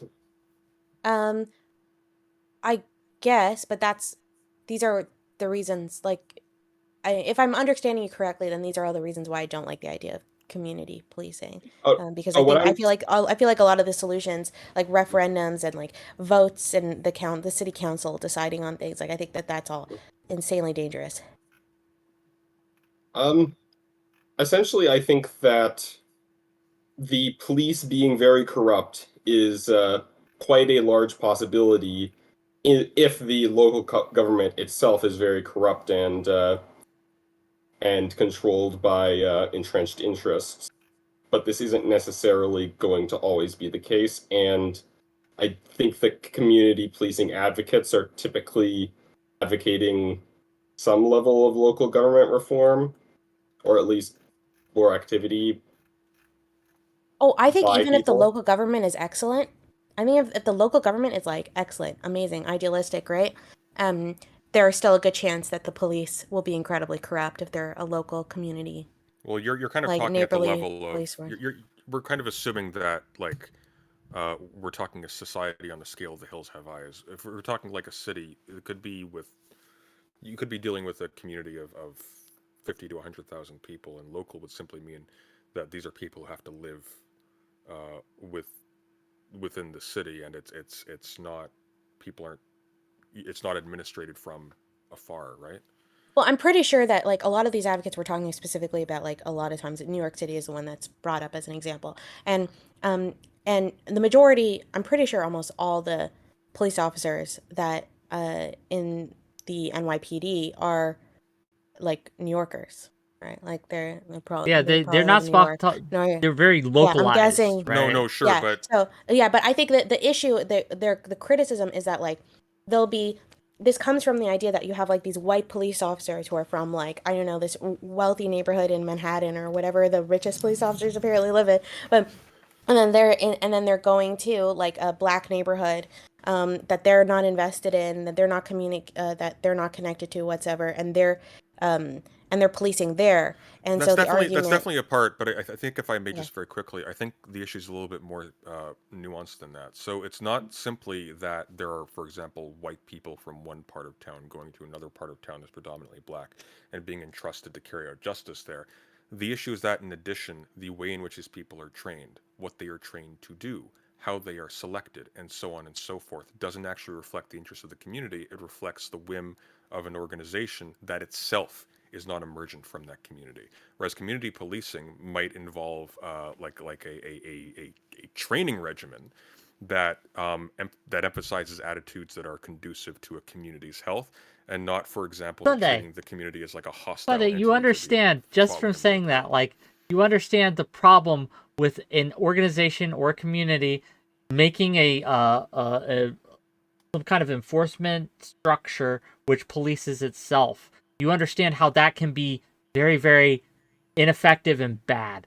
So, for example, the police do this themselves. The police the police in their own community, right, in their own precinct, they create, they investigate themselves, and they find they've done nothing wrong, right? Whick, the organization will be doing that nonetheless. That's not. That isn't. We have, at least when it comes to different affairs, we have other organizations ideally look in on organizations that they are not connected to, that they don't have that interest in. That's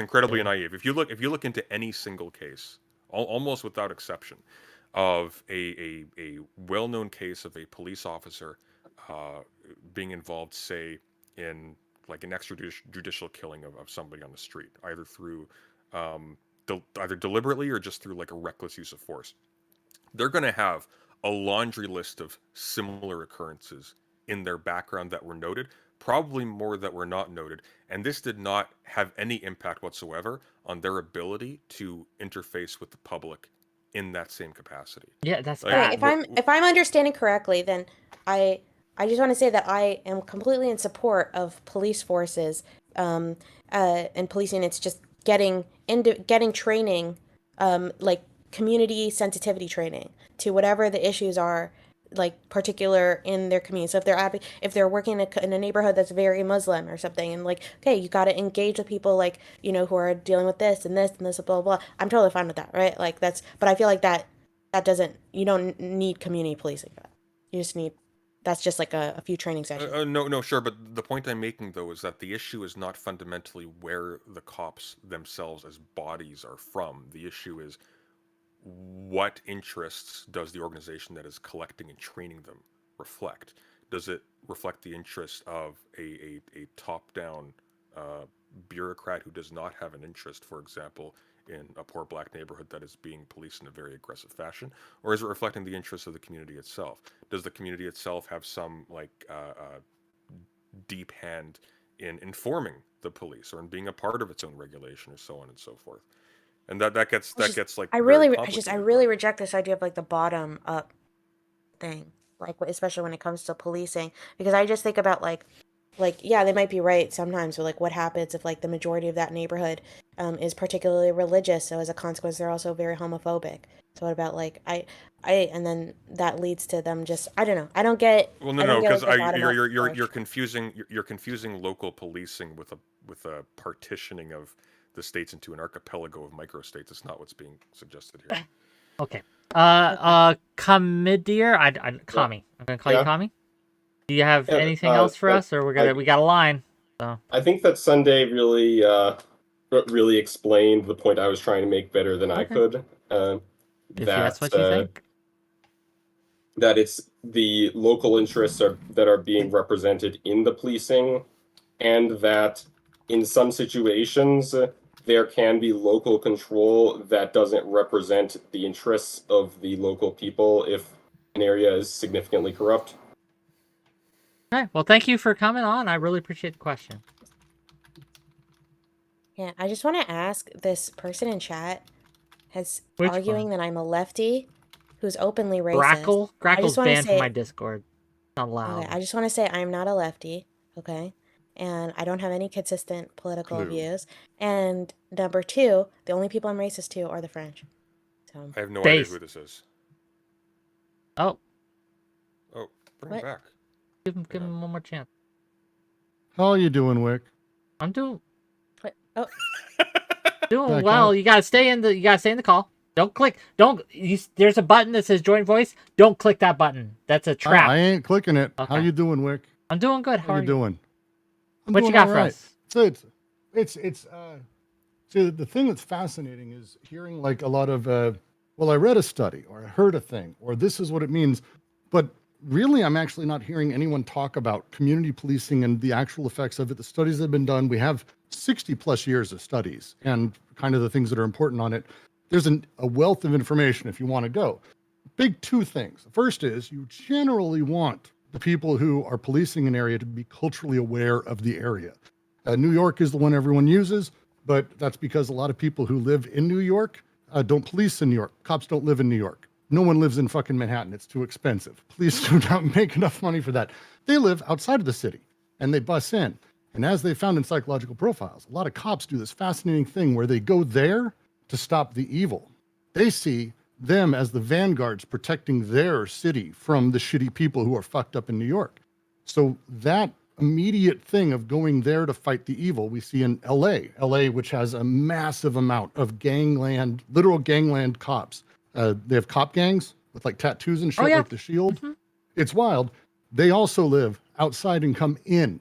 They live in the Valley. They live in San Bernardino. They live in all sorts of fun places and then come into the east side of LA, southern LA, South Central, and police there. And you end up in this really awful position where like the police force over indexes with white people in black areas by 50 to 60% or even 2 to 4x. So you have this extraordinary mismatch of cultural understanding, police understanding, but also the mentality of going in. So the studies have found over time that it doesn't help necessarily people's perception of the police because we have issues with just bringing minorities into the police forces for reasons that I would hope it would be fairly obvious to everyone. But the big thing it does do is it reduces unwarranted violence complaints, and unwarranted arrests. You have this really extraordinary thing that as people understand the culture they're policing, they actually deal with it as the culture. Your They're favorite... still cops. Yeah, sure. You said that we have examples of it working. Can you give us 538 has done 3 or 4 ideal? pieces on this. I'll happily post 538. No, like sure. But what I'm asking for is a precinct or community that is currently engaged or has engaged in the past in community Hartford, policing Connecticut. that has been super successful. Hartford, Connecticut. Okay. There's only a few places. I'm so skeptical of like when someone says the studies thing. Like you might be. No, I understand right? that, but you've been saying things 'cause... like. I understand that, but you don't have a background in this stuff or has worked in it and have done advocacy for it. So when you talk about the studies in it, you can go find that. You can be skeptical of studies. Sure, but I do know the historical consensus on community policing. No, you don't. I mean, you don't. Why would you know that? How would you know what do you talk to people who work in community policing? Do you talk to union officials with police? How do you know I'm talking about the scholar, like in the literature with like historians. Like, so Name one. I think one of the problems is that we're probably talking about different time periods. Like I'm talking about the last 50 years. I am curious. See, that's why I'm not talking about the last 50 years. But if you could name one, Eris, you guys gotta let Eris. You're both here. You're yelling at Eris to name things. She's trying to name things. Let her name things. Give her space. Eris, go ahead. Okay. So what I'm talking about is that when it comes to a lot of like my current political and ideological thoughts, the vast majority of things that inform it, right, is just what I've learned in university and history and what seems to be historical consensus of things. My area of expertise is in military history. It's definitely not in this area. So I'm really relying on what I know is consensus, and there seems to be a very strong historical consensus amongst social historians. Actually, I'll join Eris on this because I think it's important. Let's talk about military history. We can actually apply this to military, because when you talk about an occupying force, what is the number one thing that you want when you're an occupying force? Across the board, and this is very much all the time, you want locals who are helping you and who are part of that and who are part of that force and who are translators, go-betweens, the bureaucracy, the people who are enforcing, locals who look and understand the culture. You don't generally want people who have no conception of it, who see the locals as evil, right? In every occupation that's ever happened, we have a lot of historical references there. You definitely want some locals like giving you advice and giving you, but I also said that was totally fine when it came to community sensitivity training. I agree, police working in a neighborhood that they're not familiar with and they're not familiar with the dynamics of the culture and the history of the region, all that kind of thing is very problematic. But at the same time, there's also like I mean, since you seem to know a lot about military history, right? And I'm guessing a lot about Not as war much as you. crimes, I'm just saying as an example because it's a few Let, things. let, in let it. her finish. right, please. is that these war crimes are much more common when the people who are literally down on the ground are the ones that actively have engaged with the people previously, right? And have, absolutely. especially if they have a long history. So it's like the closer they are, the more. This is one of the reasons why people have moved and are like there's way less war crimes when someone is actually far more like there's a larger distance between the person and the perpetrator. I'd be hesitant to say that. I tend to know what you're talking about. You're speaking of Southeast Asia, I think, could give us 4 or 5 examples of what you're talking about, where the people enforcing are also the people who know the people, and sort of the retribution comes, we'll say, in full force, in brutal ways. Totally agree with you there. But this is talking about community policing. This is it's a different thing in terms of like representing a genocide. Or how those things have taken place. The war but this is my crimes- problem with the studies that you're bringing up is that like, Right. and this is my problems with modern political ideologies in general, is that they're too short, right? Humans have been creating societies and have been developing. But Eris, very cultures quickly, for I No, thousands- you gotta One let second. her Let her finish, finish. and then you for can go. thousands of years. And on average, the average person, when they decide what they believe ideologically, politically, whatever, right, they are gathering information from the past at most 50 years. Okay, but Eris, as you mentioned.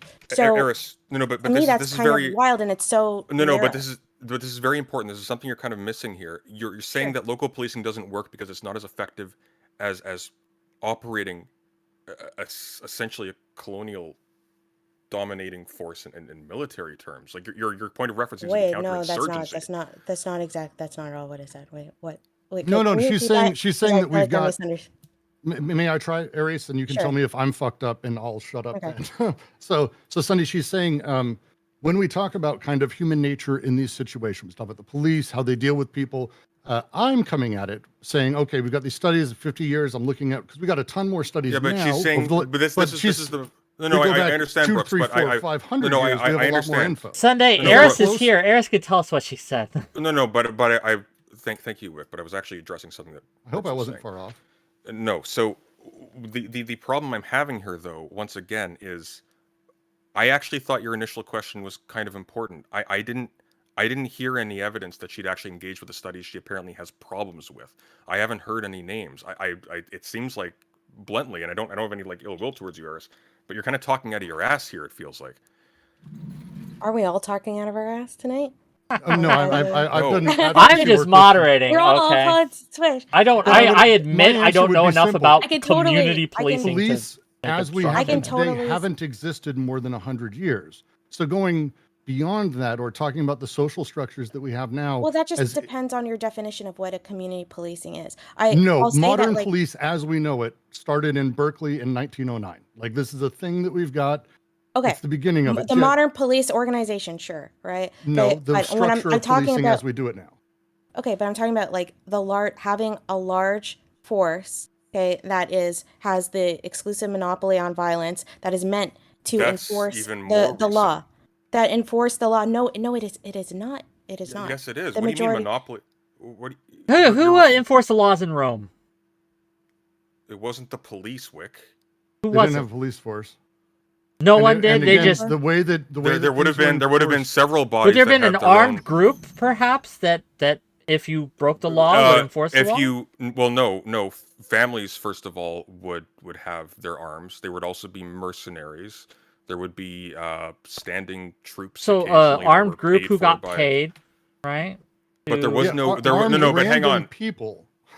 There Armed was random no, people. there was no monopoly on any kind of force. That's why that is a modern thing. This is why Even when- in the late 1800s, the idea of a militia that was out to catch slaves wasn't a government authorized body. There was no regulation behind it. It was, we may call the police a false regulative body now, and we may have commentary, but they are an official angle of the state. That was not the case up until the early 1900s. The first police chief didn't exist until 1910. But these are all organizational This is- things, right? That is Yeah, not these are at all organizational the things. case. I'm talking about like what like the real again. This really feels like a semantic issue, right?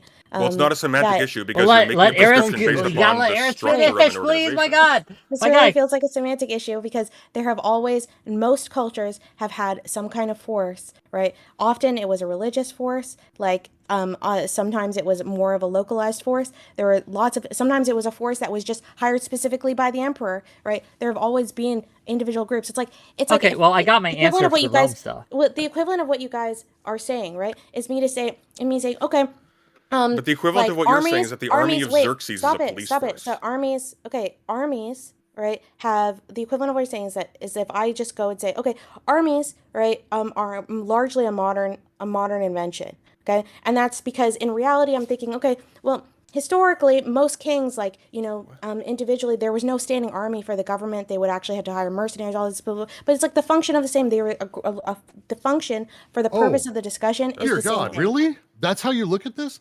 Absolutely not the case. There's a reason that we talk about things in terms of their historical context. When we talk about in an Rome, army they did today have a police versus an force, army to be in clear. Iraq The versus Rome, an army... I'm just Rome did fact not have checking a here. police force Rome, for it. yeah, the vigil. I'm not saying I'm saying Vigilantes. it wrong. No, vigiles. So they were the watchmen of the city, basically. They were privately owned slaves organized into groups Okay, that combated Whick, what the does common that mean? problems of fire and conflagrations of Rome. This is Privately- just police But they- with a No, different it's not fucking the name case. and a different fucking organizational structure. That is not the case. There's a reason that I we don't have understand. different names So for did things. they enforce laws? Yes or no? No. They No. absolutely did. You're just No, wrong they on didn't. this. They enforced laws They were based on how private, they were Whick. paid. If They weren't armed Okay, of the they empire. were private police, but police nonetheless. Dude, if I beat No. the shit out of someone, I'm not out there enforcing a law if he happens to be someone who deserved to get the shit kicked out of him. Are you kidding me? Like, historical context is extraordinarily important in this. Otherwise, you're The flattening vigilantes literally acted as a everything into night being watch, the keep an same eye out for society we burglars live and in. hunting down. Wait, I just want to say it, okay? So I do think that it would be really interesting. I know someone who's an ancient historian, okay, who knows his shit with this. He's literally a scholar at the University of Florida, okay, and he's in this space. I think you guys should have him on, okay? He knows way more about this area game. than me because ancient Hey. history is really Absolutely, I'd interesting. love to learn. I think I would be like super Hook us up, interested that'd be to really learn cool. about the intricacies of that, right? Because if I'm incorrect, I would love to learn about that, but I just feel like this is, especially when we're getting to the intricacies, I know that there were what you could consider police forces, but like whether or not they're, well, if you look at like the Pax Romana, like there are a bunch of examples that I could make arguments for it, but whether or not that is useful for my point, Pax or Romana. even That's like actually, saying there was Wait, the let me internet finish. because Whether- people whether or talked not- like this back then. Like the No, internet no, didn't it's exist. not. They're Right, because- functionally No, different it's like you structures saying entirely. there was no because I'm communication talking about before the I'm talking internet about because we couldn't. I'm talking text. about a, But I wouldn't say body that has a huge part, like a huge monopoly on violence, that has the ability to enforce laws, like whether or not like that But- actually okay, is but a significant Eris. part of ancient Rome. The thing, and first of all, it changed. I know it changed in ancient Rome based on which emperor was on, whether or not we're talking about like the monarchy, Okay, whether or not we're you talking can about the breathe for a republic. second. So, Eris, you can breathe. Wait, for a You second. gotta let her can't- But I'm explaining- finish. Bro, I can't breathe because you interrupt me all the time, President Sunday. Okay. But you're just That's a filling the problem. void. Eric, You're not no, saying Eric, anything. No, I'm not. You let her I- get to it. Let her land the plane. Land the plane, Aaron. No, my point is that we're talking about like really fucking complex, intricate shit that probably Yeah, has but you're making a really really elementary error, like a really elementary. Again, one. It's you really, you it's you don't really know simple. the I don't- error I- because she hasn't I- even finished her Let point. her finish. It's I got fine. the Sunday. Let her finish. It's cool. It's cool, dude. We're good. Let it go. Sorry, Wick. Let it go. Apologies. Let it go. What I'm let it saying I'm is that trying. it seems like a pretty complicated situation. The historical consensus that I was under the awareness of, that basically has been that community policing, that there's been a massive amount of flaws with community policing, and I was under the impression that there was a long history of why we got to the point where we don't do community policing in the majority of Western countries.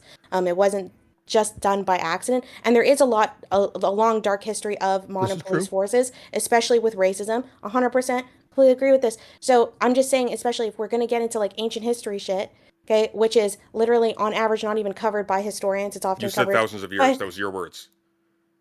I said You 1,000. said thousands. You said thousands of years. It doesn't matter. Even It doesn't 1,000 matter. years. Okay, it doesn't matter. Okay, It I'm matters pretty sure I more said than 1,000, but it's okay. So, I do think that we should bring on. I do think that we should bring. Reach on out. Dr. David. I'll So, set it up. That's what and I'm saying. we'll have a And I think conversation. he would love I will to say come this. on. I will say He's a this. super smart guy. Yeah. He's not political. I He's will- just like Yeah. he just cares a lot about If ancient I history may stuff. have a say on my show here, I will say that I am not equipped to have this discussion tonight. I don't know enough about community policing. I can simply point out when things are pointed out to me or things that don't pass the smell test, but that could be wrong. Some things are counterintuitive, right? The thing that's amazing about this, though, and it'll be my last note, and then you can kick me out. You got a bunch of people in backstage. I'd hate to keep them out. You got Loner Box waiting. Yeah, we're Loner Box is waiting. We'll get to you guys. The easy thing is, if you don't know, and I have moments where I don't know things, you don't fucking talk about them and make statements that are common sense, because that's what you're doing, is basically stating whatever the current status quo idea is. Let's have an expert on. Let's talk to them about ancient shit. Let's have modern policing experts on who deal with this actively. Let's talk about actually what the experts say, instead of just going, well, it's probably this and it's probably fine. But, hey, you know, at the same time, I really fought for you to talk. I really fought for you to talk and finish your point. The last thing is, when you say something like, once a kid's 5 years old, they're going to be fucking criminals, you're completely off your fucking skis. You're completely over them. You're saying shit that is completely debunked and ridiculous. And that point, take a moment. Realize you have your expertise. I would love to hear about, I love modern war stuff. I'm a big war nerd fan. It's one of my favorite podcasts. I love that shit. I'd love to hear that. Stick to that. Don't say other shit. I don't go talking about other things. I'm here to talk about the stuff that I know, and that's what you should do. And that's the point. Wick, what on earth is that pose? Look, I'm never going to gatekeep conversations to the experts, quote unquote. I think that's I just want to say that I heard that on an NPR, and like, first of all, I am no expert on childish studies. I was just reading about parenting advice because I was interested in it. Okay, and literally, it was a discussion on NPR by two like PhD experts, and they were discussing about all the misconceptions that exist, right? When it comes to early childhood education and a bunch of things, and like parental, like in different types of parenting techniques, and they both made that claim, and it was stated like it was complete fact. So I repeated that because that's definitely seems to be something that experts have said. Do you know their names? I don't know. I could probably find them. It's an NPR thing. I like NPR, so let's bring on a friendly face. I try not to get it from some. Let's bring on. I also just want to say that like I was getting talked over a bunch, right? But when it comes to ancient Rome, okay, just say that there was no public police force is just here's crazy. Here's the problem, though. Here's the problem. But the reason why I'm making interjections. Oh my God. The reason why I'm making interjections is because you will say like 100 things super fast, and 50 of them will be wrong. I'm just trying. Okay, no, I'm just. But there was an important point. You're just not. That's just not clicking, and that's that when you're talking about the nature of a type of organization, to just flatten an infinite variety of organizations into the same thing, so you can use one as a precedent for the other, is conceptually absurd. You actually can't do that. You're not talking about the same kind of thing. It's not absurd. You're using the evidence of. You're using other types of organizations, the history of a vast variety of other types of organizations, as a precedent for how this very specific modern organization ought to be run. That's absurd. Okay, what's absurd is you interrupt me constantly, right? Like, I already have memory problems. You're making it more challenging. No, but there's a certain amount that you're allowed to interrupt, right? Okay, I would say like 25%. You take it to 99. Okay, it's kind of blame this milquetoast moderation. Okay? That's not on me. He's the police. Okay, I'm just saying. Okay, I'm just saying, and also like when making like these grand statements about like the history. You were making appeals to thousands She can't even finish her explanation. Do you have like a condition, Sunday? Is this like a medical thing? Because actually, at this point, it's starting to feel like a manipulative technique to always throw me off. Absolutely. So I can't make a statement. Like, I don't know if you're doing this intentionally. Like, you're able to speak right now. You're choosing to take up this time. Okay. So finish. That's the fucking matter when you interrupt someone to say that they're allowed to speak. That's brilliant. Yeah. Okay. Anyways, so when you're talking about something like you're permitted to ancient speak, Rome, madam. that guy got upset with me for making a comment about something that I'm definitely no expert in, right? I think few of us are expert on anything. Okay, but then he makes all these claims about that it's never existed in the history of ancient Rome. It's like, bro, ancient Rome is you're talking about this massive category of time, okay, and this massive category of different structures and different emperors. That shit changed every emperor, all the time, okay? Literally, you had Augustus, who did establish what is very similar to what I described as my definition of a modern police force, right?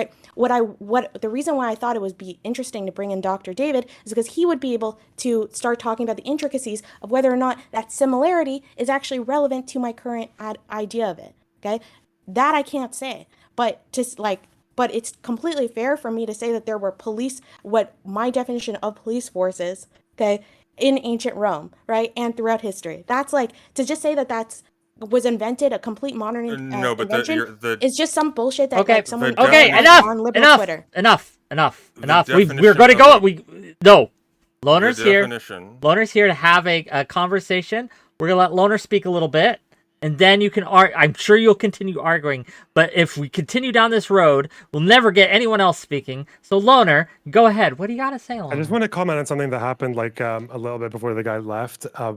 The internet's fucking insane. So Whick, when you mentioned, you can rewind the VOD, by the way, all this happened, I took notes.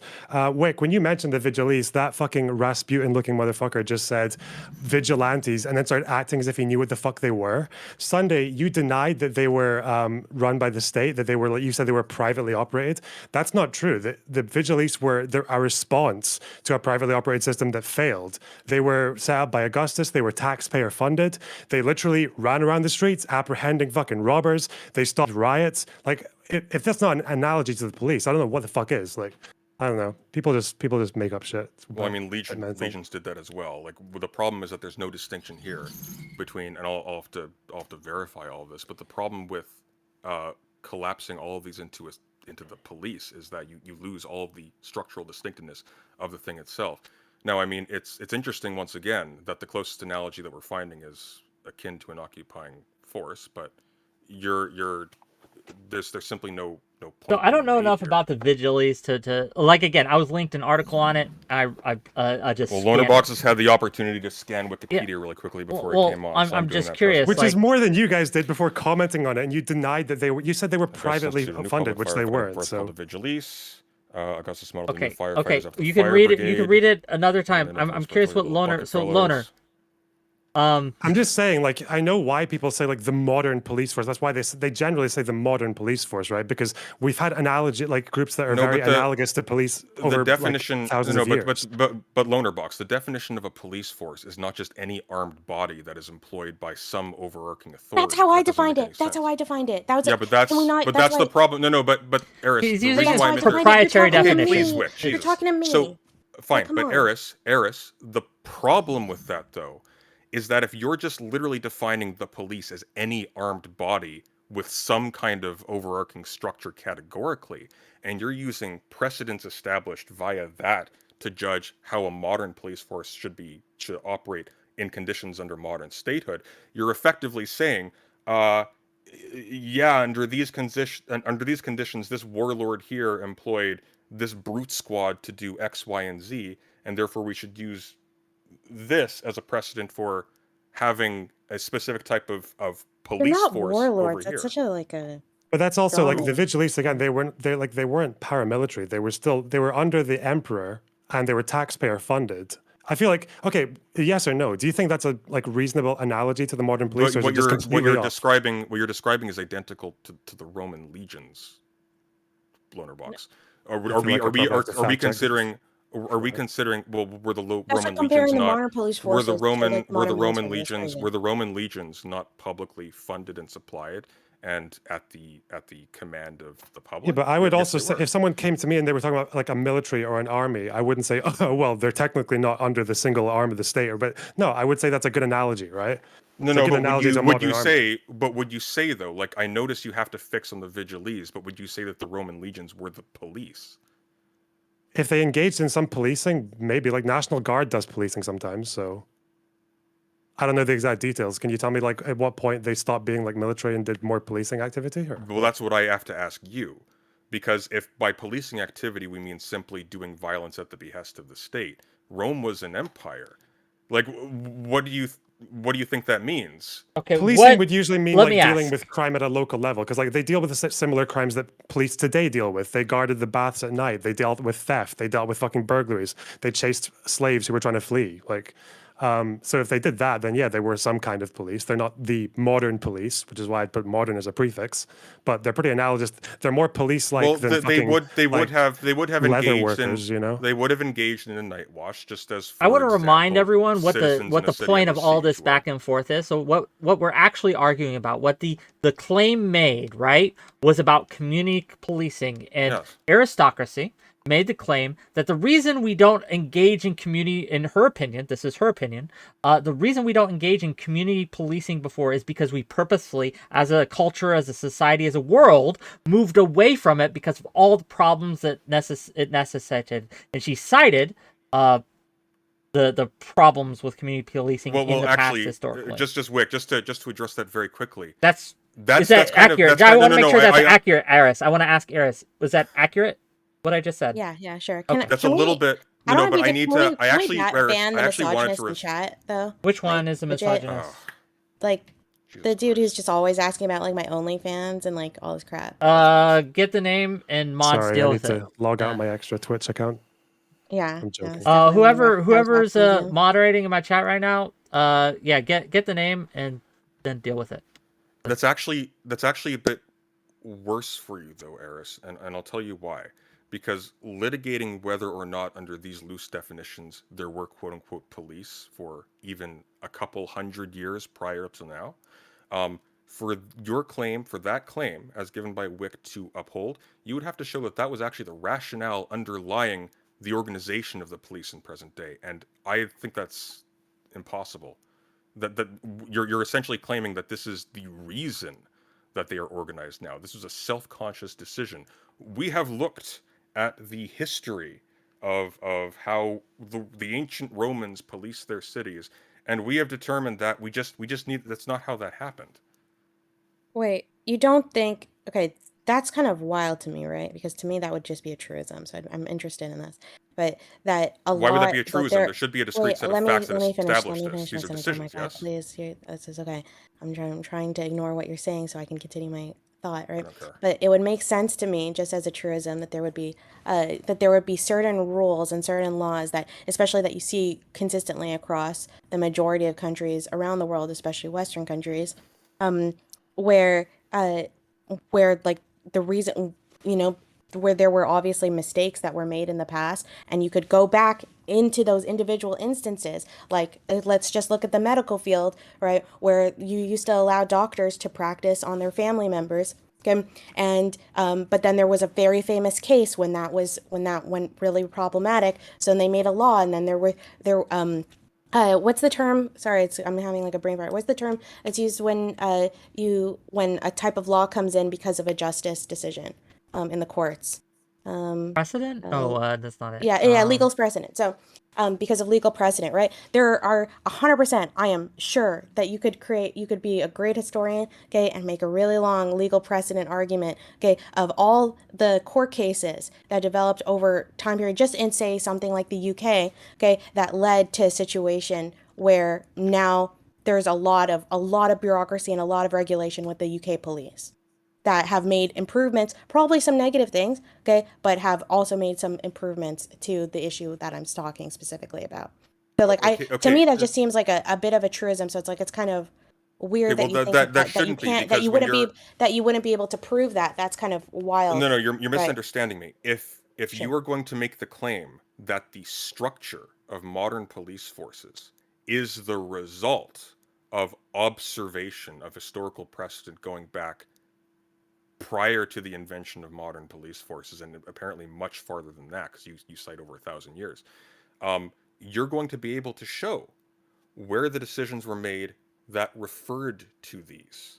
Because if you can't, then that claim is apropos of nothing. Because that's an historical claim about reasons and decisions made in time, right? So if you can't, I just want to say, I never said specifically about the overall structure of the police force. I was talking specifically about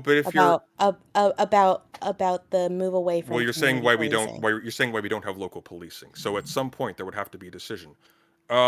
Yeah, we've looked at the history of policing going back to the Roman Empire, and we've determined that local policing. Come on. We're committed to justice. No one, That's not true. that's not how change and progress on average is made. It's so No, rare but that it's made. but hang on.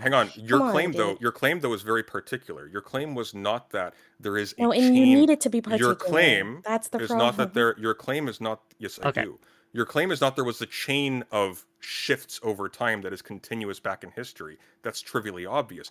Your claim was that the reasons for why a federal as opposed to a local structure was preferred, or why a top-down versus a locally rooted structure is preferred, is because of that history. If there's no if there's no awareness of the particular flaws or the particular merits going back that you can point to, then that statement once again is unfounded. You haven't provided. Why do we evidence have for to it. be so pedantic here? Why can't we just say, hey, the reason This we isn't don't pedantry. go back If you're to making a police historical it? claim, if Like, you're making an historical stop, claim and you can't stop, provide a stop, basis for that stop. claim, that's Well, just all I'm saying being untrue. right? All I'm saying is that, hey, there were problems in the past, right? Regardless of why we've chose this police structure now that we have.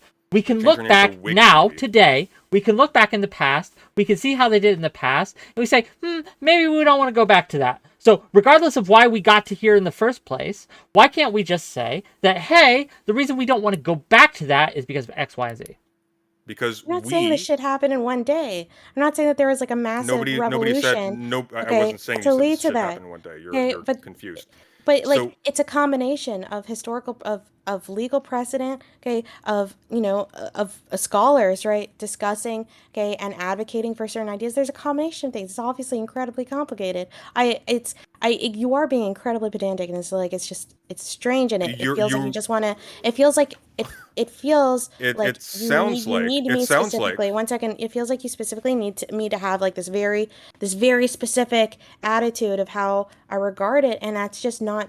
I'm not being that strict. Loner You box. need me to in order to create a straw man. I want to reply Loaderbox. this quickly. So it actually sounds one like listens to me. Yeah, Wick, you it were actually talking to me. sounds like Sorry, I was. I know Sunday confused himself. For me, it happens, but no. you say- She addressed me. I'd like to Well- reply quickly before you go. But Wick's the You've been host. here the whole I don't time. Lonerbox just got here. Let's let Lonerbox talk for a moment, for a bit. I wasn't You even can- trying to jump in, but I was saying, like, you can look at, there's like even a website of like the history of the police in the UK, because the people would attribute usually the founding of the British modern police in like what early 1800s, which is again like earlier than the other guy said. But yeah, like it goes back to like 800 AD. It's like a constant evolution of different organizations like flipping in and out. But they do have quite a lot in common. So it's just like that kind of family of resemblance of different. Anyway. With the military, though, but people aren't typically arguing about what kind of occupying military force they want to govern their communities. They're talking specifically about who is responsible for keeping peace and order in a particular kind of way in a modern context. And they're talking about a specific relationship to a specific kind of state as well. It's not as simple as just saying, there's just a natural progression from way back when they were privately hiring like people to put out fires and catch slaves in Rome.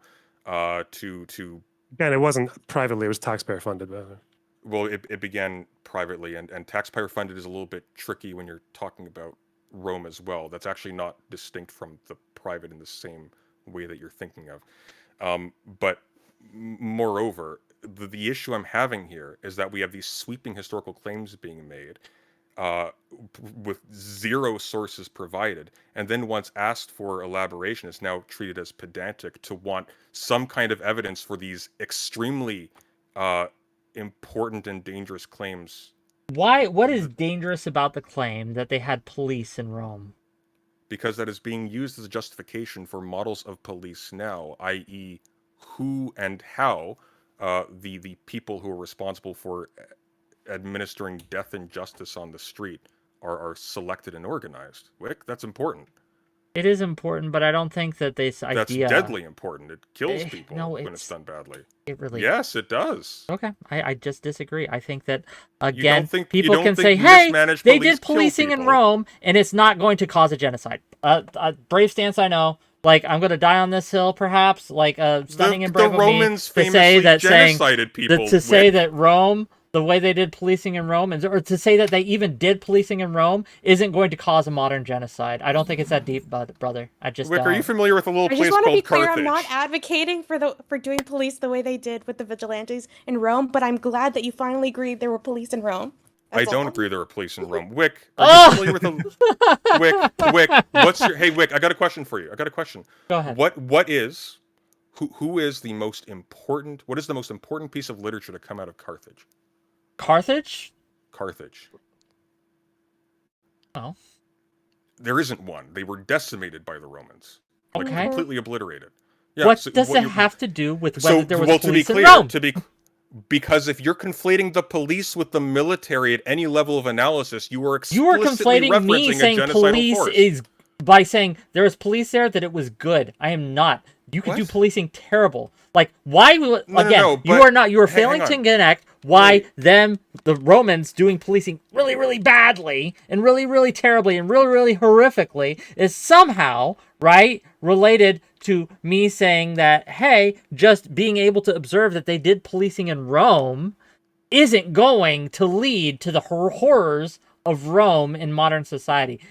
You are jumping steps, you are crossing bridges, you are dotting lines that don't necessarily need to be crossed or dotted or dealt with.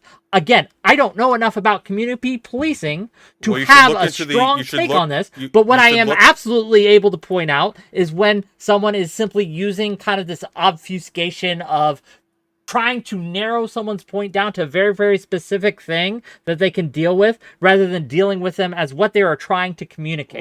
Well, Wick, when you're talking about like a precedent, which is specifically what Eris is talking about, you're talking about something particular in every case. You are saying, because this, therefore this. If when pressed, well, what do you mean? Can you elaborate on this? And you refuse to. Your argument rests on nothing. You're making it up.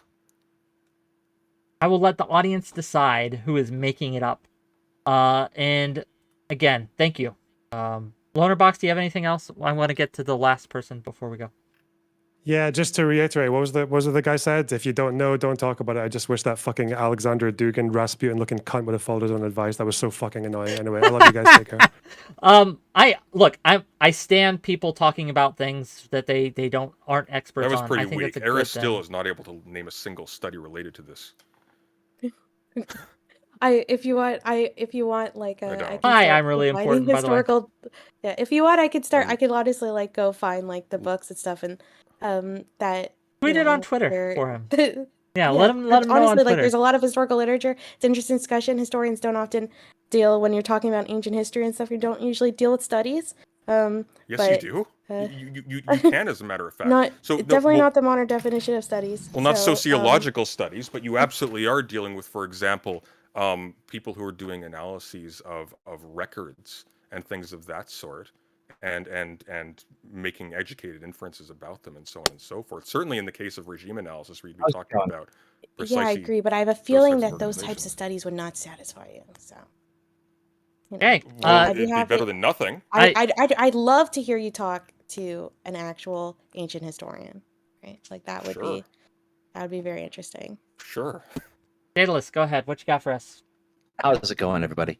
I'm just here because we were doing Rome dirty, and I'm gonna do a little correction here. So you have the vigilantes, and they kind of act like a police force in the same sense you have a medieval night watch, but you also have a riot police explicitly in Rome in the urban cohort set up by Augustus as well, and like these are distinct forces with distinct patterns, but they're a lot more closely related to military than they are to a police force. Like the explicit idea was that Rome was supposed to keep military out of Rome, and that kind of went on the wayside when Julius Caesar crossed the Rubicon, and that's about when the military started taking over policing in Rome. And it shifts and changes over the years, especially as you have another couple thousand years of Roman history to go from there. So, like, I don't think we can draw a straight line from Rome to England to America for policing. I agree. You definitely can't draw that line, right? Yeah, That's why, yeah, again, I definitely agree you can't draw that line. There's a lot of major differences. There's some minor differences, and there are similarities. For me, where the similarities are where are what lend me to my current decision. But I would be really interested again to talk to an ancient historian to talk about whether or not those similarities are actually impactful, as impactful as I think they are. But I agree, you can't draw like a simple line. Like there's obviously a lot of differences, and obviously there's a long period of time where the vigilantes did not exist. I mean, Augustus just created them. What right? are the similarities? Can you elaborate? Oh my God, I don't want to rehash this. Please, dear God. Okay. But you Fair didn't say enough. it Fair once. enough. I'd like to know. The She doesn't want to rehash it. similarities. She doesn't want to rehash it. Okay. Anything Yeah, else? that's for all you? I got for you. Okay. That's all Thank I you, got buddy. for you, Wick. Thanks. By the way, Daedalus, before you go, introduce yourself and your channel. Oh, fair enough. So I'm Daedalus Media. I am half of Two Guys Talking History. You can find us over on YouTube. We do a history variety show a couple times a month. It's good stuff. I enjoy it. Check him out if He's you want. very Okay. good. Thanks for being here. Okay. Have a good Two night, more. folks. Two more. I'm sorry, Eris. If you need to Or go, I we- understand too. Like, I don't mean to keep you. Yeah, sure. I could stay another like 5 minutes. Ooh, okay. Well, we'll be quick with these two. I'll be quiet. Hey, Lucy, you gotta be quick because I want to get to sulfur too. I'm gonna be extremely quick. Quick, concise, please. And be so quick that it's gonna be like the Flash or something. So I just have 2 questions. It's concerning very recent history in Poland, because I've heard the talk about what is and what isn't the police, right? And I guess we're all familiar with the communist period of Poland, right? Correct? Familiar enough. Let's. Yeah. What you got for us? Okay.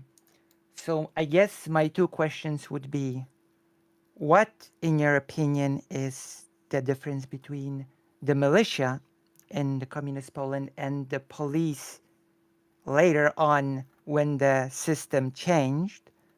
And the second question is, because during the so-called martial law period in the 80s, the army was called in to take care of the population, namely the opposition. Did the army take on the role of militia or the police at that time, in your opinions? I don't know Is that enough for me? about it to have a Yeah, I stand. do not know enough about communist Poland. I apologize. Apologize, Lucy, and hi. Hello, hello. Yeah, we can hear So you. Again, militia I just don't know enough police. about it to have a this is very specific, and I don't know. It is, but I guess we could broaden the question to what is the What is the difference between a militia yeah, and and the police? Right? I honestly, in form and function, it's in name. I think a militia it's a can question act as to a police everyone. force, absolutely, right? But it also has other duties that the police generally doesn't. So the militia would also be expected to, for example, fight off an attacking army, or if someone invaded the land. Whereas a police force wouldn't have that specific responsibility, training, or expectation. But I think that a militia can absolutely fulfill all the roles that a police force can. It just they have more expectations placed upon them. The important factors that, like the distinctions that are important to me and what lead me to my thoughts, is explicitly the enforcement of the laws upon their community. Like that's like a group that's dedicated to that, and solely dedicated to that. Like I think Okay. that enough, that enough is a specific distinguishing like factor that I think is enough for me. Right. Well, I mean, that's a bit of a problem with the Vigilantes example, though, Okay. because their responsibilities included. Unfortunately, I fucking can't. burglars and We runaway can't go like slaves. super hard into this because again, time constraints. But thank you, Lucy, for Okay. coming on, and thank you for that question. I'm glad sorry, you read the Lucy. Wikipedia about it now. Finally got a chance to do that. I didn't invoke thousands of years of history for the police. Last guest of the night, and then we're going to close out. And Sunday, well, Sunday, you could have made a friend here, but you didn't. Anyway, go ahead. That's okay. No, I don't want to take up any more of anyone's time, but Wick, we need to do a everyone versus Sunday panel. Thank you. Okay, good night. Maybe we will. We're gonna so what we got coming up, just let me If I let only you made guys know. friends, nobody would watch that. Okay. So tomorrow I'm gonna be talking That's about why I have tuna more chips. subs than you. And then Friday at 8 p.m. Eastern, so a little later than I normally do. Friday 8 p.m. Eastern, we're gonna have Sock Done Left on to face the world, to Very face smart guy. critics of him. He is going to be purposefully dogpiled by a group, including Counterpoints, Kevin Logan, and there'll be a few others there as well. I'm gonna make a bet. Please. Okay, right here, right? Because I've debated Sock Done Left a long time. Okay, used to be a part of my debate server. I've known the guy a long time. I think he's gonna wipe the floor with everyone. Okay. Like, okay. Well, put your money where your mouth is. Okay, so if he wins, I will. I'll bet $10 US. Okay, so 2 subs to Whick's channel. If you win, if you win, I'll give you 2 subs to your channel. Okay, if I win, you give 2 subs to mine. Sound good? Yeah. All right. Okay. Guys, yeah. Aristocracy, thank you. Oh, can people find you? Are you doing just, anything? Likewise. Pull down on the interruptions, okay? Okay, anyways, nice meeting you. See ya. Nice meeting you too. Bye. So Okay. we're gonna talk about you scamming your audience for your tooth, Whick. What the fuck's going on? What about it? Like, it's getting done. You accept $3,000 to replace your teeth. Where and is now it here going? you are just rolling in the dough, but no tooth. What's going on? Oh, because these things don't happen overnight. It is in process, but that process is between me and my dentist. It is not for public consumption. That's it. You're choosing to forego teeth. Yes, money, this is like I am monster. dealing with the vanity issues. I'm dealing with the eating issues. I'm dealing with all that just to make a little quid. I kind of think it's distinguishing. I kind of like it. I don't. I liked my smile. I think it looks. I look homeless. I look like you a got kind hillbilly. of like you got kind of like you remember at the I beginning. had a much better. Did you know me when I didn't have this issue? I did. So you remember? Yeah. You never mind. So you remember the opening from the Sherlock Holmes movie, the Robert Downey Jr. one. They show Mark Strong up close. He's got the crooked tooth. That's a cool look. It sticks out. I disagree. It's the slight perversion that makes the rest of it look perversely elegant. It is one of those things where, like, if they think I've committed fraud, their GoFundMe has some ways to deal with that. They can go through those channels if they honestly think that I am defrauding my audience, simply because I haven't gotten it done in the time frame they wished I would have. If they think that, there are ways to deal with it. If they're just trying to be little drama farmers, then I give them no oxygen. And the fact addressing it at all is a mistake. So. Also, the Vigilantes were all ex-slaves. Just a point of information. Yeah, I mean, like, look, they weren't. It wasn't a good police system. No one is saying it wasn't a police system at all. Anyway, good night. For now, good night, gang. Did you enjoy the content? Did you enjoy the content? I hope you did. I enjoyed the content. I liked the conversation with Aristocracy. I don't know. I wish people would let her talk more. I know that she tends to have a lot to say, but that's a good thing. That's a good thing. I am interested in having the expert that she spoke of on my show, because I would love to pick his brain, or their brain, I'm not sure, about policing in the ancient world. Because again, I don't know enough about the subject, but to act as if it's crazy, to act if it's beyond the pale or crazy to draw inferences from how policing was done back in the day to how it should or shouldn't be done now, it's wild to me. Obviously, we can look at the past. We can say, hey, they engaged in policing in this manner. This is what went well with it. This is what went poorly with it. So we can use that to inform decisions that we might make today, right? And obviously, policing has been done in a wide variety of ways throughout history, right? Throughout locations. I would love to have a more knowledge about Hartford, Connecticut. I think was that one individual named.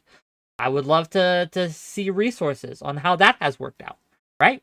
Because I will say this for President Sunday's side, the world has changed from ancient Rome. The world no longer operates in the same way. We have different tools, we have different technologies, and so perhaps some of the lessons that we can learn from history should be mitigated by also the fact that things have changed since ancient history in a fundamental way that changes how we interact and how we deal with each other. That said, I don't think they're mutually exclusive. I'm going to be a dirty centrist on here because I don't know enough to be otherwise, to have a strong stance on this. But I will also say that interrupting people constantly does no favors to your side, because I still don't know exactly what Aristocracy was trying to say, because every time she's tried to say it, Sunday would butt in, and that was annoying to me. Okay. Where are we going, gang? Where are we heading? Who are we raiding? You guys want to go Kid Not Kin? You know, we haven't gone to Kid Not Kin in a while. We're usually not streaming when Kid Not Kin goes live. Let's go say hi to Kid Not Kin. And make sure that you let him know that this is a hate raid. And I will see you all tomorrow. And then Friday as well. Peace out, Girl Scout.